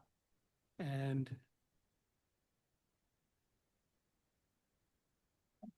Chair, this is what it looks like, so we're not holding everybody else up.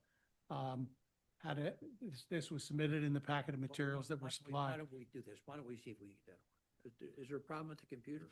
No, its problem was that I hadn't logged on to the Zoom. It's the first time I've used Wait, the, here it is. Here it is. It's coming. Here you go. You're up. See, look up, look in front. yeah. Yep.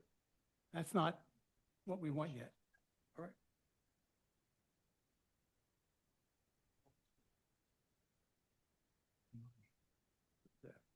That's on screen.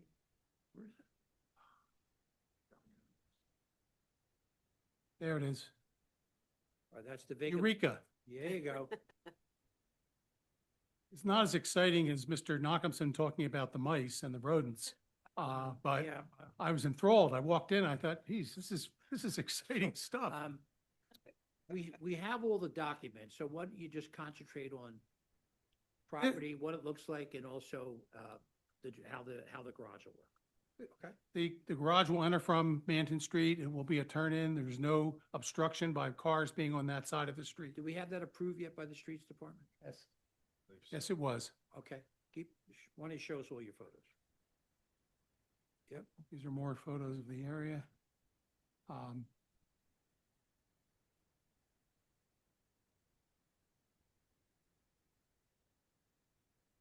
a nice street and they intend to enhance it and enhance the neighborhood. So do you have a rendering of the house with the garage? I believe Alex Duller is the architect. He should be online. Okay. So I would ask Alex to, Why don't we bring Alex on? Alex? Alex Dueller has been promoted to panelist. Thank you.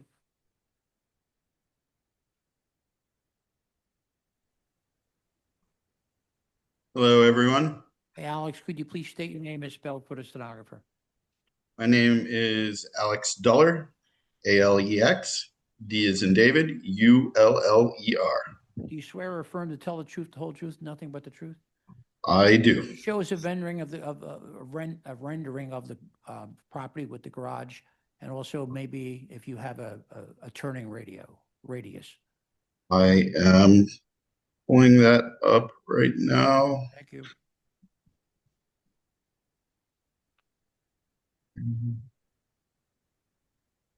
Someone else is sharing. All right. Send request.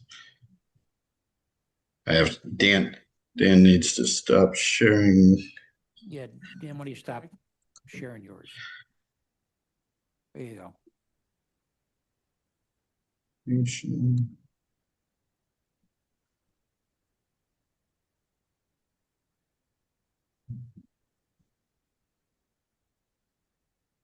Come on, Zoom. Let me share.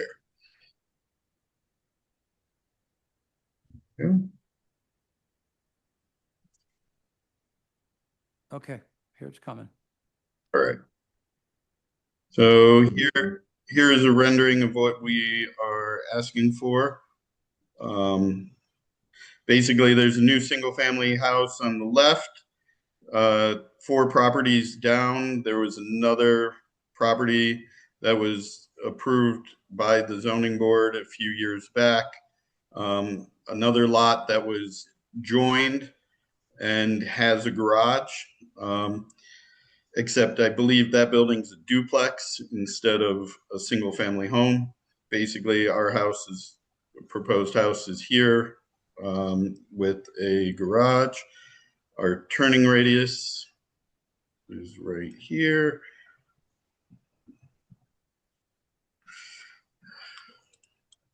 Zoom windows in front of all my controls, but Top, right? zoom in here. I see top here.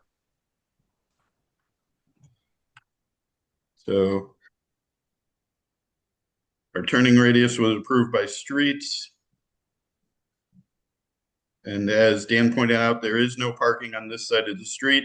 So we would actually be adding 2 parking spaces to the neighborhood instead of taking away any parking spaces.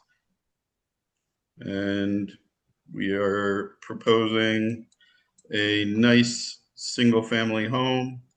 So the first floor has the entry, the 2-car garage. We would come upstairs to a full living level, kitchen, living room, dining room, a large pantry, powder room. Architectural feature, we have an opening kind of down to the first floor so that we kind of make that connection to the entry vestibule. We go upstairs and we have 3 bedrooms, and then we go up and we are actually proposing a 4th floor. We set that 4th floor back so that we did not, basically impose upon all of the other neighbors and neighborhood. And on that floor, we have a large master suite and then go up to a pilot house.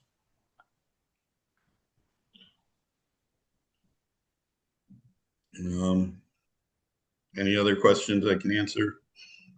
Gladly do so.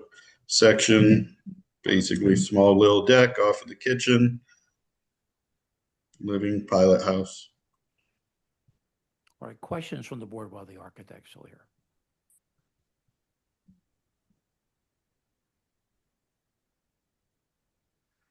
Questions from our attorney?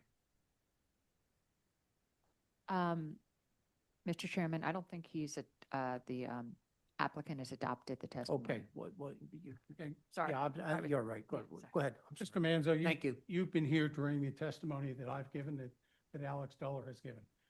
Have you been present at that time? Well, could you Yeah. first state your name and spell it for the stenogram? Vincent Okay? Manzo, Vincent, Manzo, Manzo. Right, do you swear or affirm to tell the truth, whole truth, nothing but the truth? I do, sir. Go ahead, counsel. And do you adopt testimony that was given by me and by Mr. Duller as your own? I do. Very good. Now, counsel, No questions at this questions or time. comments from the virtual audience or the audience here? I have no hands up at this time, Chair. Planning Commission, Michael Gall with the Philadelphia City Planning Commission. The comprehensive plan recommends no change to the existing RSA 5 residential single-family attached zoning at this location. The maximum height exceedance being requested is de minimis from the code standard. However, there is no unique circumstances or physical condition of the property that would prevent it from being used in strict conformance with the zoning code. Therefore, the City Planning Commission recommends the board grant the proposed variance for maximum height, but deny the requested variance for off-street parking allowance. MI 2026-000-984-427 Man Street, I vote yes. Michael Johns, I vote yes. Cheryl Gaston, my vote is yes. Tanetta Graham, my vote is yes. Ryan McAdams, my vote is yes. Diane Nguyen, my vote is yes. Leila Bibi, my vote is yes. Thank you, Mr. counsel. Mr. Chair, that'll complete my business. May I be excused? Sure, thank you Good very day. much. Thank you for your Thank you. indulgence. Great, thank you. Mr. Nachumson?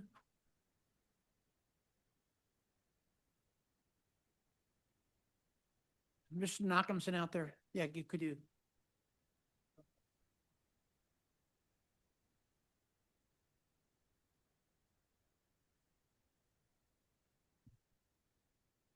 Yeah, I know. I know. The two next.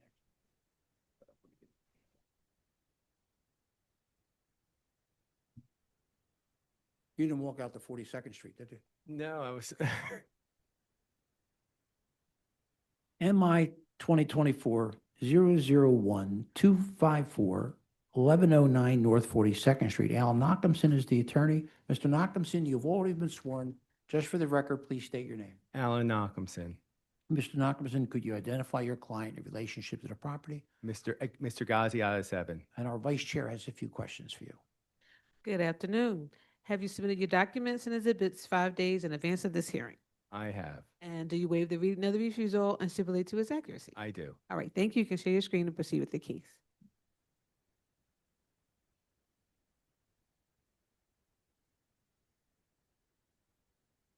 All right, so similar to the other project that I presented with Mr. Addis-Evan, and by the way, I don't think I properly introduced Mr. Addis-Evan. He's an affordable housing developer.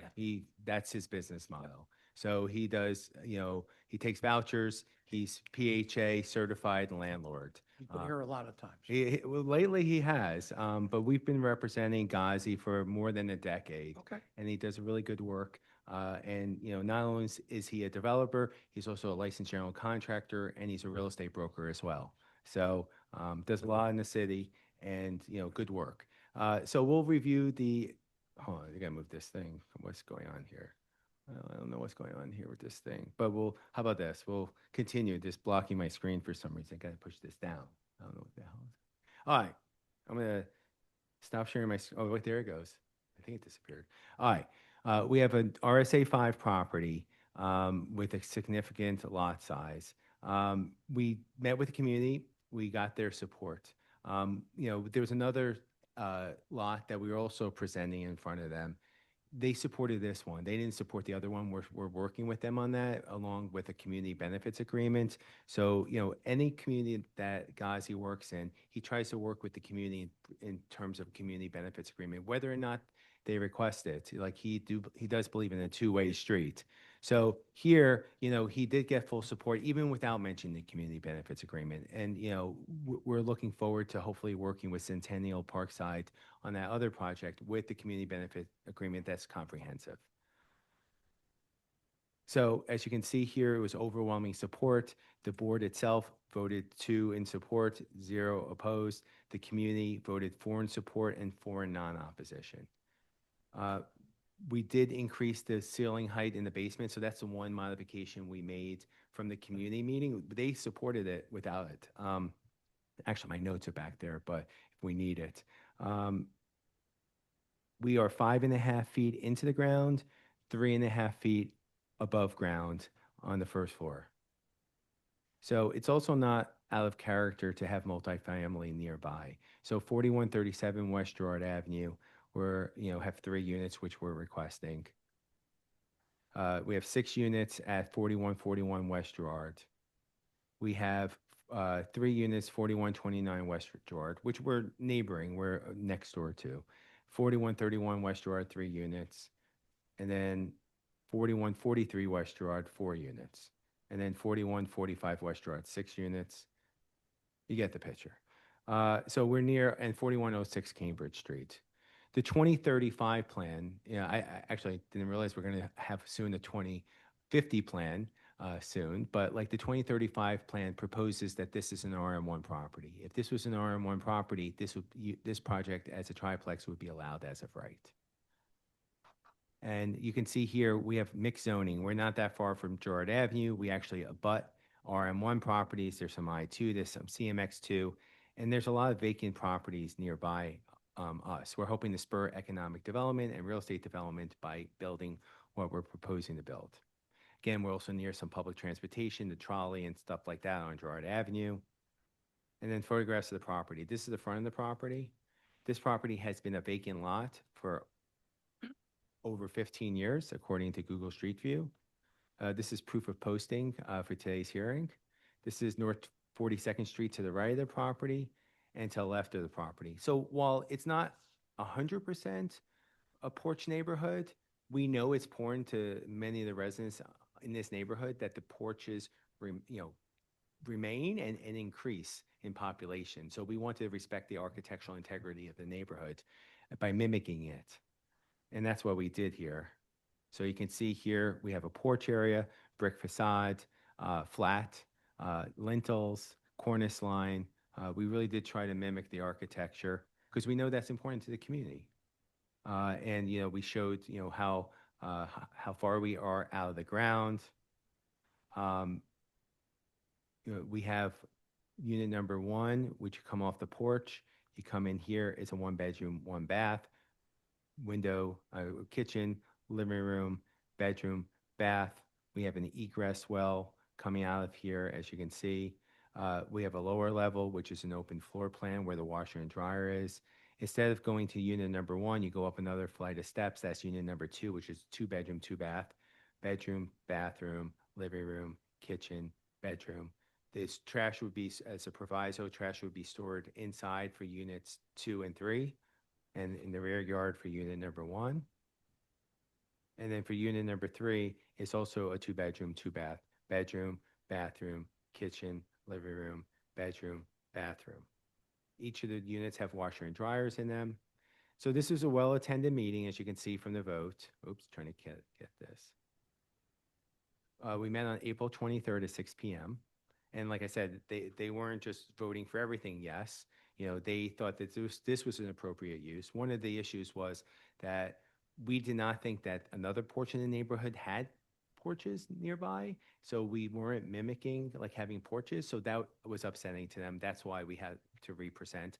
And, for that other portion, they were also upset about the density. Here, they weren't upset about the density.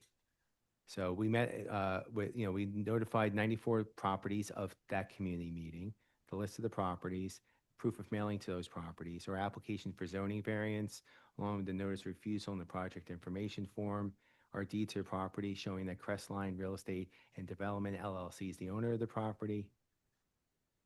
And then finally, our certificate of tax clearance.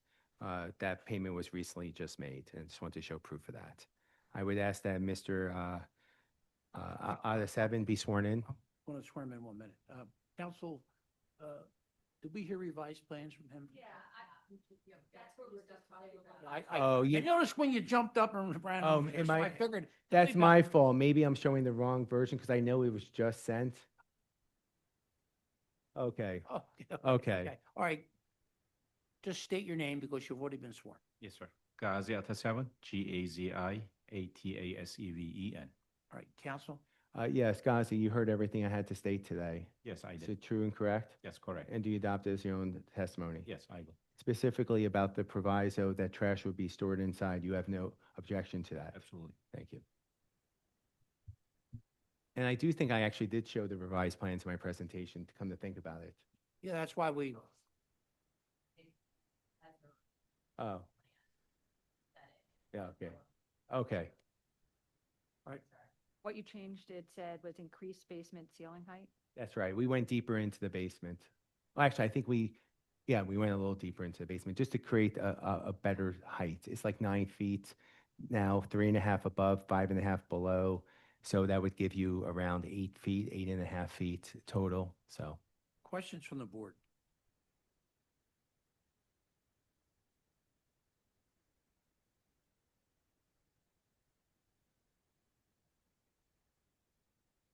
Let's see what happens with the revised plan, and then I'll move on. I'm sorry, say it. I'm going to see where they stand with the revised plan. Okay, I'm waiting. I can't do nothing else but wait.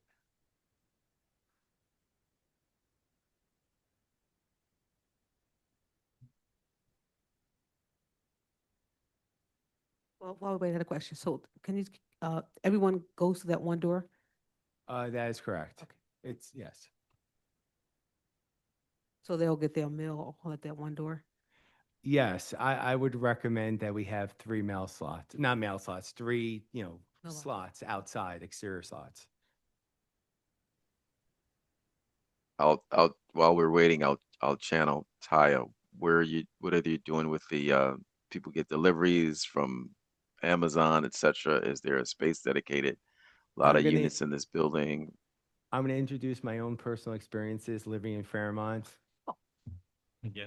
That unfortunately, again. you got to run to the door. But that's what we do, and we find that works because of how things you can track packages. It's just living in the city. If we could See, use I think Michael did that on purpose, just to hear you say some personal. but it's true. We run to the door. What you do hold on is one minute. you have packages delivered to the hub at the Whole Foods.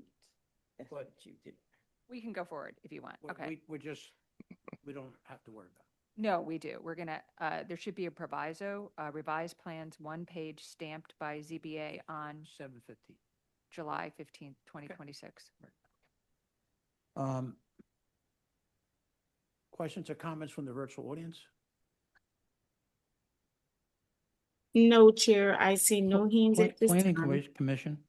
Michael Gall with the Philadelphia City Planning Commission. The comprehensive plan recommended no change to the previous RM1 residential multifamily zoning at this location. However, in 2017, this block was remapped to RSA5 residential single-family attached in a council-supported action. Under the district plan recommended RM1 zoning, the proposal would be permitted by right. Therefore, the City Planning Commission recommends the board grant the requested variance for multifamily household living use with a count of 3 residential units. MI 2026-001-254, 1109 North 42nd Street. I vote yes with proviso. Trash stored inside. Also revised plans, 1 page, stamped by ZBA, 7/15/26. Michael Johns, my vote is yes with proviso. Cheryl Gaston, my vote is yes with provisos. Tanetta Graham, my vote is yes with provisos. Ryan McAdams, my vote is yes with proviso. I win, my vote is yes with proviso. Layla Bibi, my vote is yes with proviso. Thank you. Thank you. Have a great night. MI 2026-001-549, 3900 West Girard Avenue.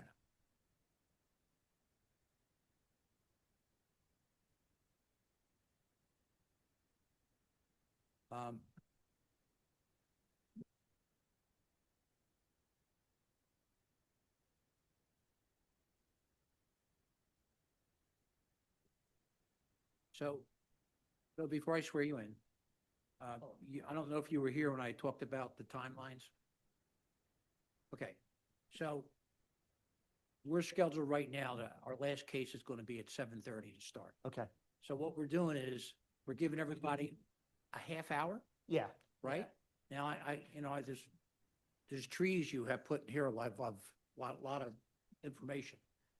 We don't want you to shortchange your client. Yes. If we get to the point, we get much past a half hour, what I'm going to have to do is give you a resumptive here. Okay? We're going to get it done in half an hour. Absolutely. Other people have said that, but. If I don't get it done in half an hour, I'm not going to make it out of here. Right. Please state your name and spell for the stenographer, counsel. Yes, good afternoon, members of the board.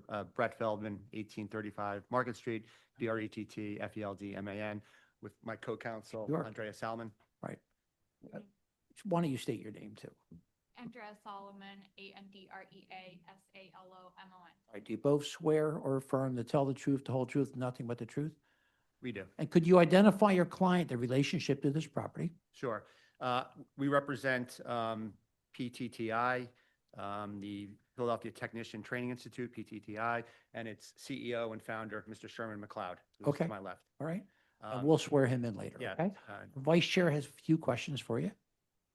Good Here. afternoon. Have you submitted your documents and exhibits 5 days in advance of this hearing? We have. Okay, and you have several use refusals as Yeah. well as zoning refusals. So do you waive the reading of the refusals and stipulate to their accuracy? Yes, Yeah, yes. you only got 30 minutes, so say yes. Yeah, All right. yes. Thank you. Share your screen and proceed with your case. Okay, great.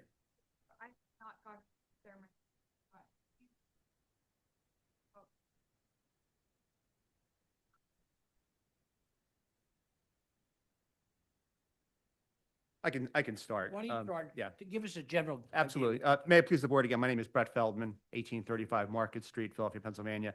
Along with my colleague, co-counsel Andrea Salmon, we are really proud today to be representing the Philadelphia Technician Training Institute, PTTI, that is the zoning applicant. They're also the owner, equitable owner of 9 properties that are at issue today that are on the 3900 block of Girard Avenue in Cambridge Street. PTTI seeks use and dimensional variance relief to permit the relocation of these 9 lots to 1 lot for the construction and operation of a new 4-story post-high school vocational technical training school that will also include on-site commissary and cafeteria for students, perhaps the community, as well as accessory signs and an accessory surface parking lot. PTTI has worked tirelessly to acquire these 9 properties. 6 of them are owned by PTTI. The other 3, we have went through closely with the land bank, and we've acquired 3 of those properties through that we have almost acquired now the 3 properties from the land bank. We were approved by the land bank board, city council, and waiting on a closing subject to zoning relief. And again, this is for the construction of this school. You know, for the record, based on the unique characteristics of the property and the substantial public benefits associated with the proposed development, the requested relief satisfies standards for both use and dimensional variances under the Philadelphia zoning code. Turning to the exhibits, we've passed up exhibits 1 through 17, which I'd ask be incorporated into the record. We're going to go through a lot of those, but just briefly, we have a lot of information about PTTI, what services, what skills it provides, what courses of education. We have property photos. We have really strong letters of support from District Councilperson Jimmy Gauthier, both at the land bank. So we had to go through the whole land bank approval process, and now for this zoning approval process, we have a letter from Centennial Parkside, which was, I think, the RCO in the last case, unanimous letter of support, very strong support language.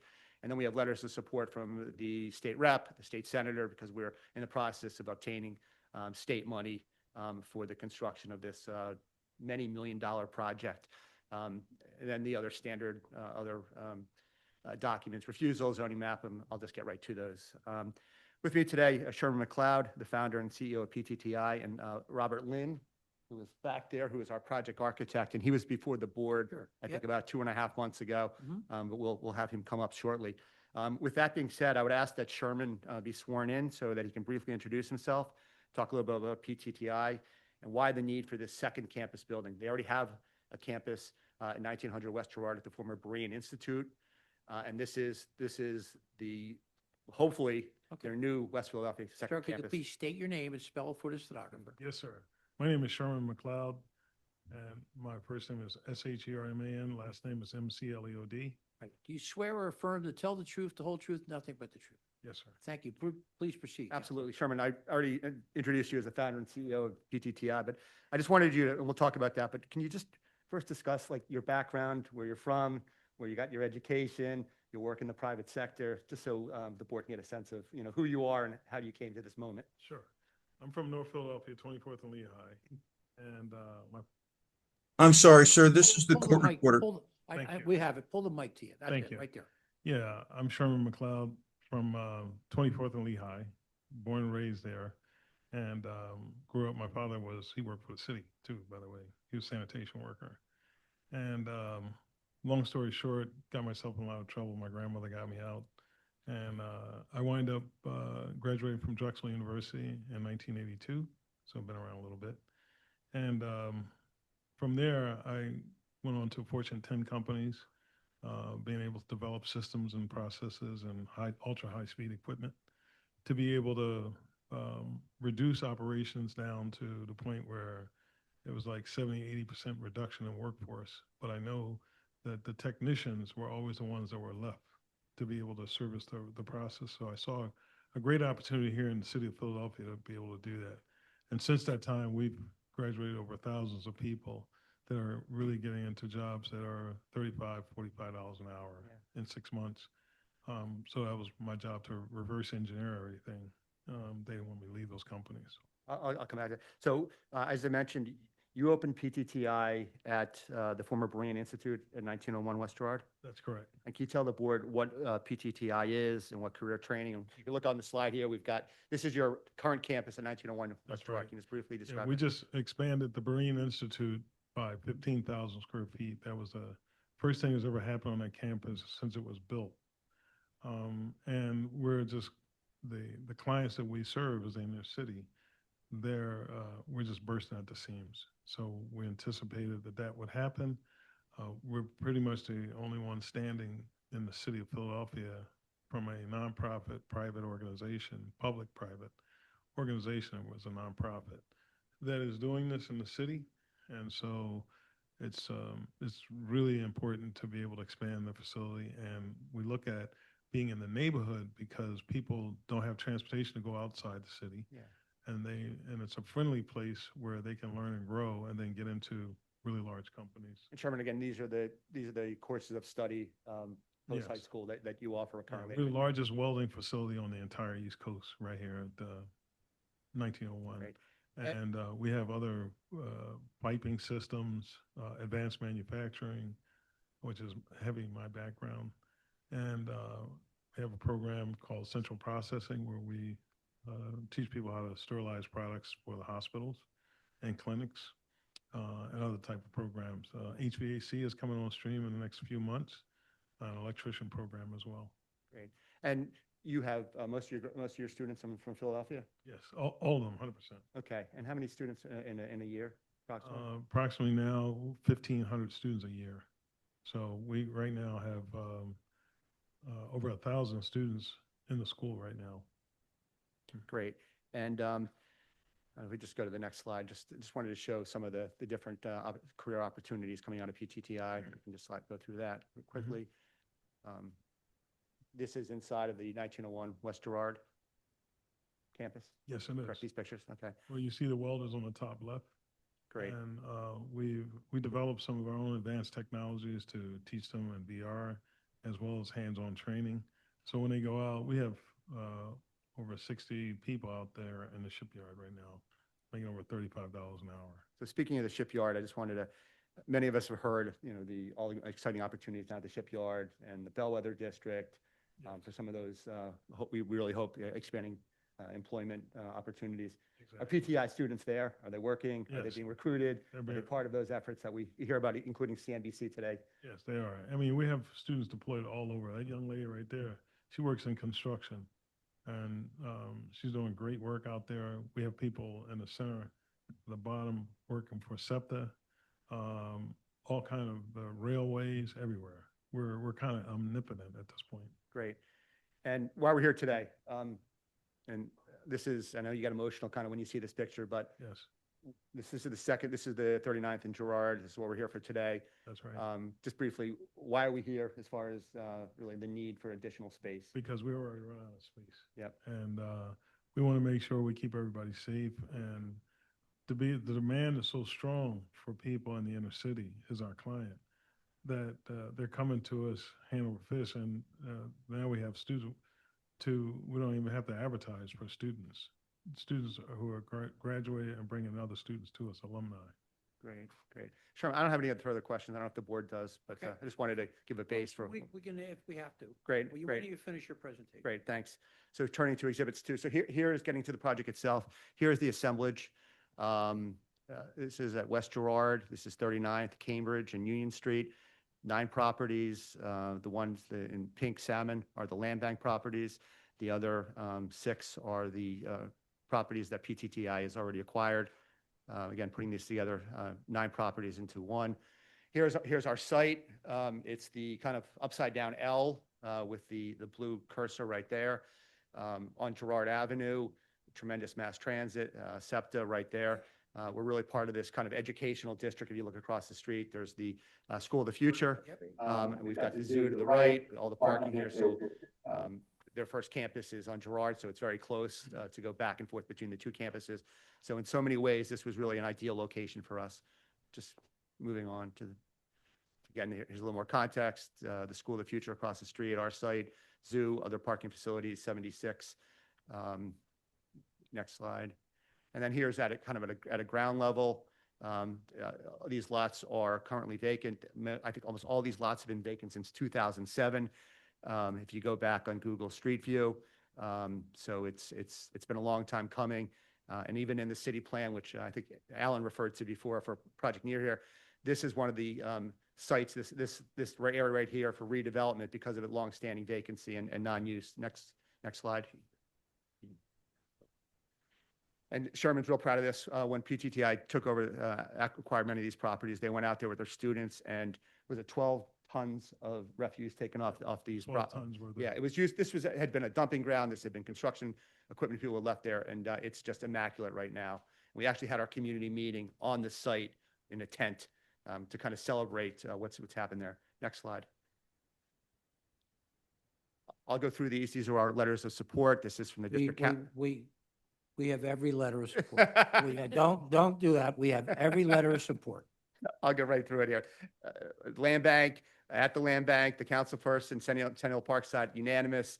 We have an MOU, and if you look at the language, it's just about as this is dynamical. Continuing on, state senator, state rep, other interested parties. Exhibit 4. This is our refusal. We have refusals for. We have a split zone situation here. That's really part of the challenge here. We have 2 different zoning districts. We have an RSA 5 and a commercial. So the way city planning reviewed this is we get the most restrictive of the residential, we get the most restrictive of the commercial, which limits what you can do here. We have a height refusal, which as you'll hear, because of the school, because of the high floor to ceiling height, 16 feet.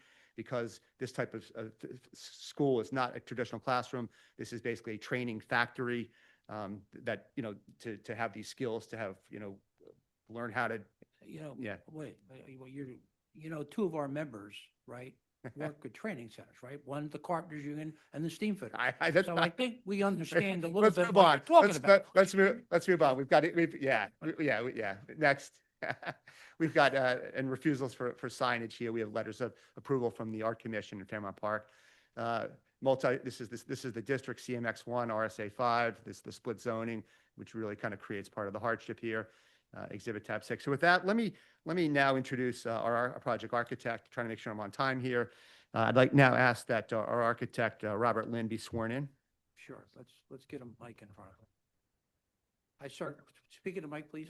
Could you please state your name and spell for the stenographer? Robert Lynn, L-I-N-N. Right, do you swear or affirm to tell the truth, the whole truth, nothing but the truth? Counsel? Yes. Bob, thanks for being here. What is your current employment? I'm the principal of Lynn Architects. I think I bored you with my credentials last time, but I'll do it quickly. You didn't bore us, but you went through them. I went through them. Okay. 44-year-old company I founded. We're architects, civil engineers, code officials, and construction managers in Delaware County media.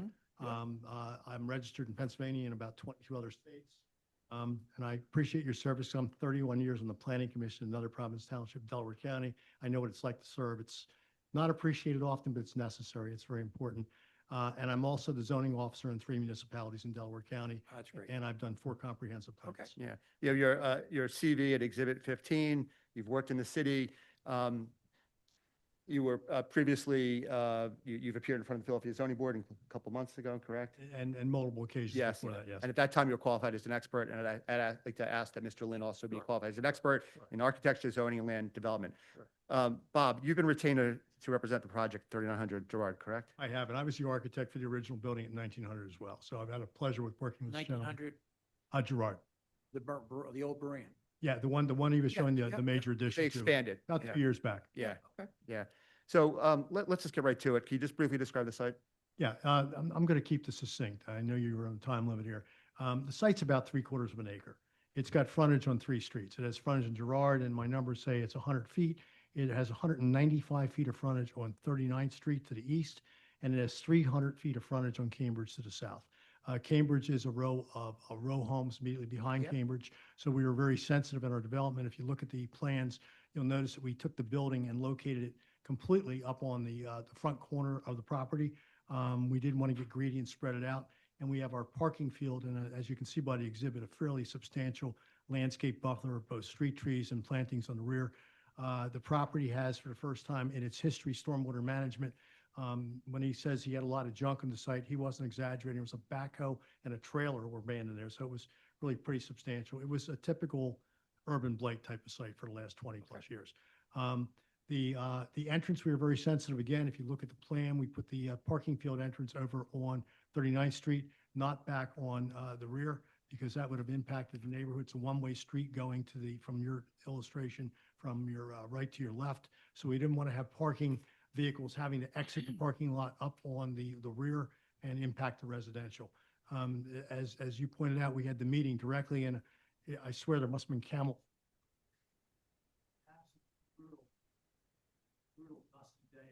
They could shut it off in the other hand.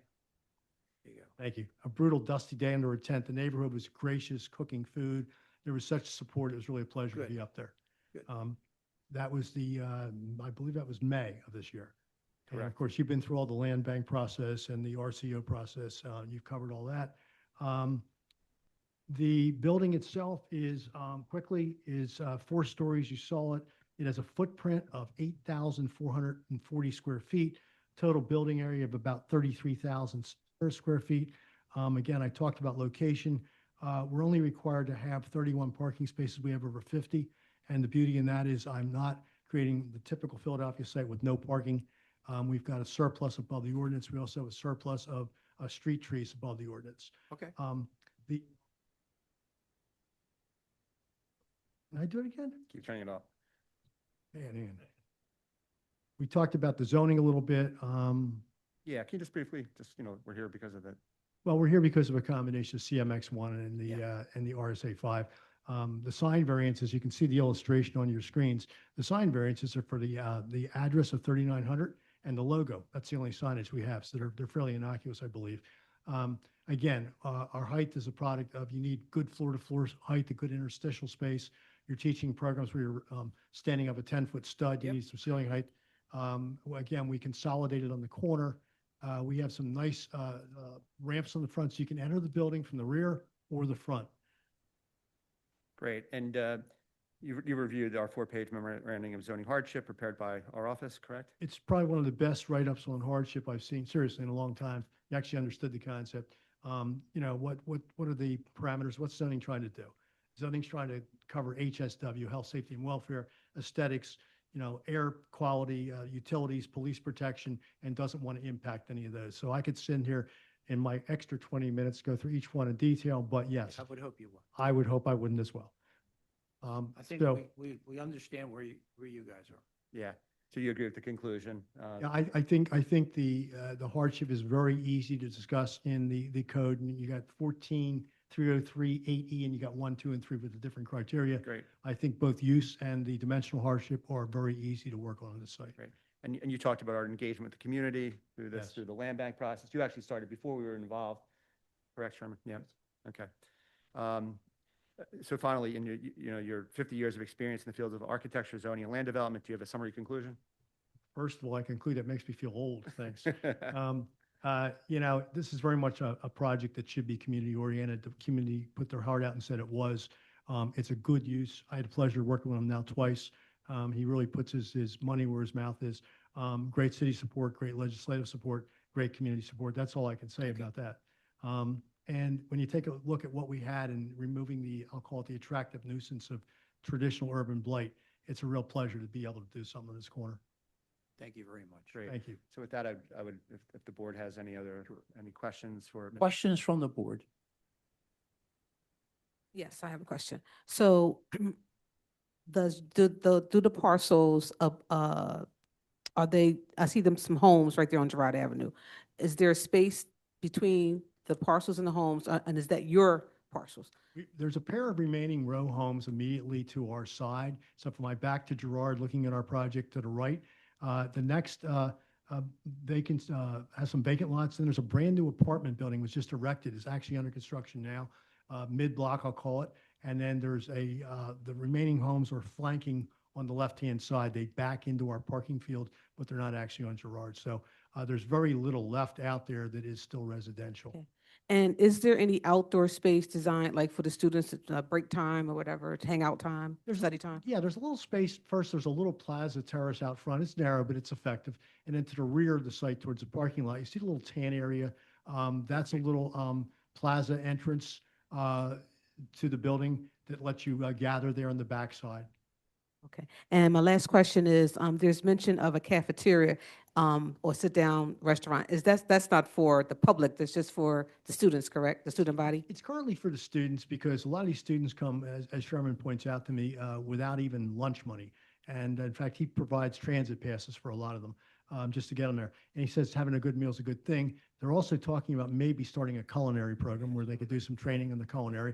And surprisingly, when the community was there, the community said, we want to come eat there. So we're keeping our minds open towards the possibilities of having the community further engaged. So it's kind of a little bit ambiguous, but it's definitely oriented for the students of the school with other possibilities as we move forward. Yeah, I would just add, we were trying to capture as much of these different classifications and options, so we don't have to come back to the zoning board. So that's why you see. Use the word commissary and sit-down restaurant. It's a typical school cafeteria, if you will, hopefully with an upgraded culinary program. Other questions from the board? How many students? Sherman, what do you see at this campus in a year? It would accommodate between 800 and 900 students in a year. Okay. And what kind of hours are we talking? The hours would be from 8 to 3 and then 1 to 10. Okay.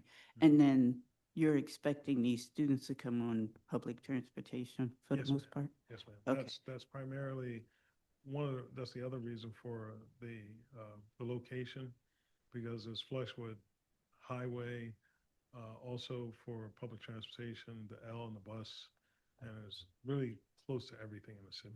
Including your other campus too, down That's right, yeah, including Girard our Avenue. campus. That's correct.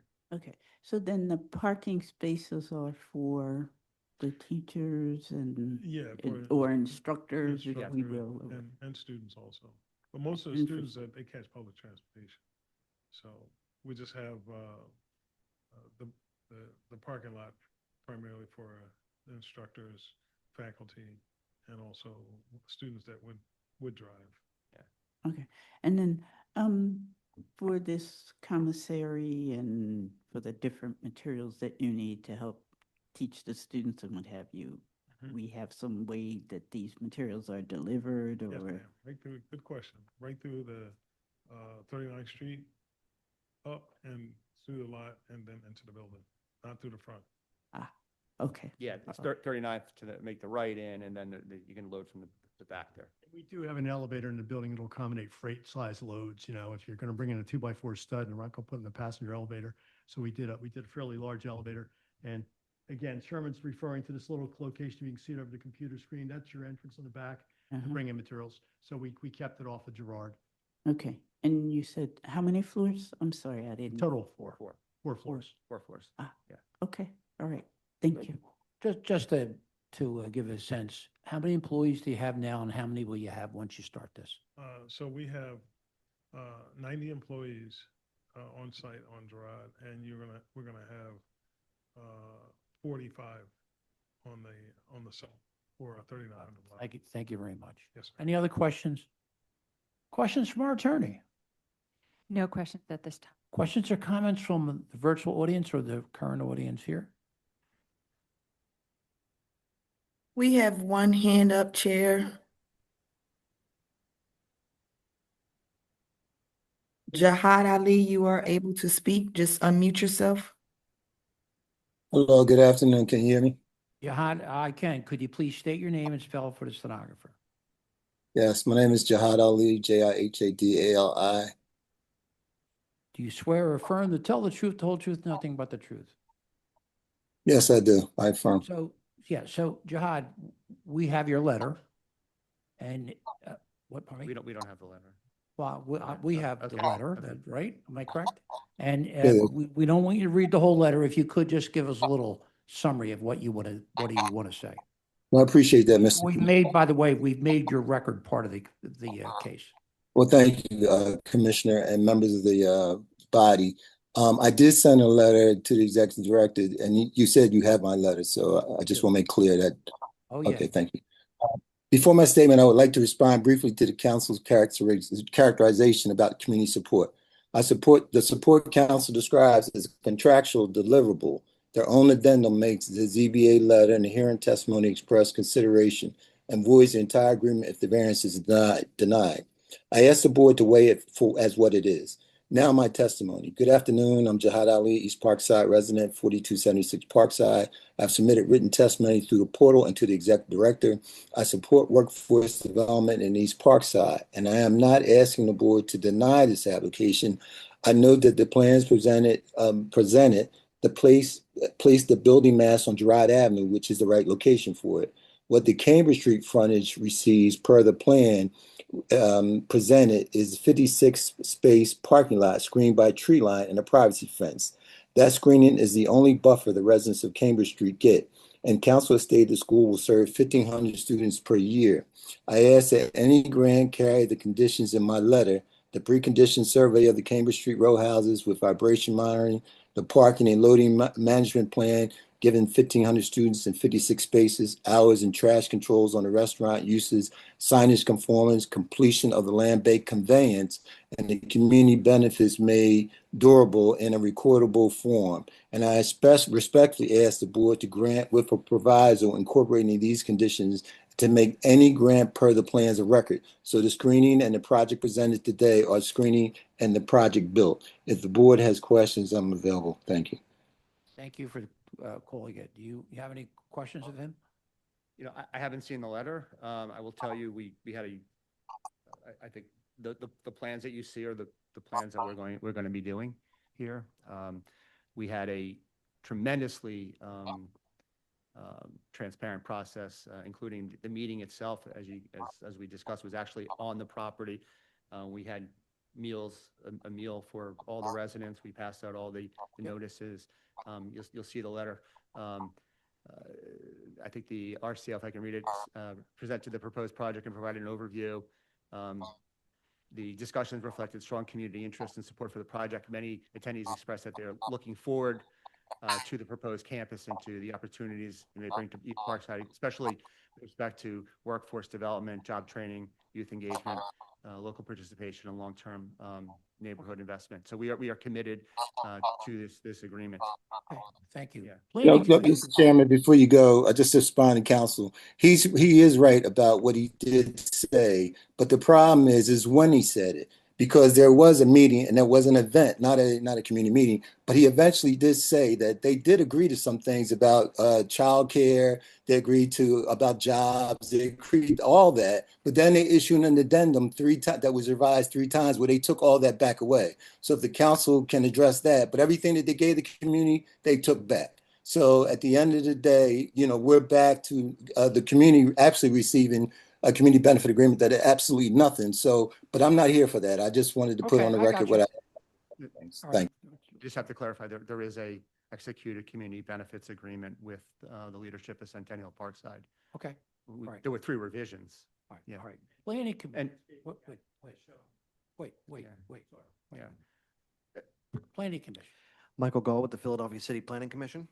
The comprehensive plan recommended no change to the previous RSA 5 residential single-family attached zoning at this location. However, in 2017, part of this property assemblage was remapped to CMX1 neighborhood commercial mixed use in a community requested council-supported action.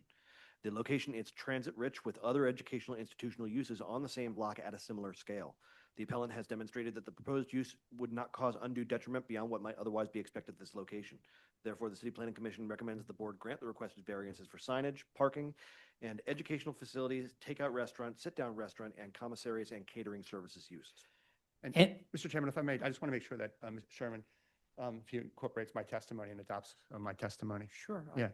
Go ahead. Sherman, you heard my testimony, correct? And was it true and accurate? Yes, sure. And you adopted as your own? Yes, I do. Okay. And again, for the board, we passed up exhibits 1 through 17, which also includes a hardship memorandum. Okay. So, All right. yeah. MI 2026-001 549 3900 Gerard Avenue. I vote yes. You vote. I recuse because of I can't see that my microphone was on. I'm sorry. Cheryl Gaston, my vote is yes. Tanetta Graham, my vote is yes. Ryan McAdams, my vote is yes. Diane Nguyen, my vote is yes. Leila Bibi, my vote is yes. Thank you. Great. Thank you so much for your time and consideration.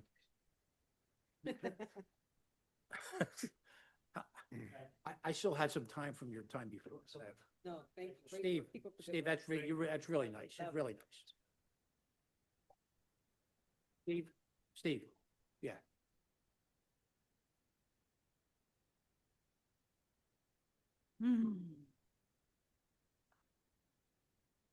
All right,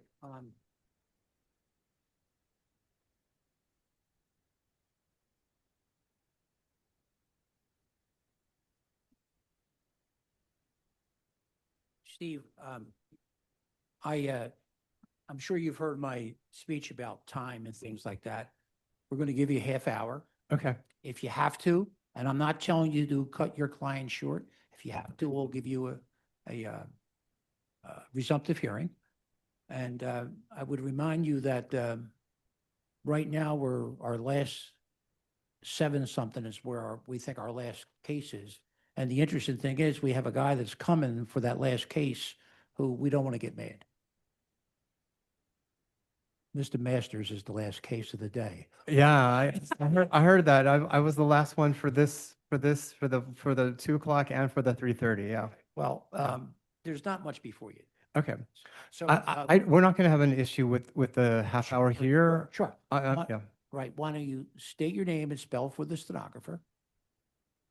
Steve Masters, STEVE, Right. Do you swear or affirm to tell the truth, the whole truth, nothing but the truth? I do. And Mr. Masters, could you identify your client in relationship to the property? My client is right over here, Robert Fiorello. And your company's name is? Fiorello LLC. All right. And our vice chair has just a few questions. Sure. Good evening. Have you submitted your documents and exhibits 5 days in advance of this hearing? I did, but I've also updated them regularly, including just a few minutes ago. Okay. Oh, wow. And do you waive the reading, see you over there. waive the reading of the refusals and stipulate to their accuracy? We actually can't waive the refusal because we don't believe that one of them is actually accurate at all. Yeah. So you're not stipulating. That's all. Just say, I Yes, don't yeah. stipulate to it. All right. Thank you. You can share your screen and you can discuss that and start your case. Okay.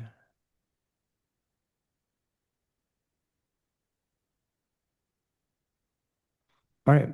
Welcome, Mr. Chair, members of the board. I just want to say from the outset that we have agreed with the RCOs to do a hear and hold today. We have. Okay, so we will go forward with our presentation. We have a meeting with the RCOs for next week that we're going to flyer. There were no near neighbors who appeared at the first RCO meeting, and therefore they wanted to make sure that the community input was heard. So this is it's a really stunning architectural project here. We're talking about a historic industrial building that we are preserving at the same time that we're adding stories to it to make it a multifamily dwelling but we're respecting, and this was something that was discussed a lot at the RCO meeting that we were at. We are preserving and respecting as much as we can of the original look and feel of the building, in addition to doing some very cool design things that I guess that's my interpretation of them. So the other thing is that, and we'll see this in the exhibits, that the Planning Commission with the 2035 plan has clearly stated that where our location is, there's a high priority because it's transit oriented. We're right by the SEPTA line that is the Wayne Junction. Yeah, so it's the Wayne Junction, which is really, I think, maybe the most active train stop inside the city of Philadelphia. So the Planning Commission, through the 2035 plan, has specifically said that the industrial zoning in this area should be changed to ICMX, and ICMX, and also just CMX 2, 3, and 2.5. So we're basically proposing what is the norm of what the Planning Commission wants to do. But in addition, there are two other industrial buildings that are literally adjacent to our building. Both of them have been converted into multifamily living, which establishes that there is a hardship was found in both of those cases, and that that the whole character of the neighborhood is really shifting to be a multifamily in that area, and also to create as much support as possible for our transit system, and especially the trains that go there. So Exhibit 1, we have 4 refusals. One of them is that the 3 compact car spaces, and we were proposing 4 compact car spaces. We are in our revised plans showing that instead of having 4 compact cars, we have 3 compact cars and 1 full size, which would be compliant. The multifamily is not allowed because it's an ICMX industrial zone. It says that there is parking in the rear yard, which is expressly prohibited. But in fact, when you look at the actual zoning code, it says that parking in the front yard is prohibited, but parking in the rear yard is not. So we don't understand why that's there, but it isn't valid.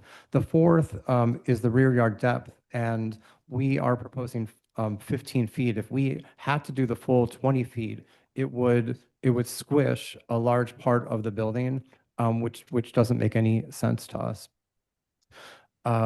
Exhibit 2, we have the beginning of some petitions that were circulated amongst the near neighbors, and these petitions, even though there's only 5 at this point, are literally right next door. These are people who live in the very closest proximity, and Mr. Fiorello can speak to that, when we get to his testimony later. For Exhibit 3, this is our presentation that we made to the RCOs, and one of their concerns was this is our building over here. One of their concerns was how is this going to look from Germantown Avenue? So we have a view that we created showing that it actually has a very low profile when you're looking at it all the way from Germantown Avenue. But it's possible that there will be infill with some single-family homes or the other residential structures right off of Germantown Avenue. And again, this shows that there is not an ugly or a troubling view from Germantown to that area. These are the priority recommendations from the Planning Commission concerning this area. And in terms of the Thrive category, they're calling to direct multifamily housing development to commercial streets and train stations to increase the number of people using public transportation and shopping at local businesses. They're also in the Washington Lane to Wayne Junction area, they're also calling for the legacy industrial zoning districts to be removed and to replace those with CMX2, CMX 2.5, and CMX 3.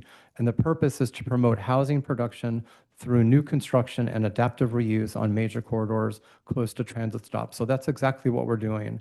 We're trying to fulfill what the Planning Commission sees as the major priority to really revitalize this area in Germantown. This is the map.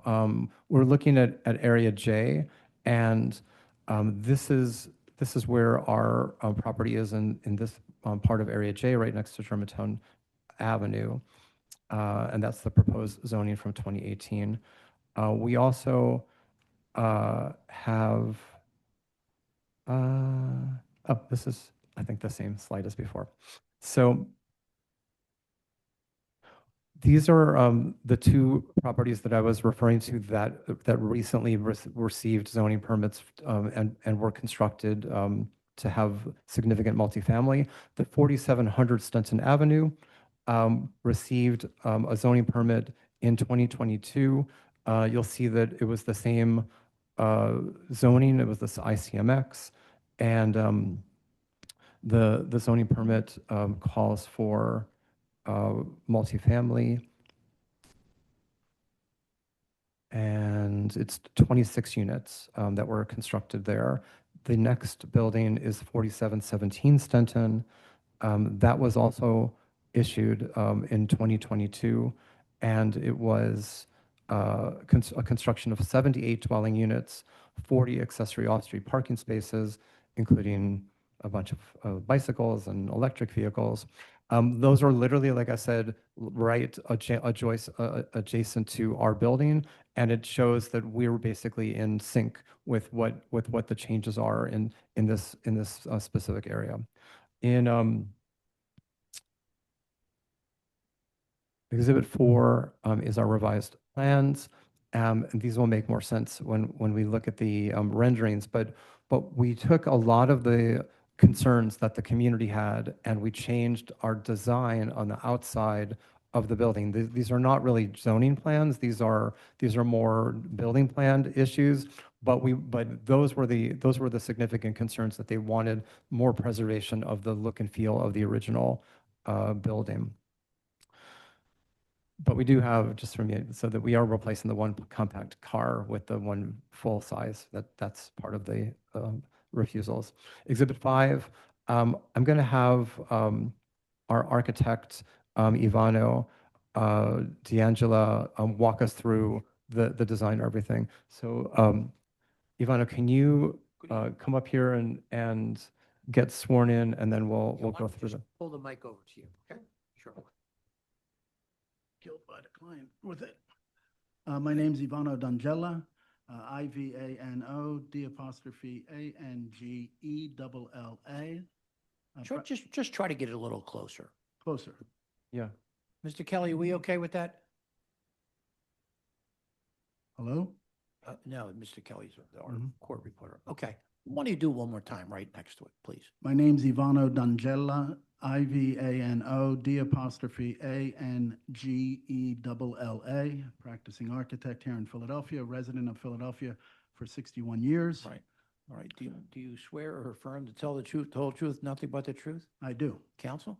And Mr. D'Angella, do you also teach in different programs? I've been teaching at what used to be College of Textiles and Science, Philadelphia University, and now Jefferson University for the past 25 years, part-time. All right, so let's introduce the board to what the concept is for your design here, and what you're seeking to achieve with this project. Sure. The existing structure is going to remain. It's a brick and stone, Wissahick and schist stone base. We will be adding 3 stories above it and a partial addition to the rear. Could you show it as he's speaking? Could you show it? It's a great idea. Sure. So The renderings would be perfect. we'll do Rendering would be good if you could find it. all right, we're going to go down to the renderings. This is There you go. the original building. So here's the existing structure, and that's the facade At the moment, it has been changed. You'll see it in the renderings. The element on the right-hand side, Steve, is the driveway to the rear. It's an existing condition. It takes you directly to the rear of the building. It's a gated condition, and it would remain gated as necessary in the future. This is what we call, if you can zoom out, a building section. Stanton Avenue would be on the left. The rear of the property would be on the right. The idea is to basically make a donut, if you will, and have apartment living on the perimeters with an interior courtyard covered by hopefully a solar array to introduce energy, solar energy to the building, but it would be open to the air on its perimeters. The roof also would be accessible to the occupants. These are some interior views of what could be done on the interior with the open courtyard as a primary circulation path. Not that it doesn't have elevator access and 2 staircases. So the lower level, that lower image is literally looking up at the solar array system, looking down into the courtyard. I don't imagine it being that dark, so just in case that's a concern. Here is the front elevation facing Stanton. The existing structure is on the lower level of brick masonry. What you see in gray is actually Wissahickon schist that would remain. It was poorly rendered by us in the beginning, but it's been revised. The entrance is in the middle. These balconies that you see was our hope to put more eyes on the street, as they say, or as Jane Jacobs, a very famous urban planner, noted, that is the best way to keep a street safe. This had some concerns for our RCO, and we addressed them in a revised condition. This is what you might see in the evening. Again, conceptual, if you will. So these first 2 stories are the original building, and then these are the additional. Correct. Yeah. So here is the conceptual renderings. This was our original plan, and this is how we're changing it to correspond to the community's concerns. So can you just review for us what we're seeing here and what the changes are? We thought it best to make some notation so it's diagrammatic in its nature. The left side is what you saw previously, and just highlighting the base of the building, if you will, the water table. You can see the stone on the right-hand side, which is existing and was repaired and repointed by the owner a while ago. There's the entrance. It's actually a wooden door that was fabricated by the owner as well. The balconies, as you can see on the left-hand side, have been removed in the interest of the RCO's concerns.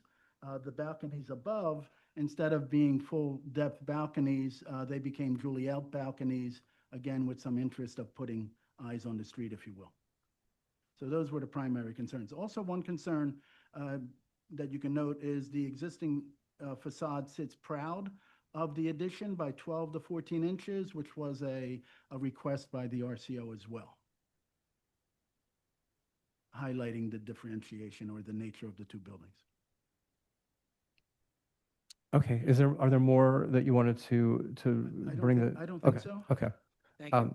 You're welcome. Thank you. So these are our zoning posters for, let me just expand them out so you can read them for today's date. Well,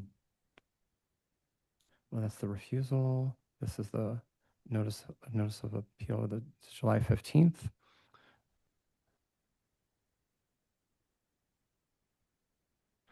For the tax clearance, Mr. Fiorello was able to clear a balance yesterday, and this is the payment confirmation from the Revenue Department. It was in the amount of $7,104.36, and you'll see in the next slide is the full matrix of the taxes that were paid throughout the years. You'll see that the $7,104.36 was the only one that was outstanding, and that's been addressed yesterday. So we've completed our tax clearance requirement. This is the deed that for Fiorella LLC to own the property. Then we have our application for appeal, which goes into some depth on our argument about variance, that there are physical circumstances and conditions unique to the property that created the unnecessary hardship. It's a single structure surrounded by two immediately adjacent properties, also zoned ICMX, that were both recently receiving variances. In addition, as I said before, the 2035 plan calls for the ICM zoning to be replaced with CMX2 2.5 or CMX3, and we would have then been able to develop this by right if that zoning was in place.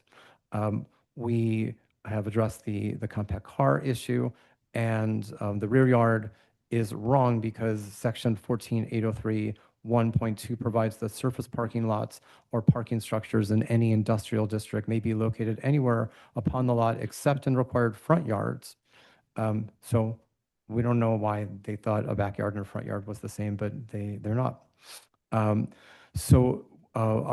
rest of our appeal was showing that we were not going to have any adverse impacts on any of the community or other issues. In fact, the transit impact that we're going to have is going to be quite extensively positive. Our project information form was highlighted the intention to hire local community people, both for the construction and for the commercial that will be placed in the first floor. And our zoning notice to the neighbors is here with our mailing that went to this area and showing 36 postage envelopes were sent out because it's not a very highly populated area, but it's getting more populated. It's changing, yeah, it is.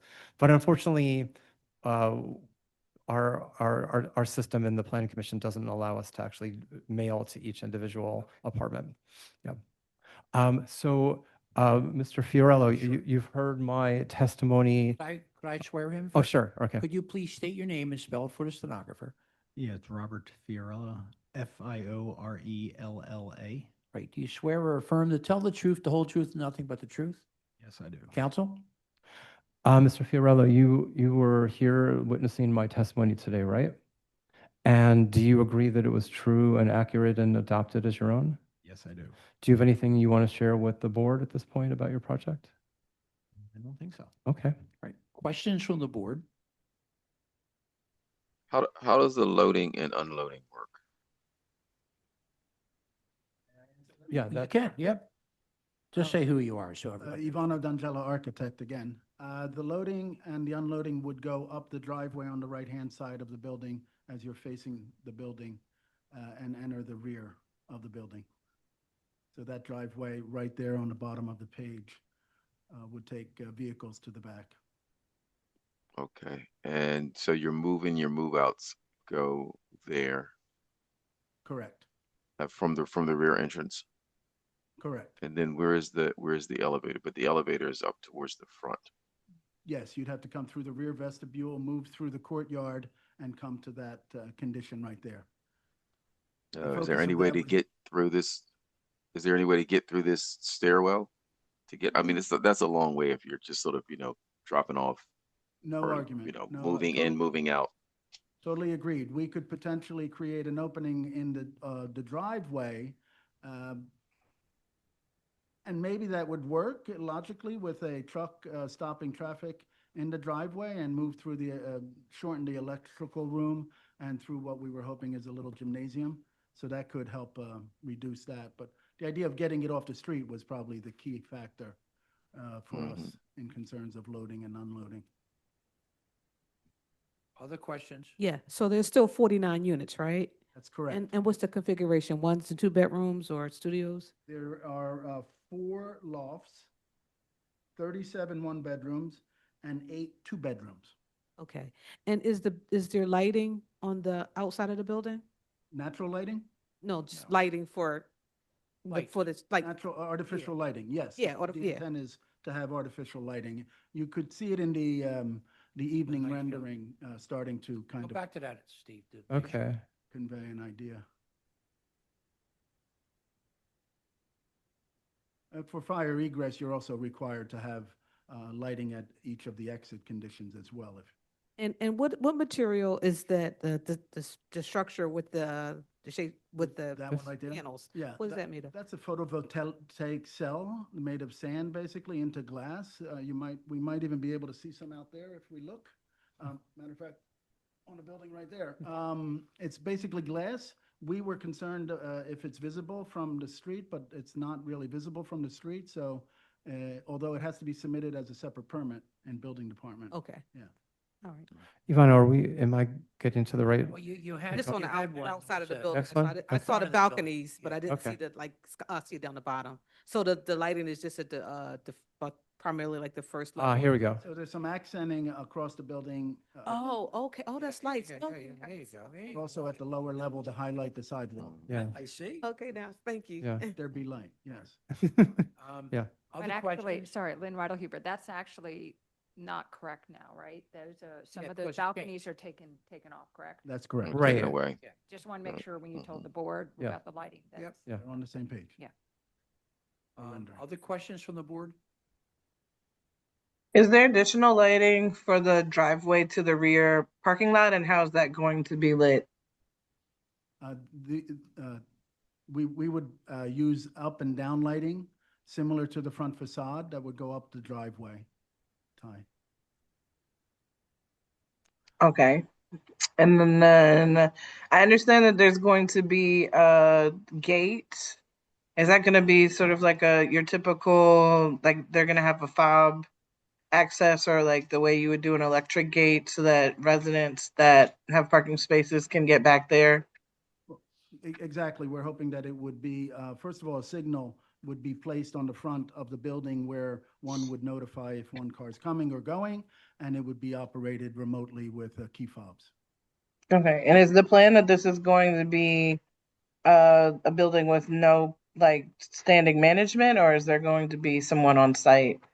With the occupant load that we're seeing, we're thinking that there would be a management on site, Okay. or at least in proximity, yes.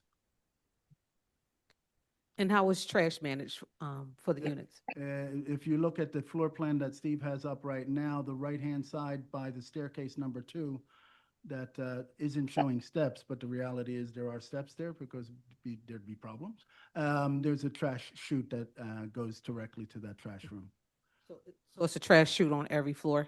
Correct. Okay, all right, thank you. There's also 31 bicycle parking spaces that we've introduced inside the building as well.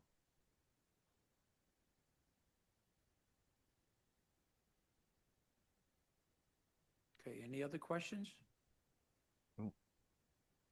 Council? Yes, looking at what you've submitted, we do not have the revised plans, so they would need to be submitted. Well, none of our, except for the change of the size of one of the vehicles, none of the plans are actually zoning plans. They're all building plans that would be revised. So when we're removing the balconies, that wouldn't be part of a zoning plan. So we indicated them in the reviso plans because we want to make it really clear to the community that we are committed to changing those features, but we didn't know how to do that since it's not actually something that appears on zoning plans. It does. Oh, The balconies, the Juliet, the balconies. On the exterior Yeah. elevations. okay. Also, the number of bicycle parking spaces you just listed is twice as many as are on the refusal. So if you're going to increase that as well, that needs to be shown on a revised plan. Okay. Well, fortunately, we have a here and hold, so we have, yeah, Yes, we do need revised plans. okay. And we also need an updated proviso form about about the compact car number. Oh, I did add the compact car to like version 5 of the exhibit binder, so it's on there. Lynn, Yes. Okay. Lynn, are we okay with their disagreement with L and I? Yeah, we're we're okay? okay on that. Yeah, we're okay. We're fine on that. Okay. Okay, good. But so Thank we're you. going to need, we're All right. holding it for, well, we need RCO, we need revised plans, and we need the amended proviso. I got it. Let's do it. Wait, so questions or comments from the board, from the virtual audience?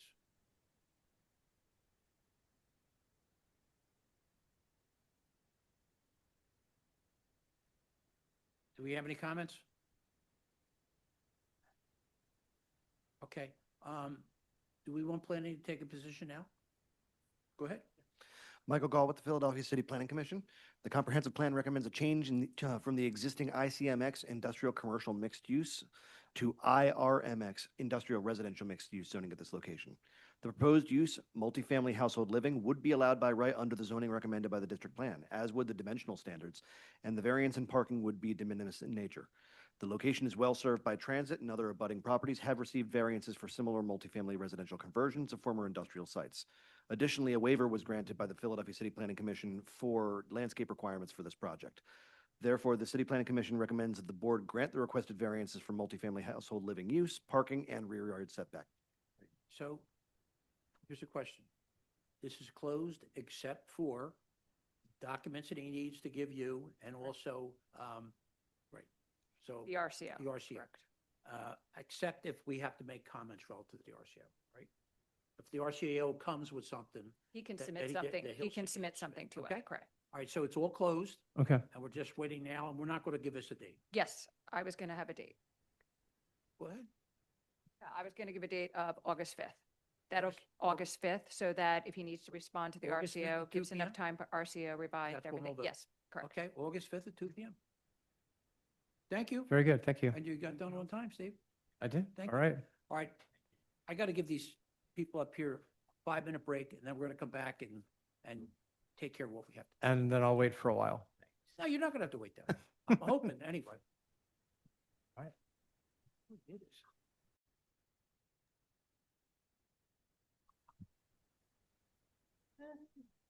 Good afternoon, everyone. My name is Bill Bergman, and I will be chairing this meeting of the Zoning Board of Adjustment.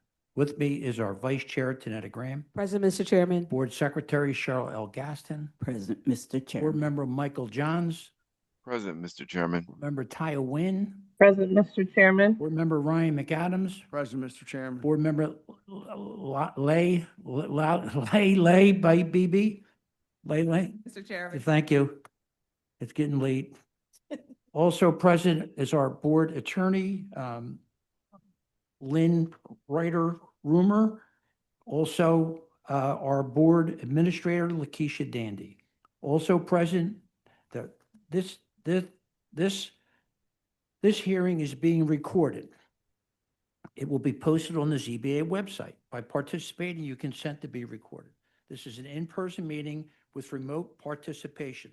Whether in person or on Zoom, if you're called to speak, please state and spell your name and then wait to be sworn in. After that, each time you testify, you're expected to state your name. To enter your appearance, enter the address on the Zoom webinar, speak with a staff member, call the ZBA office by the close of business tomorrow. Call 215-686-2429 and provide them with your name, your email, and the address of the case,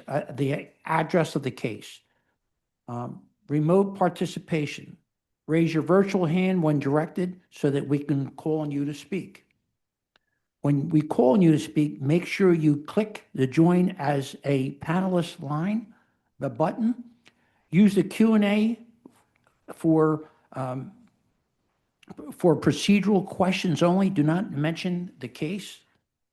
If you are joining by phone, press *9 to raise your hand and *6 to unmute. In-person attendance. If testifying, get close to the mic so that all attendees and the court reporter can hear you. No talking, eating, or drinking during the hearing. Aggressive behavior will not be tolerated. In an emergency, please follow the staff. The main exit is the double doors in the rear. The nearest stairwell is to the left. In the case of an evacuation, please go to Love Park, remain there so that we can account for you. Let's look at our schedule for this afternoon.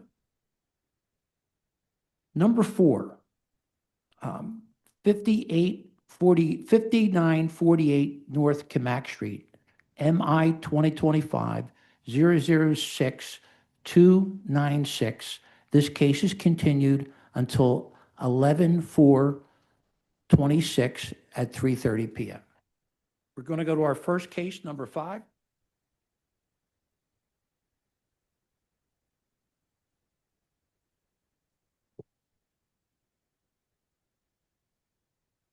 MI 2026-002-006, 5508 Chester Avenue. Stephen Patrizio is the attorney.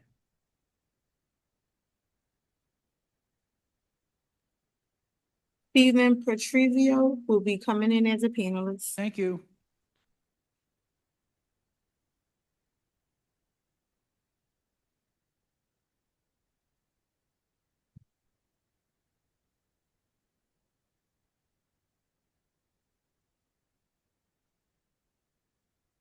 Can you hear me?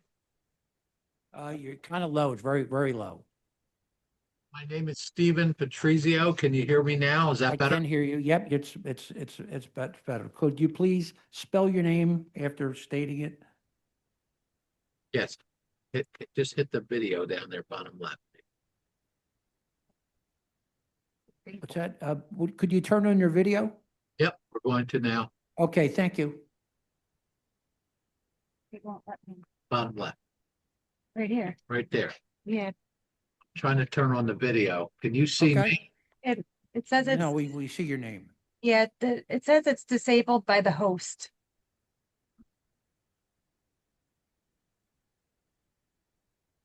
Why don't you try that again? Right up top. Cannot start your video. Okay. Start my video. There you go. Okay. Okay, very good. All right, good. All right, my name is, Hold on, Steve, you already were sworn in, am I correct? I was not, but I'm an Okay. attorney. My Okay, name, go ahead. my name is Stephen Patrizio, Right. Stephen Patrizio. My bar number is 23263. Right. Do you swear or affirm to tell the truth, the whole truth, and nothing but the truth? Yes, sir. Counsel, could you identify your client in relationship to the property? I can. Seated to my right is Marina Simpson, and Mhm. she is the principal of Charlie Bravo Productions LLC. Marina, Okay. please say good evening. Well, that's okay. We'll get to her in a minute, okay? Okay. So Yes, sir. right now, my vice chair has a few questions for you. Yes. Good evening. Have you submitted your documents and exhibits 5 days in advance of this hearing? I believe so. Okay. And do you waive the reading of the refusal and stipulate to its accuracy? Actually, it's a Yes. referral. Yes. Okay. All right. Thank you. You can share your screen and proceed with your case. Okay. I guess you hit share there. I have an associate who's helping me. Well, that's fine. That's fine. All right, so we have all your paperwork. So why don't you, well, first of all, tell us what it is you want to do. Yes.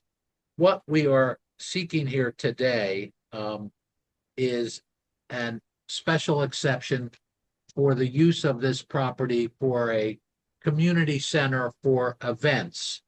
What I would like to do with the board's permission is begin with my one and only witness, Miss Simpson, who would like to basically tell you what she has in mind, since she is the owner of this property, Okay? and what she would like to do with it. And then And why don't we do this? As Yes, we sir. bring her on, why don't you have on the screen, put the property itself up so that we Yes. can, as she's talking, we can see it. Okay? Okay, very good. All right, now what's her name? Marina Simpson. Marina, could you please state your name and spell it for the stenographer? Good evening, Marina Simpson, MORENA SIMPSON. Do you swear or affirm to tell the truth, the whole truth, nothing but the truth? Yes, sir. Counsel, please proceed. Okay, so April, if you could go to this first picture here, right there. So Marina, describe what this first slide is. So my husband and I purchased this property February 12th, 2026. We are really excited to move forward and changing this nunnery with your help to an event space, a venue for the community. So the photograph there that says nails, that's the front of the property as it exists today? Yeah. So tell us a little bit about what it was and what, and this. It was a nunnery for many years. The owners were ready to retire and didn't want to pass the business on. The children were uninterested in taking on the family business, so they wanted to sell. And it was the perfect location for what I was trying to do. Okay, so tell us a little bit about your familiarity with this neighborhood. So I grew up in this neighborhood, actually a few blocks, 54th and Woodland, which is a couple blocks over from Chester Avenue.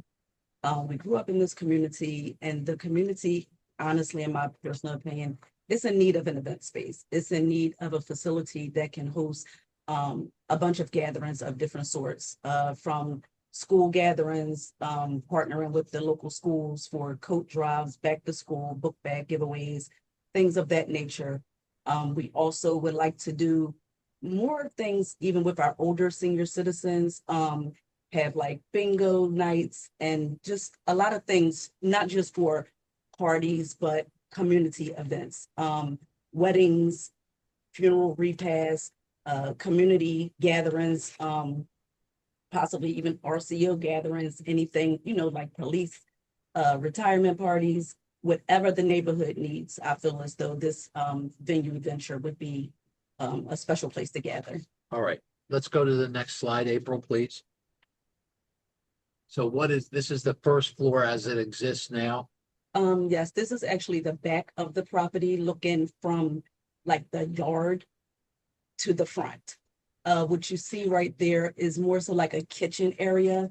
And then the pink, I'm not sure if you guys can see it, it's like pink walls. That's like a hallway. And it's on the right, it's a door that leads to the basement. And then through the next door would be the actual like nailery. All right, and the next picture is still on the first floor? Yes, this is the hallway. This is how it exists now. Yes, this is how it is now.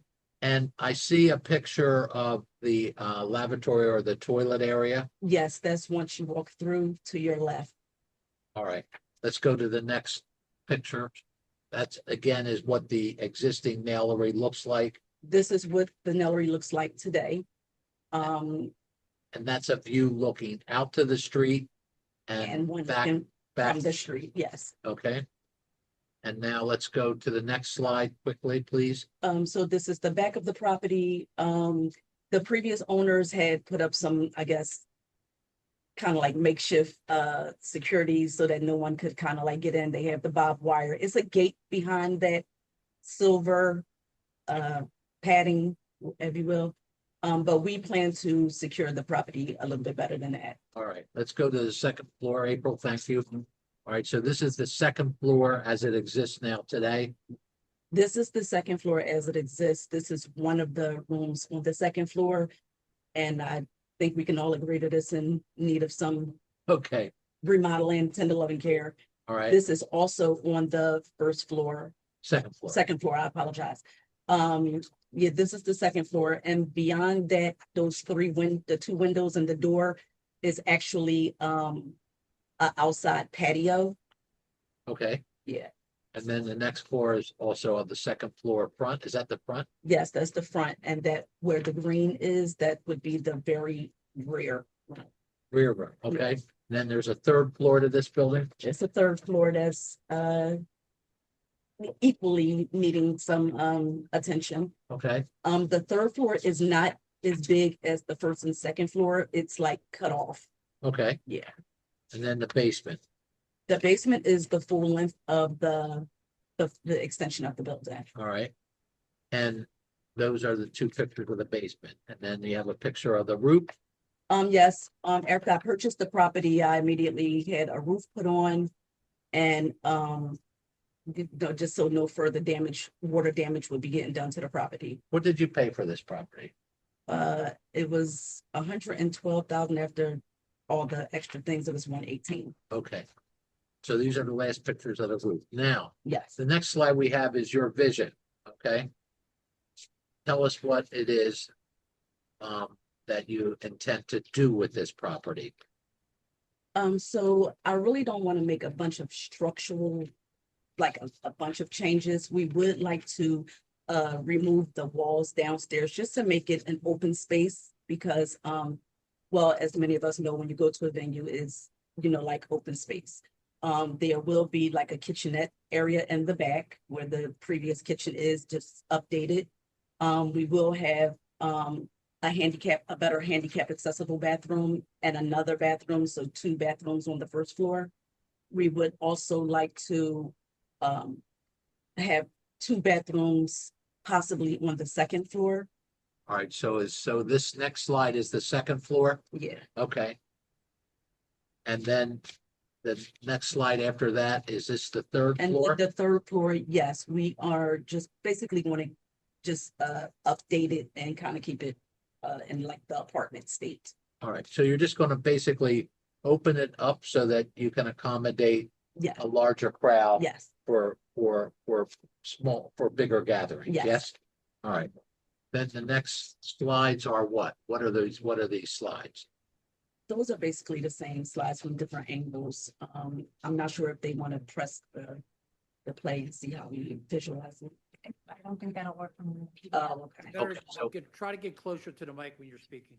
Okay, so Okay. we have a press and play that will not operate how it, Yeah. explain what you had. Well, we had a press and play presentation that would have given you a better look at the design moving forward, what we really wanted it to kind of look like. But we're unable to do that right now. Okay, we understand. So that's what we envision, with your approval that this venue is going to look like. Do you have a contractor, for this Yes, work? we What- have a what is his name? Jefferson Guzman is the contractor. We've worked with him in the past. He's licensed and insured in Philadelphia, PA. And he does, like amazing work. So prior to today, did you meet with, the, RCO group? Yes. Tell us about that. I was present for that a Yes. couple of weeks ago. Yes. So on June the 24th, we had our RCO meeting and they actually were very interested and very what can I say? They were on board. They saw the vision, they agreed with the vision, and they both Mr. Roth and Mr. Kevin both agreed that the neighborhood would benefit from opening up a community venue. And those documents have been submitted to the board? Yes. And we submitted deeds, and we submitted other photographs, yes? Yes. Was there a fire alarm issue early on when you purchased this property? Yes, so the previous owners, they did not have the proper fire alarm registration. They had a system installed, but it wasn't registered correctly. So I definitely, one of the first things that I did was I got the contractors in there and the inspectors to come and do the box, register the box with license and inspection. So, and we've submitted all those documents. Yes. You've also submitted the deed to the property Yes. with that, and also your real estate tax certification, yes? Yes. Board members, Was that, did I That- see it, did I see drawings there? Could you go back to them? can you go back to the drawings, April? You might want to. Yeah, so you're going to use all 3 floors for this and the basement, So the basement is just going to stay a basement. right? I would like to change the first and the second floor. The third floor is going to stay as it is, like an apartment. As an apartment, that's going to be an apartment? The third floor is like 2 rooms up there, and I guess it was a bathroom. Nobody's gonna rent it. That's. Yeah, nobody's going to rent it. It's just Hold gonna. on, hold on a minute, hold on a minute. Go ahead, counsel. That's not on what you've asked for. You've asked for An event assembly facility to do that in Yes. an existing structure. So you want a special exception. You didn't mention anything about an apartment, so. No, nothing. It's not an apartment. It's 3 floors, Marina misspoke. It was previously. a house. Yeah. And that's where she misspoke. It's not going to be an apartment. Nobody's going to live there. Okay, just so we're clear, Yeah. everything is going to be, First and event- second floor. yeah, first, second, and third floor. Are you gonna have things on all 3 floors or just? No. What's No, gonna the be first limited and to second. first and second? The first and second. That's honestly, it. The third floor probably for You need to do a storage. proviso then. What That's is the what- third floor gonna be? The third floor will probably be for storage. Well, then it's part of it, so, okay. So it's gonna be the whole building, correct? Yes. Yes.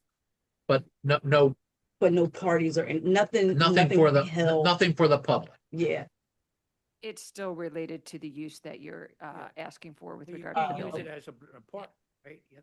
Yes. Saying, right? Yes. I'm sorry. All right. Anything else in your presentation? No, sir. Questions from the board? Okay, so what kind of events are you planning to have here? What kind of What kind events? of events? Go through it. So, it's gonna vary. We're gonna offer anywhere from, birthday parties, back to school events. We are hoping to partner up with, the neighborhood schools. Pardon me, for like coat drives, back to school nights, book bag giveaways, things like that. Church functions, funerals, weddings, anything that people need to, like gather. Even if we wanted to host, Pilates classes, it's a lot of people that are looking for spaces in that community to hold, like things for the neighborhood, and they just don't have it in there. They don't have it around the neighborhood. Okay, have you ever done this before? I'm sorry, have I ever Have done you it? ever done this before? Not personally. I have worked alongside people, in the venue business, but I have never owned my own. Okay. Do you plan on using the rear yard as event space, for outdoor event space? No. Just for, not for event space, no. Okay, and what hours, what are your hours gonna be, on a daily or, Well, we planned on having it open anywhere from like 8 AM to maybe having the last event be like at 8, because each event might be between 3 and 4 hours. We wanted to open up early, like 8, because just say, for instance, if someone is having a funeral repast and normally the event starts at 11, maybe like the viewing. So we would like to give the family or whoever has to set up ample amount of time to set up before, the services start. So I would say between like 8 and midnight. Other questions? Yeah, on your Are plan, you- I say, okay, go ahead. No, go ahead. All right, so, and then what about food and drink? How is that gonna work? So the food we're going to have like a kitchenette area in the back for when you bring your food in, you can heat it up and things like that. We will have like a small refrigerator, microwave, things like that. It's not going to be any cooking on the premises. It's not going to be any cooking allowed on the premises, but you are welcome to bring, your food in and maybe use the sternos to warm it up. We're not going to be having a bunch of alcohol and things like that. It's more so water, beverage, juice, soda, depending on your event. All right, and then my big question about these always is, are you gonna have some way that you have a source of water, like a basin, sink, something so that you can clean tables or clean the floors? Do you have anything in this? Because I can't, this is so small, I can't tell. Yes, absolutely. So in the kitchen area, it will be an adequate size basin for, hygiene purposes. The basement will also have a wash and dryer and sink area. And bathrooms, everybody will have, you know, adequate working, sinks. And how many bathrooms do you have? Right now it's 3. We're trying to have 1 and 2. We're trying to have at least 4. 2 on the main level, 1 like a handicap, a bigger handicap accessible bathroom, and then another smaller bathroom, and then 1 on the second floor and another one on the 3rd floor. Okay, thank you. You're welcome. Michael, you have a question? No, actually, Cheryl talked about the things that I was going to bring up. Any other questions? Go ahead. So for the first floor and the second floor, will that be used as an event space? Like for the same event, they have access to both floors, or are they able to be rented out for separate events? So I honestly, I would like, if you're having a bigger event, then you will be offered the first and the second floor. If you're having a smaller event, then, you know, you might just need the first floor. I really don't want to have 2 different events going on at one time.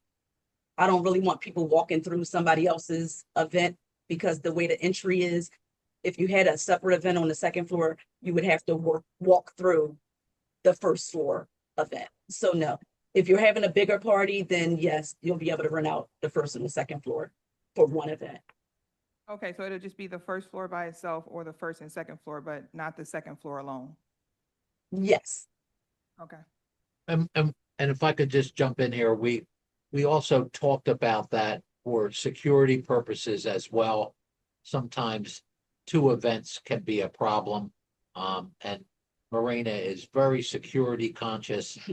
She comes from a family that is very security concerned. And that was one of the topics of discussion with the RCO. And so Marina is a very, very responsible young person who Okay. and so that's All that right, was thank you. that was Any a other very good questions from the board? Questions from our attorney? None at this time, Mr. Chairman. Questions or comments from the virtual audience or people here? I see no hands at this time, Planning Chair. available? Yes, I'm going to step in Planning? for Michael. Oh, sure. Hi, could you please just state your name and spell it for the stenographer? Yes, Nina Solomonic, Solomonic. Do you swear or affirm to tell the truth, the whole truth, and nothing but the truth? Yes. Please proceed. The comprehensive plan recommends no change to the existing CMX2 commercial mixed-use zoning at this location. The property is located on a commercial corridor. There are no near residential neighbors abutting the property along the commercial corridor, but the rear of the property abuts a residential side street. So there is still potential for nuisance due to the event types allowed by assembly and event use category. Therefore, the City Planning Commission recommends the board grant the requested variance for assembly and entertainment use, but with the recommended proviso for limited hours of operation. We give it the hours. Do we want to do like we did the last time, 11? I can't hear. We're trying to figure out what limited hours means, okay? And Okay. what we're looking at is possibly everything has to be over by 11 o'clock. That's fair. Okay. All right. Well, thank you. MI 2026 002 006 5508 Chester Avenue. I vote yes with proviso. All events to be over by 11 p.m. Michael Johns, my vote is yes with proviso. Cheryl Gaston, my vote is yes with proviso. Tanetta Graham, my vote is yes with proviso. Ryan McAdams, my vote is yes with proviso. Owen, my vote is yes with proviso. Layla Bibi, my vote is yes with proviso. Thank you, council. Okay, so we're going to go to number 2 and 3 and hear these both together. So number 2, MI 2024-007 462 6215 North 13th.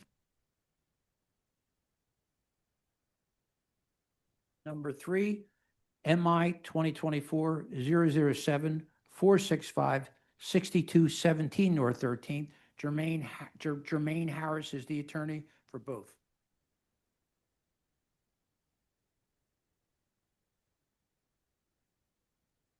Jermaine Harris will be coming in as a panelist. Thank you.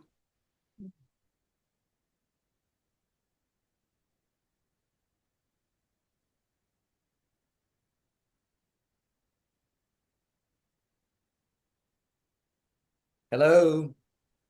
Hi, Jermaine, how are you, sir? Okay. Hi, It could says you, I cannot start my video because it's been disabled by the host. Okay, we'll have someone take care of that for us. Okay. Yep. Okay. And while we're waiting, why don't you just state your name and spell for the stenographer? Here you go. You're coming up. Maybe not.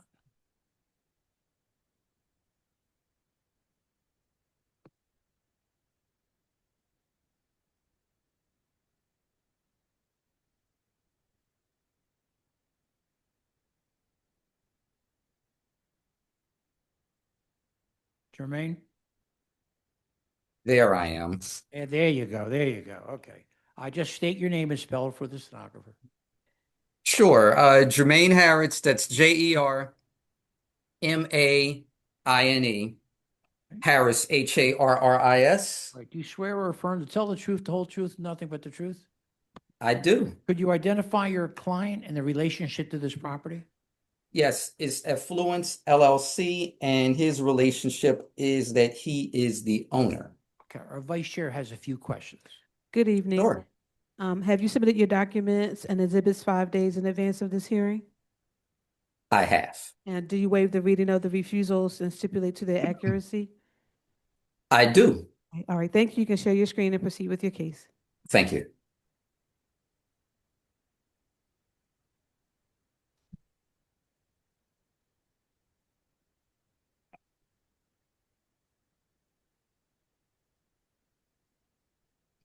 Okay, so this is for two properties, and this is for 6215 as well as 6217 North 13th Street.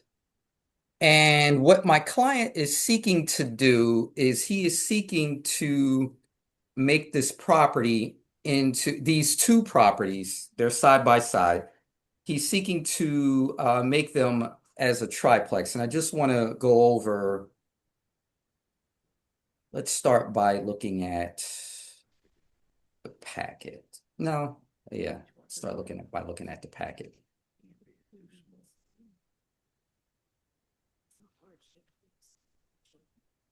So this is the postings of the notice hearing on that. This is another picture of what it looks like. And my client purchased these properties in 2022. And as of right now, what they are is they are shells. And what the plan is to make each of these properties into 2-bedroom properties per floor. And I want to go over the plans briefly. Let me blow them up.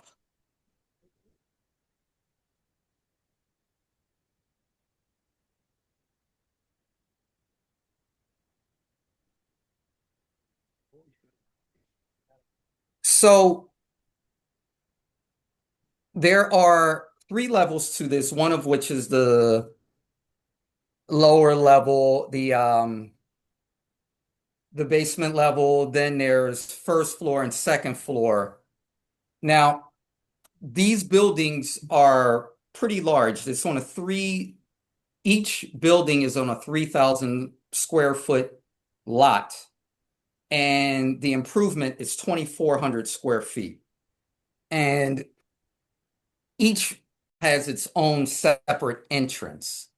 So for the lower level, the basement level, it has an entrance in the rear, and we'll get to the actual pictures in a second, but I just wanted to show you the floor plans. but each building has its own entrance. Each apartment has its own entrance. For the basement, it's in the rear. There's also, let's see here, egress on for both bedrooms for the apartment. So one side has the window well for the first. The other one has the window well for the second bedroom. And the same is true for the building that's on the right. So the left is 6215. The right is 6217. 6217 right here, this is the window well for the bedroom for that one. This is the window well for the bedroom for that one. Again, the entrance, the method of egress is the rear, and then you have the window wells for each separate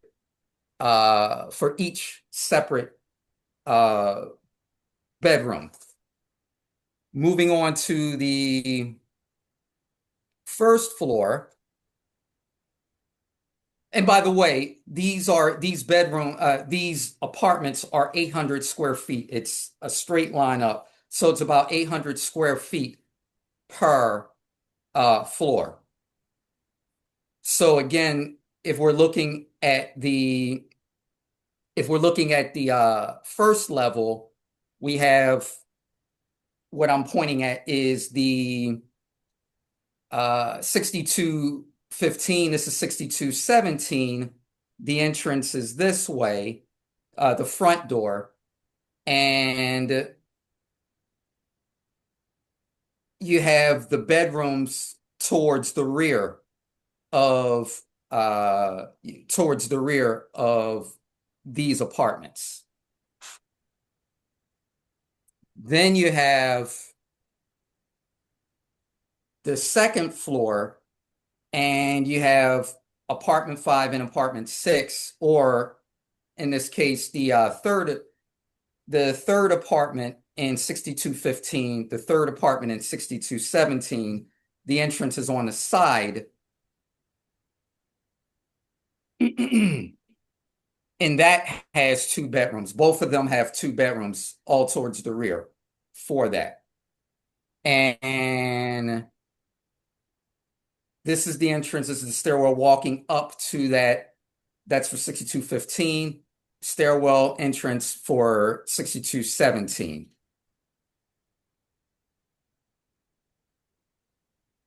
Let's.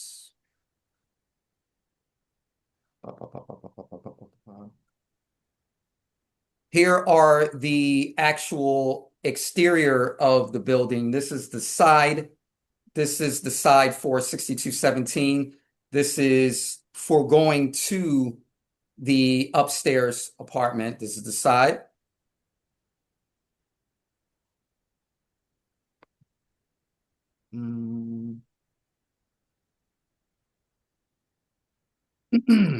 This is for 6215 right here. This is the side, the window wells.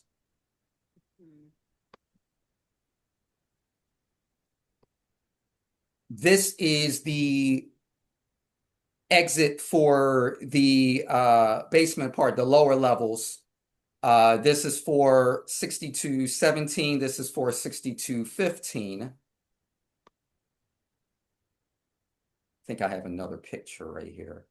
Same, a different angle, but the same thing.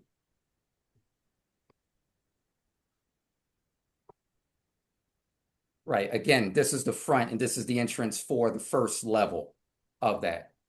So that's what that is. Back to my pictures.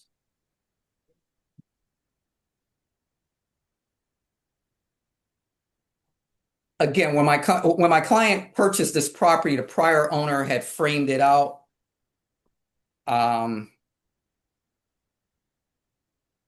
But they stopped once they realized that there was a problem with the city. Now, we did have a community meeting with the Oak Lane Community Association, and they were in opposition to the 3-family.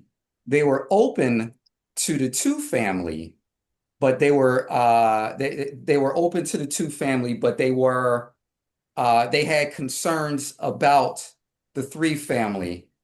However, I will note that only 7 nearby neighbors were actually present at this at the community meeting. Of, I believe it was 21 or 29. Let me see. It was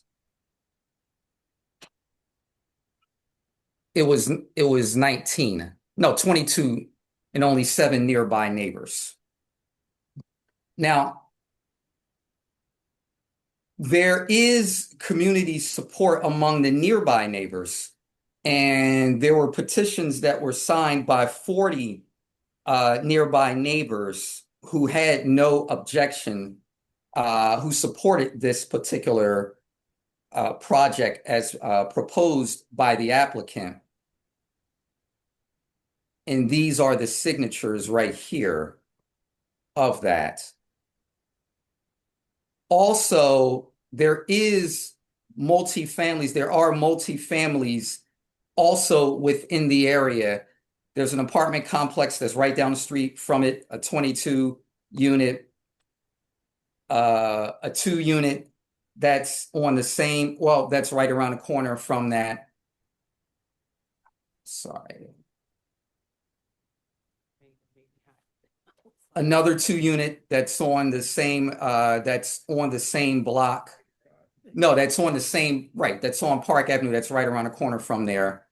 And then there's a 3-unit that is on the same block as that block. We have the tax clearance for this entity that owns the 2 buildings.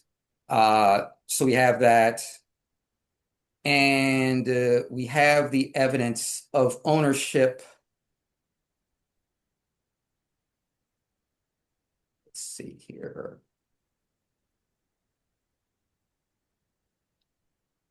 The evidence of ownership for these properties as they were sold collectively. This deed reflects that. In January of 2022. And so what we would ask is, in light of the community support, the fact that these are large buildings, that the request be granted for this, and I would like to call my client so that way have them promoted as well. Right, So so that why don't you can get your adopt my testimony testimony. adopted? Yep, okay. So, Mr. Pasha, if you could raise your hand so you could be promoted.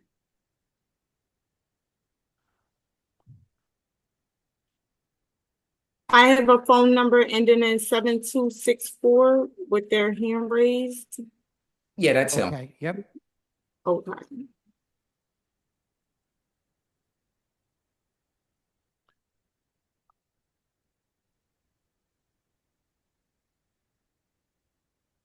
Good afternoon, everyone. Hi, could you please state your name and spell it for the stenographer? My name is Anwar Pasha. First name Anwar. Last name is Pasha, Pasha. Right, do you swear or affirm to tell the truth, the whole truth, nothing but the truth? Yes, I do. Counsel. Okay, so Mr. Pasha, did you hear the testimony that I just gave in front of the board? Yes, I was able to hear some of the conversation. I was trying to get on a video call, but unfortunately, I'm able to just listen. Okay, do you agree with the testimony that you heard me present to the board? From what I heard, yes. Okay. Now, is there anything that you would like to add to this presentation that you think that you may want the board members to know before we go to questions? Sure. I can just tell you it's been a long time coming. Thank you for allowing me to speak and hear my case. Like I said, when I acquired the property, it was sold to me as 2 triplexes. My loan was predicated based on 2 triplexes. We realized that for some reason, City Hall had it as a multifamily as well as the title company. When we were trying to move forward and get things moving, that's when we came into a couple, I guess, halts when we realized that it was a partial deed. So I had to pay for a survey to have it legalized as 2 full separate deeds. And then I had to go through, verifications of, trying to get it legalized. I went in front of the board. I explained to them what I was trying to do. I grew up in Philadelphia. I'm originally from the Philadelphia area. I do a lot of investing in Philadelphia. I sit on the board for the YMCA.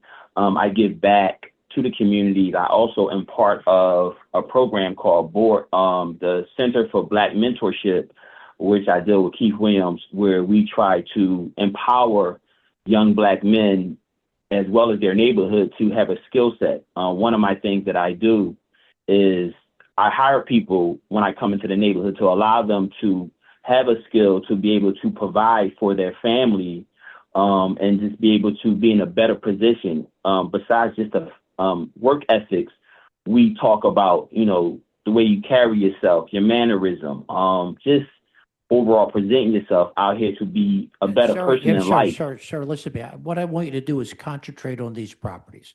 And I Okay. appreciate hearing everything you've done outside, but you need to concentrate on these 2 properties. Not a problem. Pretty much when I acquired the properties, I thought everything was already straightened out. When I realized that they were not legalized, I reached out to the attorney, Jermaine. I told him I needed his services to get these situations straightened out. So we had to go in front of the neighbors to see if they're willing to allow us to legalize these and get their permission to be okay with it. As they said, they had some concerns, some issues. I was able to address, a lot of their concerns, and, what they asked me, I said I was willing to do. Like I said, my loan is predicated on a 3-unit triplex. My lender basically indicated to me, if it's not granted, they have the right to recall the loan. So, and I'm like, okay, so I just been asking for mercy from the neighbors to see what would it take for you guys to feel comfortable and allow me to, move forward and allowing the situation to be approved. And that's kind of where we at now. That's how we got to this point. The neighbors have asked me, am I willing to hire people from the neighborhood to give them employment? I said, yes. I said, I'm willing to teach them, give them opportunity to have a skill. Again, let's go back to the property. I appreciate everything you're doing with the neighbors, but concentrate on the 2 properties. Is there anything else you want to tell us about the properties? I guess at this point, I'm just hoping that you guys can, allow us to, move forward and have it done. Like I said, the property was acquired. It is a 2-bedroom, 2-bathroom, 2 full bathrooms per unit. Each unit has separate entrance. What Jermaine was telling us, you have one in the front, one on the side, and one in the back. The units in the back have 2 egress windows for both bedrooms. When I acquired it, like I said, a lot of the work was pretty much done. The framing, the electric, the plumbing, the insulation, the fire alarm. Jermaine has told us most of that. Is there anything else you want to add? Okay. Is it okay? Is there anything else? No, not at this point. I think that's it. Okay, thank you very much. Jermaine, why don't you put the plans up? Would you put the plans up, please? Sure. Any questions from the board? Hold on, let me put up the plans first.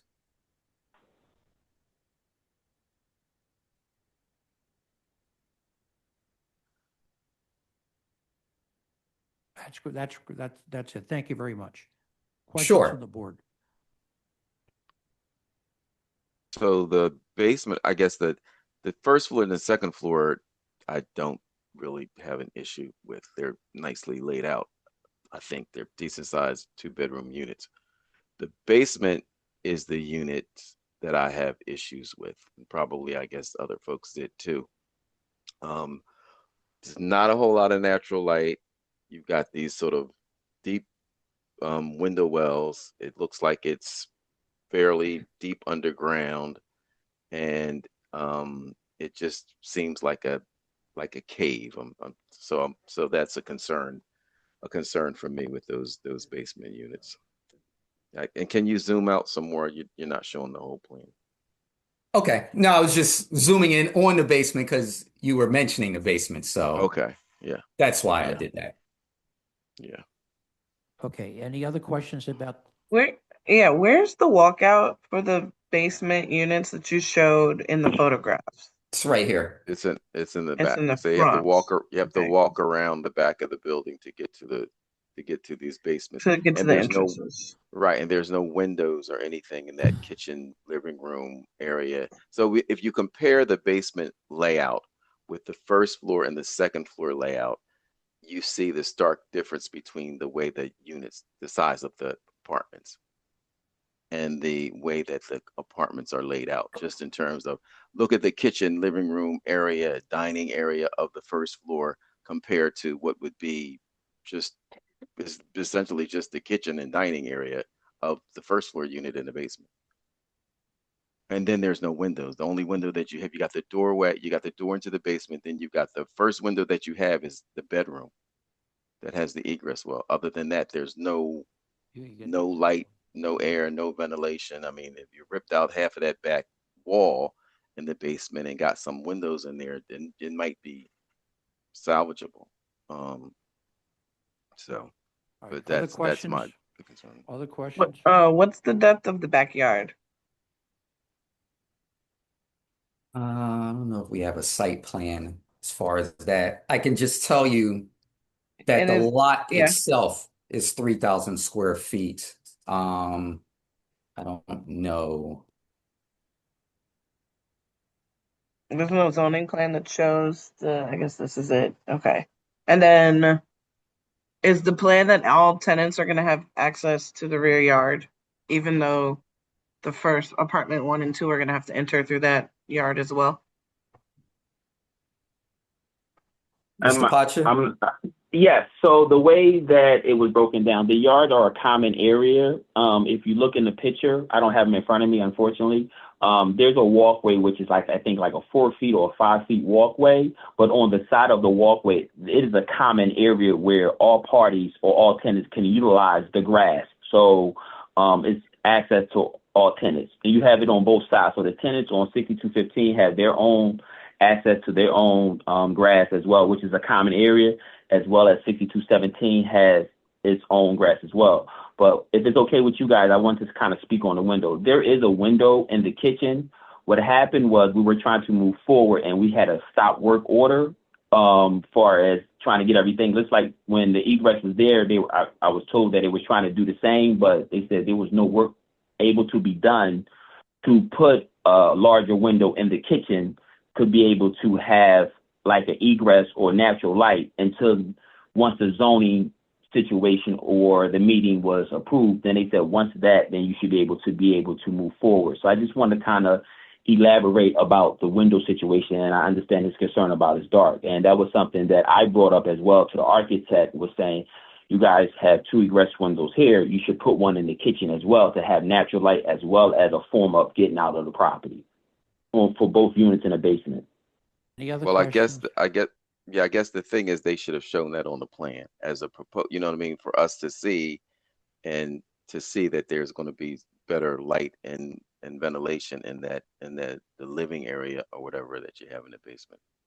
I agree with that 100%. I know when I spoke to them, they told us, once if the zoning is approved, they will basically, I guess, restructure it. And, they were saying to me was like, hey, let's just, see if they approve the 3 units and then we can make authorizations if need be. And I said, well, I think it will help out a lot because again, you are in the basement. Sir, we're going to that's really it. have to move on. I mean, Jermaine, do you have Okay. anything else you want to add? No, I don't have anything else to add. I mean, if there are any other questions that any of the members may have.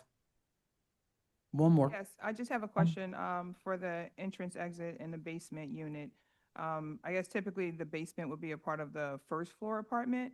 Have you seen this? So what is the plan for, let's say there's a snowstorm, and there's 3 foot of snow overnight, you wake up, how do you open your door, or what's the plan for snow removal for the tenants in the basement? And So I have a property management company that cuts the grass and maintain the grass. That's what we've been doing for the service until now. For us, when snow before, we have them remove it. Just pretty much maintain the property. That was one of the agreements that I told the neighborhood that I will, maintain the property. And so far we have been keeping our word with that. Okay. Yeah, it seems like it could be a potential hazard. Well, it could be a hazard, not a potential hazard. It's a drain system in the middle of when you come down to the back apartment. It's a drain system where the water will degress. But like so far, I've been keeping my word with the neighborhood. I actually have been there myself personally and helping out removing it. So, unfortunately, that was the layout of the building when I acquired it. So I have been taking every necessary steps to prevent anybody from running into that issue. All right. Questions from our attorney? Thank you. Yes. Mr. Harris, you did not submit the color photographs that you just I did not submit the what? color photographs. There were 5 color photographs that you have up right now. Those were not. Yeah, we just got those. That was post Friday or whatever, but I can if the board would allow, I could, if I could supplement the record to add these, that's fine. What I was going to say is if you could please submit those 5 color photographs in each of your appeals, and if you can do it by the close of tomorrow. Yeah, sure. I mean, I have them right now. I mean, I could submit them. Well, yes. It has to be in each case, It has to be in what?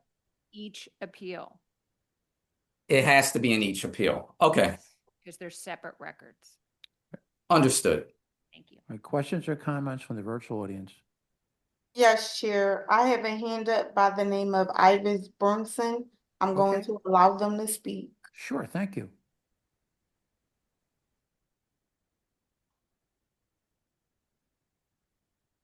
Hello, can you hear me? I can. Could you please state your name and spell it for the stenographer? I definitely will. I'm talking on the line with Ms. Brunson, but my name is Sharon Wilson. I'm the vice president of OCA, the community organization, and the RCO. Okay, hold on 1 minute. Do you swear or affirm to tell the truth, the whole truth, and nothing but the truth? I do. Please proceed. I just want to make some corrections to the testimony I heard from Mr. Harris, and to really hit home with the board that the neighborhood is overwhelmingly opposed to this. We've been dealing with Mr. Pasha for a number of years now. Those bottom apartments are very problematic because their exit and their entrance is like less than 3 feet to the fence of the house behind it. We had a lot of problems with the tenants when they sort of tried to do this earlier. The house is in a lot of disrepair. The windows are open.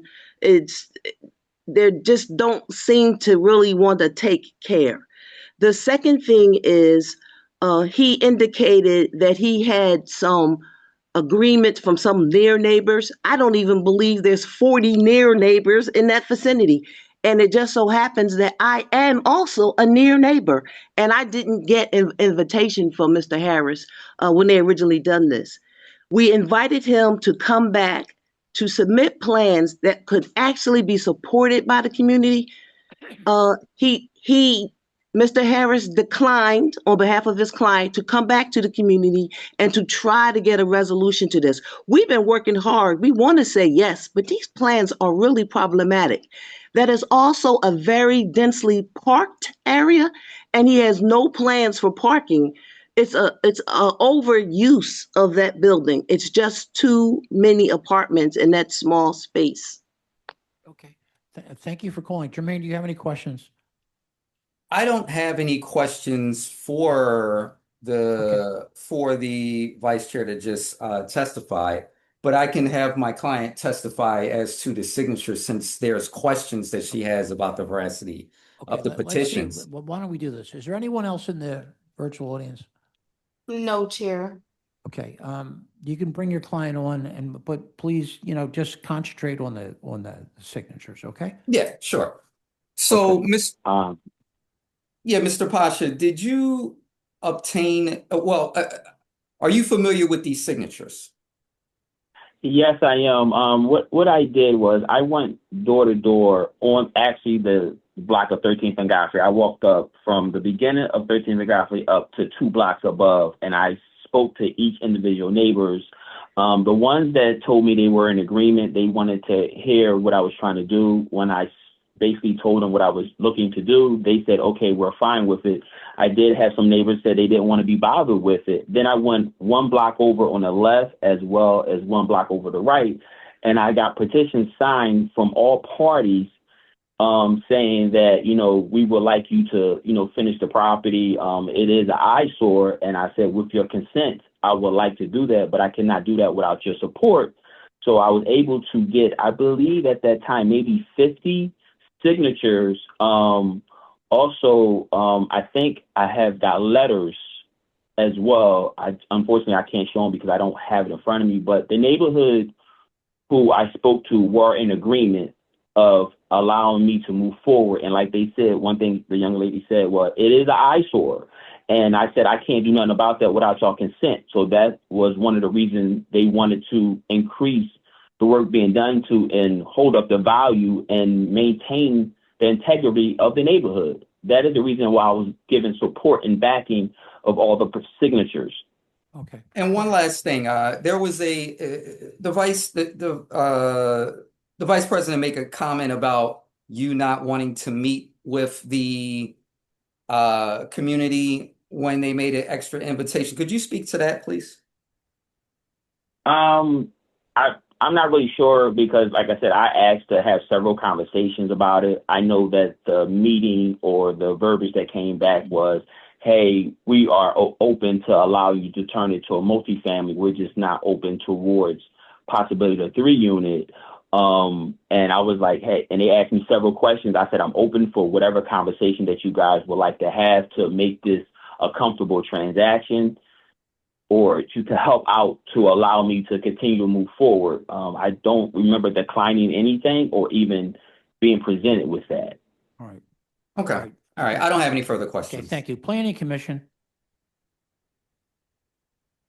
Ina Solomonic with the Planning Commission. The comprehensive plan recommends no change to the RSA 2 residential single-family attached zoning at this location.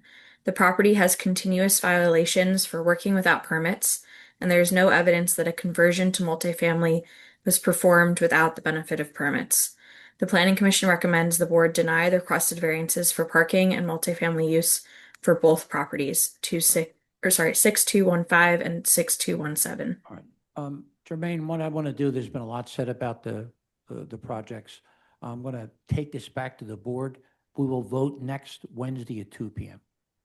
Okay, that's fine. In the meanwhile, You'll get your package down here again. Right. I'll supplement it with the color photos. It's not a problem. Thank you very much. Thank you. All right, Steve.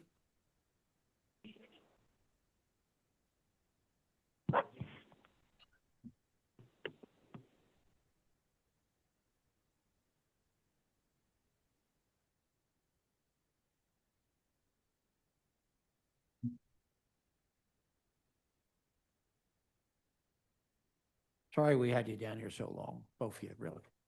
MI 2025-006 700 3801 Old York Road. Steve Masters is the attorney. Mr. Masters, you've already been sworn. Just for the record, could you please state your name?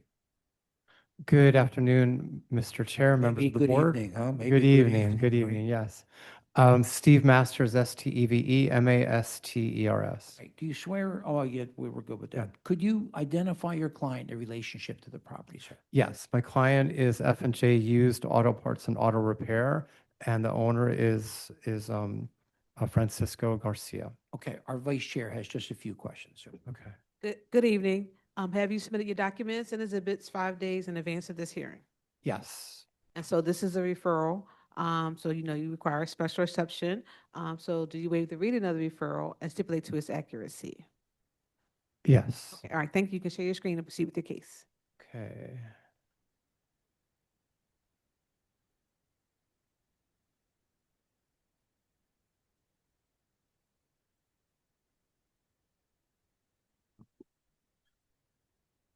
All right, members of the board, this is, as the vice chair said, this is a special exception case. We are looking to legalize a junkyard use for auto parts at 3801 Old York Road. And we just have one referral, which is that in the I-2 industrial zoning district, a salvage yard or yards and buildings require a special exception. We have some signatures in support. I went around last week and gave flyers door to door to let all the neighbors know that there was a hearing happening this afternoon. We already did a mail notice, but a lot of the letters got sent back, so it was important to let people know as many ways as possible. And so these signatures are there's 10 signatures here. They are people who are residents in close proximity to this business. This business has been in operation with Mr. Garcia for several years now, but this neighborhood and this location has been industrial for probably 100 years. The big problem here is not Mr. Garcia's business, it's the business across the street on Old York Road on the side that is closer to all the residential areas. It's a scrap metal business. It's run by someone who has literally no concern or doesn't care at all about the welfare of the community and continuously does things that are extremely harmful to the neighbors. Unfortunately, the neighbors don't distinguish between Mr. Garcia's business, which is run really well, and this scrap metal business, which is run really terribly. So in a moment, I'm going to show you some videos of some of the things that happened from the scrap metal business that the neighbors, when we had our RCO meetings, thought was from Mr. Garcia's business. And that's, I think, really the crux of why there is some opposition to this zoning project. So when we met with the community, we oh, I'm not showing my screen, huh? That's not good. Let's see.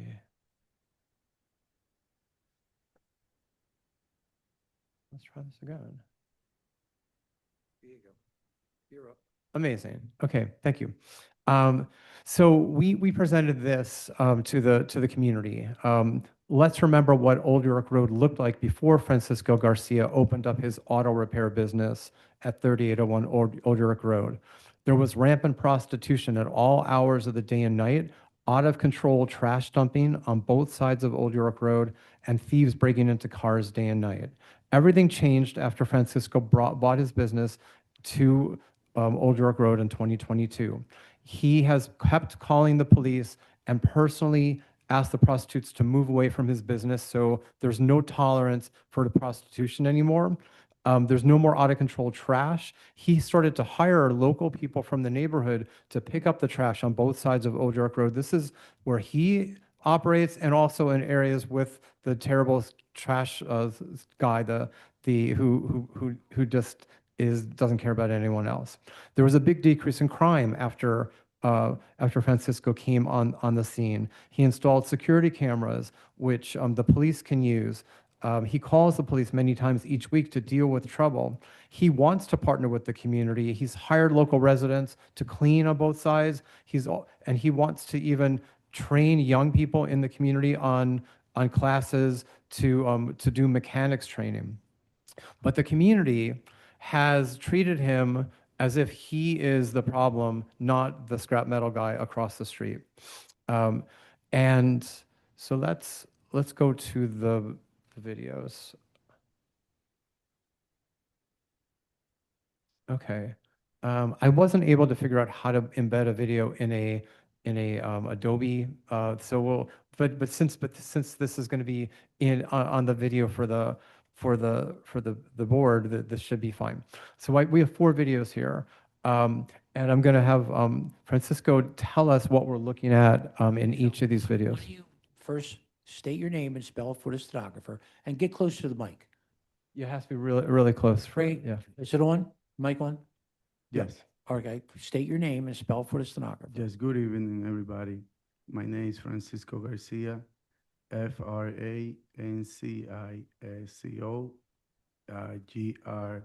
Garcia. Do you swear or affirm to tell the truth, the whole truth, and nothing but the truth? Yes, I swear. Counsel. So just to let you know, Mr. Garcia had surgery recently on his vocal cords, so that's why he may sound difficult. Yeah, but I'm just letting you know that it could happen. Okay, so let's go to this first one.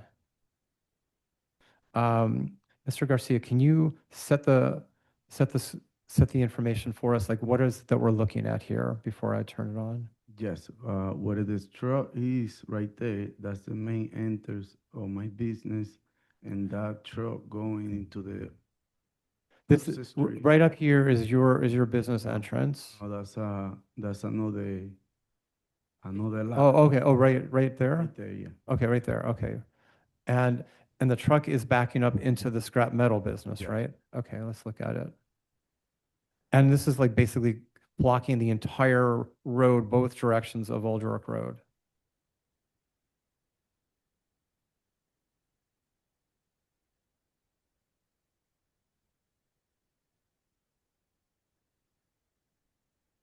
I don't think I have audio, but it's going to be video that we're going to be seeing.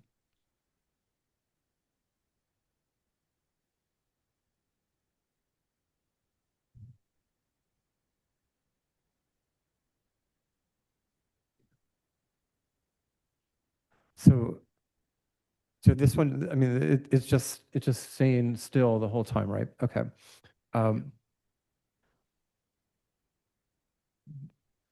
All right, here is, I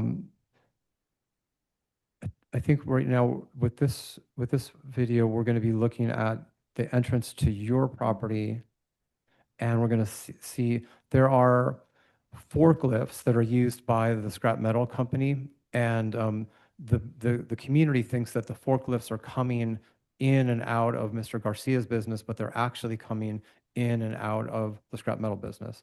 So I think this is one of the scrap metal. I mean, it's one of the forklift. Okay, so here in the top of the screen here, we're looking at a forklift, right? It's a little hard to see because there's the time imprint, but we'll see it better in another version. But this is a forklift that was coming from it picked up a car that was parked next to the scrap metal business, and then it brought it into the scrap metal yard.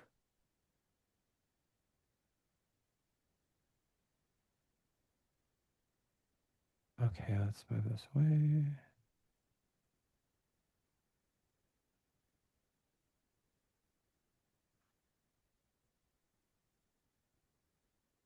Okay.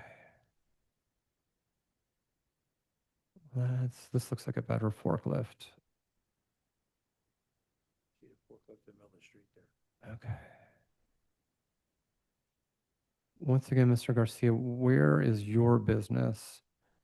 It's around right here, right? Yes. Okay. And this is the scrap metal business here. Yes. Okay. So that's a clear view of the forklift coming in with a car to the scrap metal business. You can even see it says scrap metal in the top here of the business sign.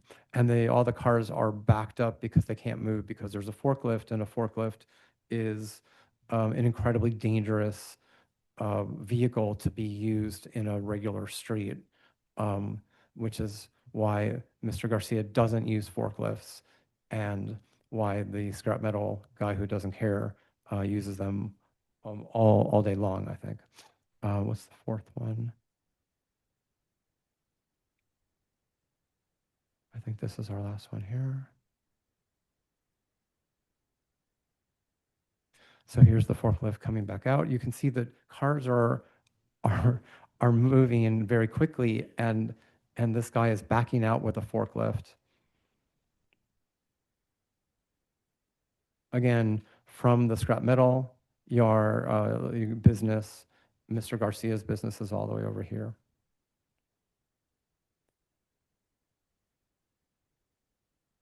And you see cars racing by very close to the forklift. You have no forklifts? Yes, we do, Your Honor. You do? Yes. Okay. Inside the building.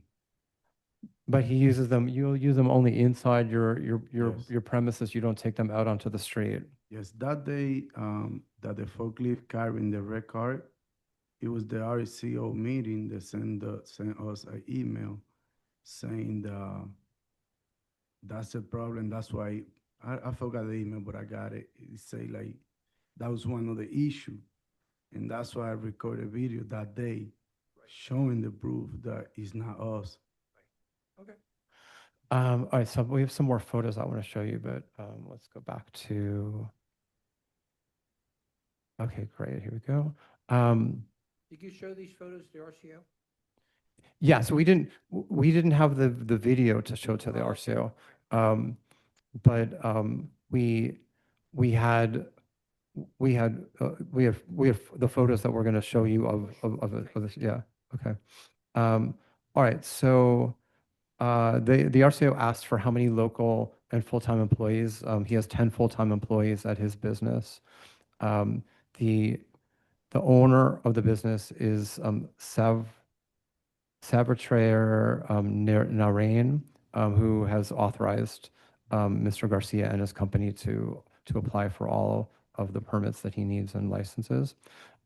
So this is his auto parts and auto repair logo, and here we have the zoning posters showing that we posted it for the July 15th date today, right outside of the front of entrance of his business. This is a small, like a larger size of it.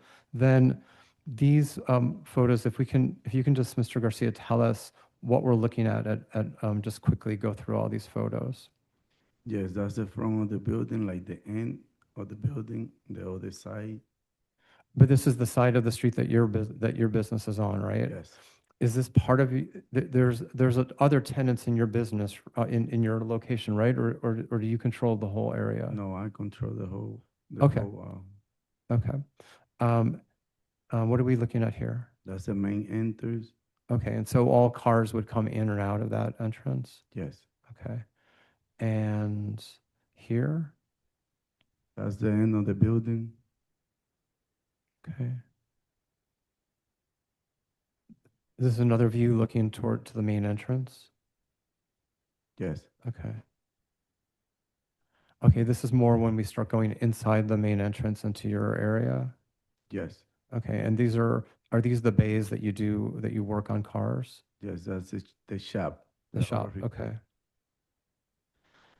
And then some of these cars that we're seeing here, are some of these junk cars, or are they all cars that are just being worked on? No, those are customer cars. Customer cars, okay. What are we looking at here? That's the main entrance. Okay. And these are all Main customer entrance, cars? Yes. Okay. And you leave nothing on the street? No, at all. Everything inside? That's another point, Mr. Chair. So the community is very upset that the scrap metal place puts a lot of cars on the street every morning, and then they move them in at night. Mr. Garcia intentionally doesn't put cars on the street. He keeps them all, he has a very large area for his business. He keeps them all back there. And so this is now the junk area for your business? That's the backyard where we keep the car for parts. Okay. And this is another view of it? Yes. Okay. And How big's your lot? Chair, this is the reporter. I'm sorry, I'm having trouble How hearing. big is your lot? It's big. Yeah, it looks. yeah, it's big. Yeah. Yeah, these racks are these are the parts for your repair work over here? Yes? Yeah, that's the driveway to connect to the back. Okay. That's the office. This is the office. Okay. The office. Yeah, I mean, in my opinion, it's very clean for a place that operates, with things that are kind of dirty. That's the driveway that connect both buildings. Okay, and then what do you keep in these on these racks? That's our engine and transmission. Okay. That's the storage, power storage. Okay. Power storage. Power storage. That's the auto repair. That's the shop where we are fixing the cars. Okay. That's the shop. That's the enter to the office. I think we get the picture, Steve. Yeah. Neat, orderly. Very tidy. Yeah.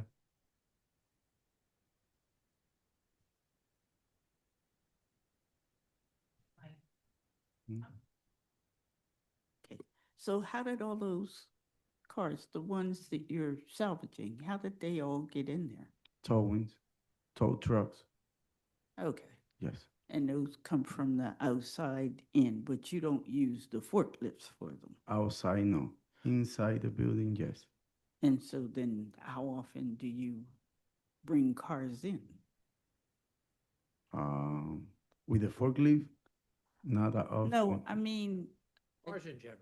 cars in general. Cars in general, it depends because the customer, most of them, they've been driving inside and get back driving. The ones that need tow, we have our own tow or we hire a tow company, they bring it.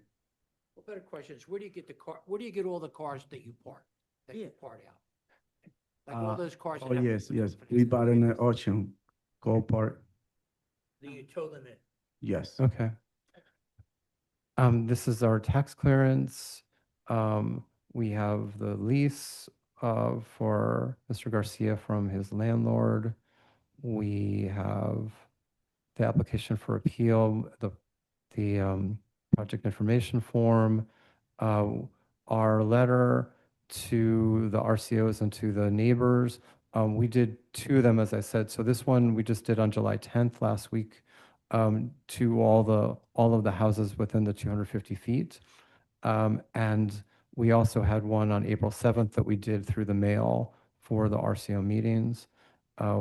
We also included the flyer from the RCO who they asked us to always include their flyer in our mailings. These are all the addresses that we sent it to, and the proof of mailing was 58 pieces. But we also, like I said, did door to door for everyone. So for a special exception, it's our burden to establish that our proposal meets the definition for the use permitted by the special exception. All the dimensional standards are satisfied and the application complies with all the criteria and meets all the conditions for appropriate use. We've established that this use of the junk and storage yards is totally within the definition for the special exception for an I2 district. And Mr. Garcia has gone well above the regular expectations of someone who operates in auto body and an auto repair and a junkyard to actively engage with the community and to chase prostitutes away, to help the police do crime prevention. These are all things that suggest that Mr. Garcia's impact on the neighborhood will be overall very positive, and in sharp contrast to his neighbor across the street who can't do anything nice or kind to anyone in the neighborhood because he doesn't care about anything except himself. So at this point, Mr. Garcia, you've heard my testimony, and you were here today. Do you agree that it was true and correct, and do you adopt it for yourself? Yes. Do you have anything that you want to share with the board at this point about your business and this application? No. Okay. All right, questions from the board? Have you had any conversation with the business across the street in terms of, how some of the things that they're doing is impacting your business? Yes. And what was that like? Basically, he don't care. So he's like, I talked to him like, look, the neighbors be complaining because the car outside is no parking. Well, it's nothing I can do. So it's nothing basically on my end that I can do either, because he got his license and he operated. So And he says there's nothing he can do about how he's acting? basically, so But this activity that's going on the street with the forklifts and that kind of thing, and this impeding traffic and otherwise, I mean, did anybody ever call the police? that's what I say, because the neighbor should have made a complaint Mhm. to him, Okay.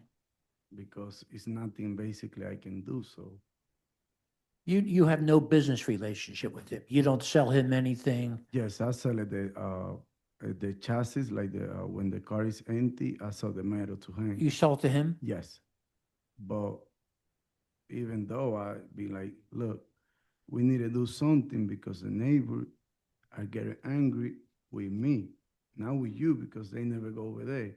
He said, well, this business been operated over 40 years, so. Okay. So basically, it's nothing I can do. All right, any other questions? Yeah. How long have you been operating your business at that location? 4 years. 4 years? And then which other location do you have? I got another business too on Fifth and Lucerne. That's a 423 West Lucerne. And I'm the owner too of that. What do you do there? The same thing. Junkyard too? Yes. Okay.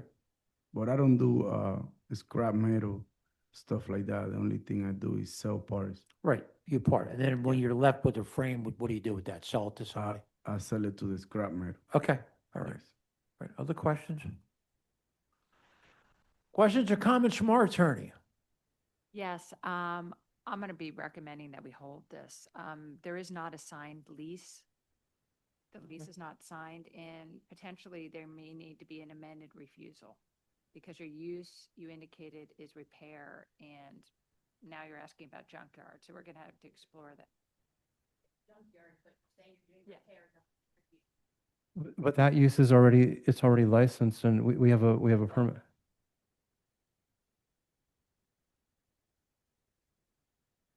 Really?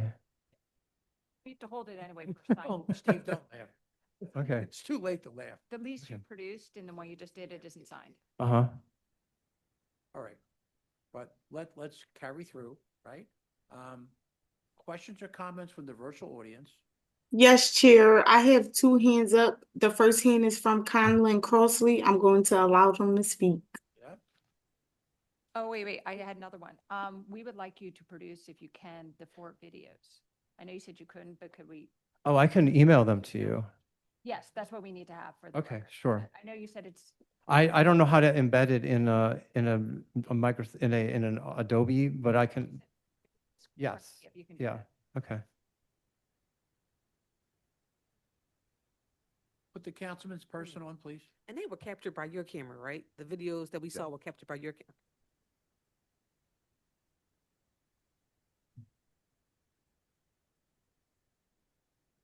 Is he on? Good evening. Can you hear me? I most certainly can. Could you please state your name and spell for the stenographer? Conlon Crossley, Conlan, Crosley, Crosley. You swear or affirm to tell the truth, the whole truth, nothing but the truth. I do, sir. Please proceed. Good evening, Chair and members of the board. The council member would like to take a position of opposition for this project. It does not fit the character of the community and places direct hardship on the neighborhood. All right, thank you very much for calling. Do you have any questions? No. Okay, thank you. Anyone else in the audience? Yes, Chair. I have two more hands up. The next hand is Cynthia Barnes. I'm going to allow them to speak. Oh, Good evening, Cynthia. Could you please state your name and spell for the stenographer? good evening, and thanks for giving me a chance to talk. It's Cynthia. Last name is Barnes, Barnes. I am the co-director of the Nice Town Tioga. I know. Do you swear or affirm to tell the truth, the whole truth, nothing but the truth? Yes. Please proceed. Yes, I have several petitions opposing this this junkyard that's in a residential area that we've given them allowance to have 3 community meetings. One where we came off of vacation was in August of 2025, and we just had another one. We normally don't do that, but we were giving the guy an opportunity. But I drive down that street in the morning to go to work, and I see all this stuff. And in one of the pictures, my car is one of the ones waiting for the forklift to go across the street. And as the gentleman said, he sells the parts to the scrapyard. So he's actually conducting business with them. So why would he tell them to stop doing that when he's selling the parts there? And they have no, like, the conditions around there. It looks clean with the part that they showed, but you can see all the oil all over the ground.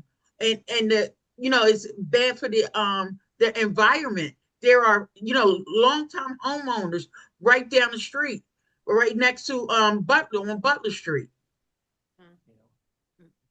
And I like to say that we've been been opposing this since they brought it up, and I have sat in through 3 zoning hearings to all have them continued. And then tonight I had to get off and go to work and come back on, and this has been 4 hours with this.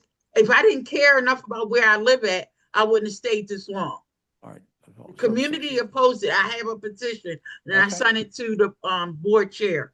Okay, thank you very much. We appreciate it. Steve, do you have any questions for Cynthia? No. All right. Do we have another hand? Yes, Chair. I have one more hand up. Okay. Dorothea, last name starting with H, has been allowed to speak. Sure. Hi, could you please state your name and spell for the stenographer?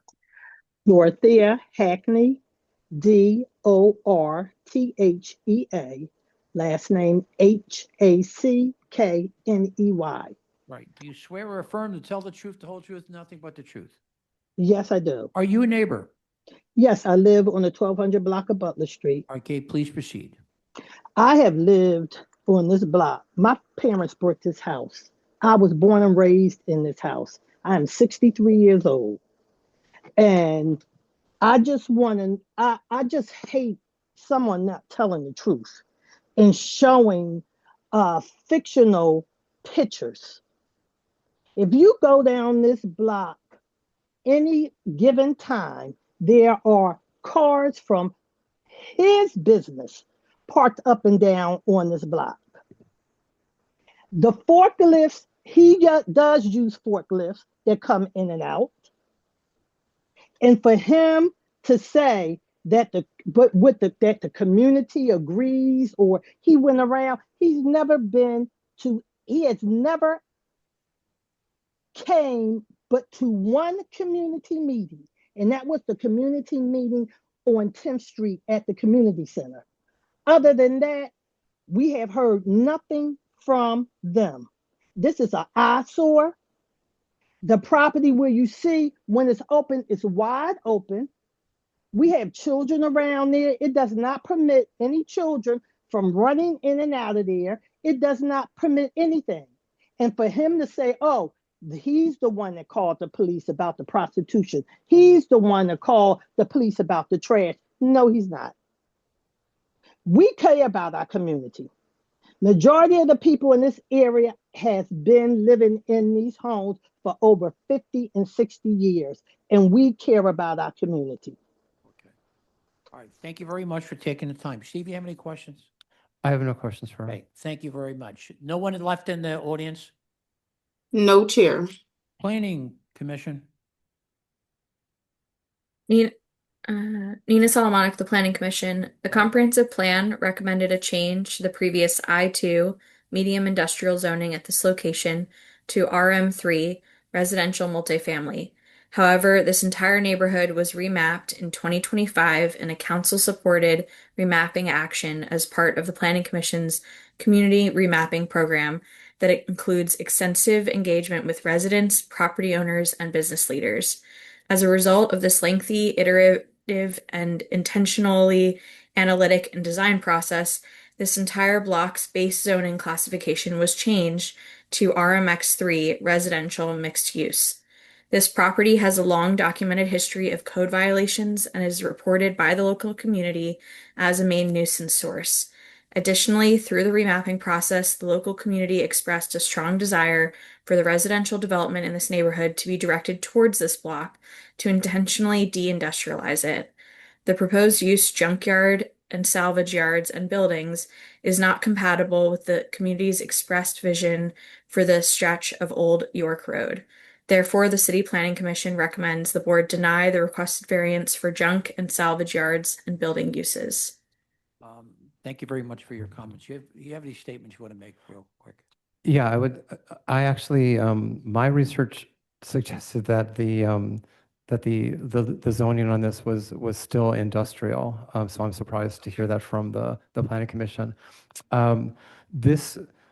The other side of this property is a railroad track, and the trains in that railroad track go to industrial. They're industrial trains that go to industrial businesses all along the Old York Road corridor. So we're in a situation where the city needs certain industrial areas to have manufacturing and to have the kind of businesses that help people get their cars fixed and have parts for cars that are accessible, that they can use.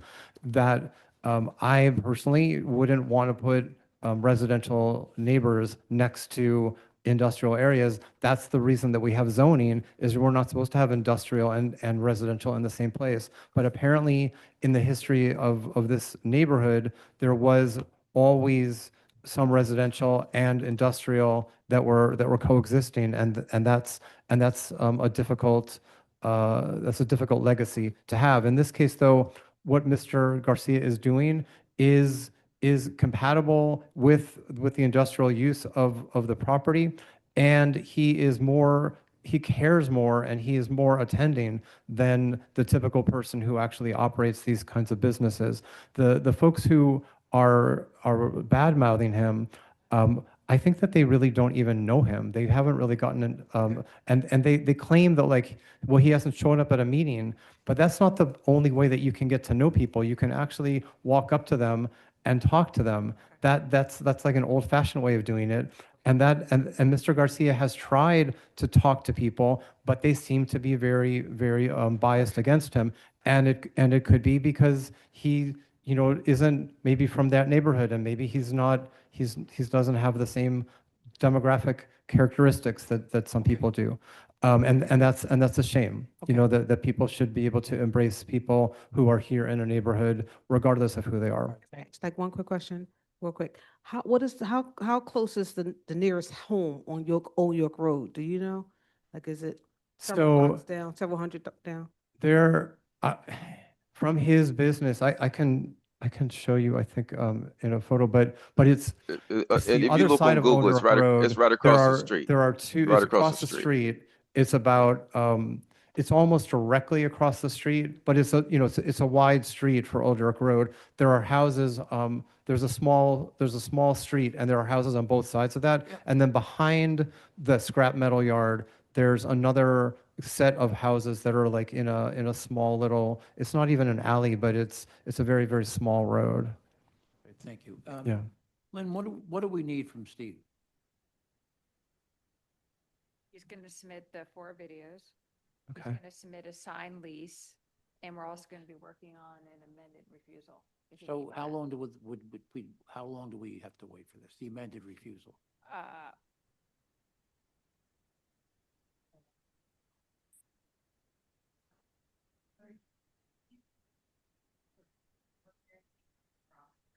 Yes.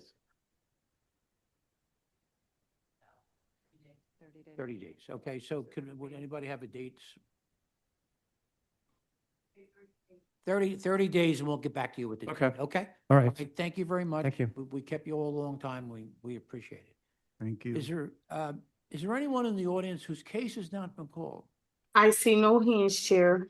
Okay, so, first of all, for the staff, back there, the staff, I appreciate you staying.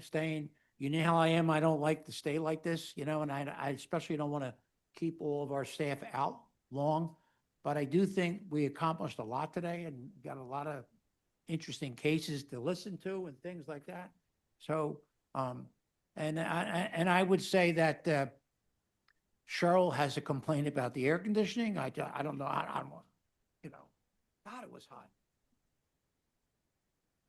Well, and Steve, we're sorry. Seriously, Steve, sorry to keep you around. Sorry to keep you around. And, Layla.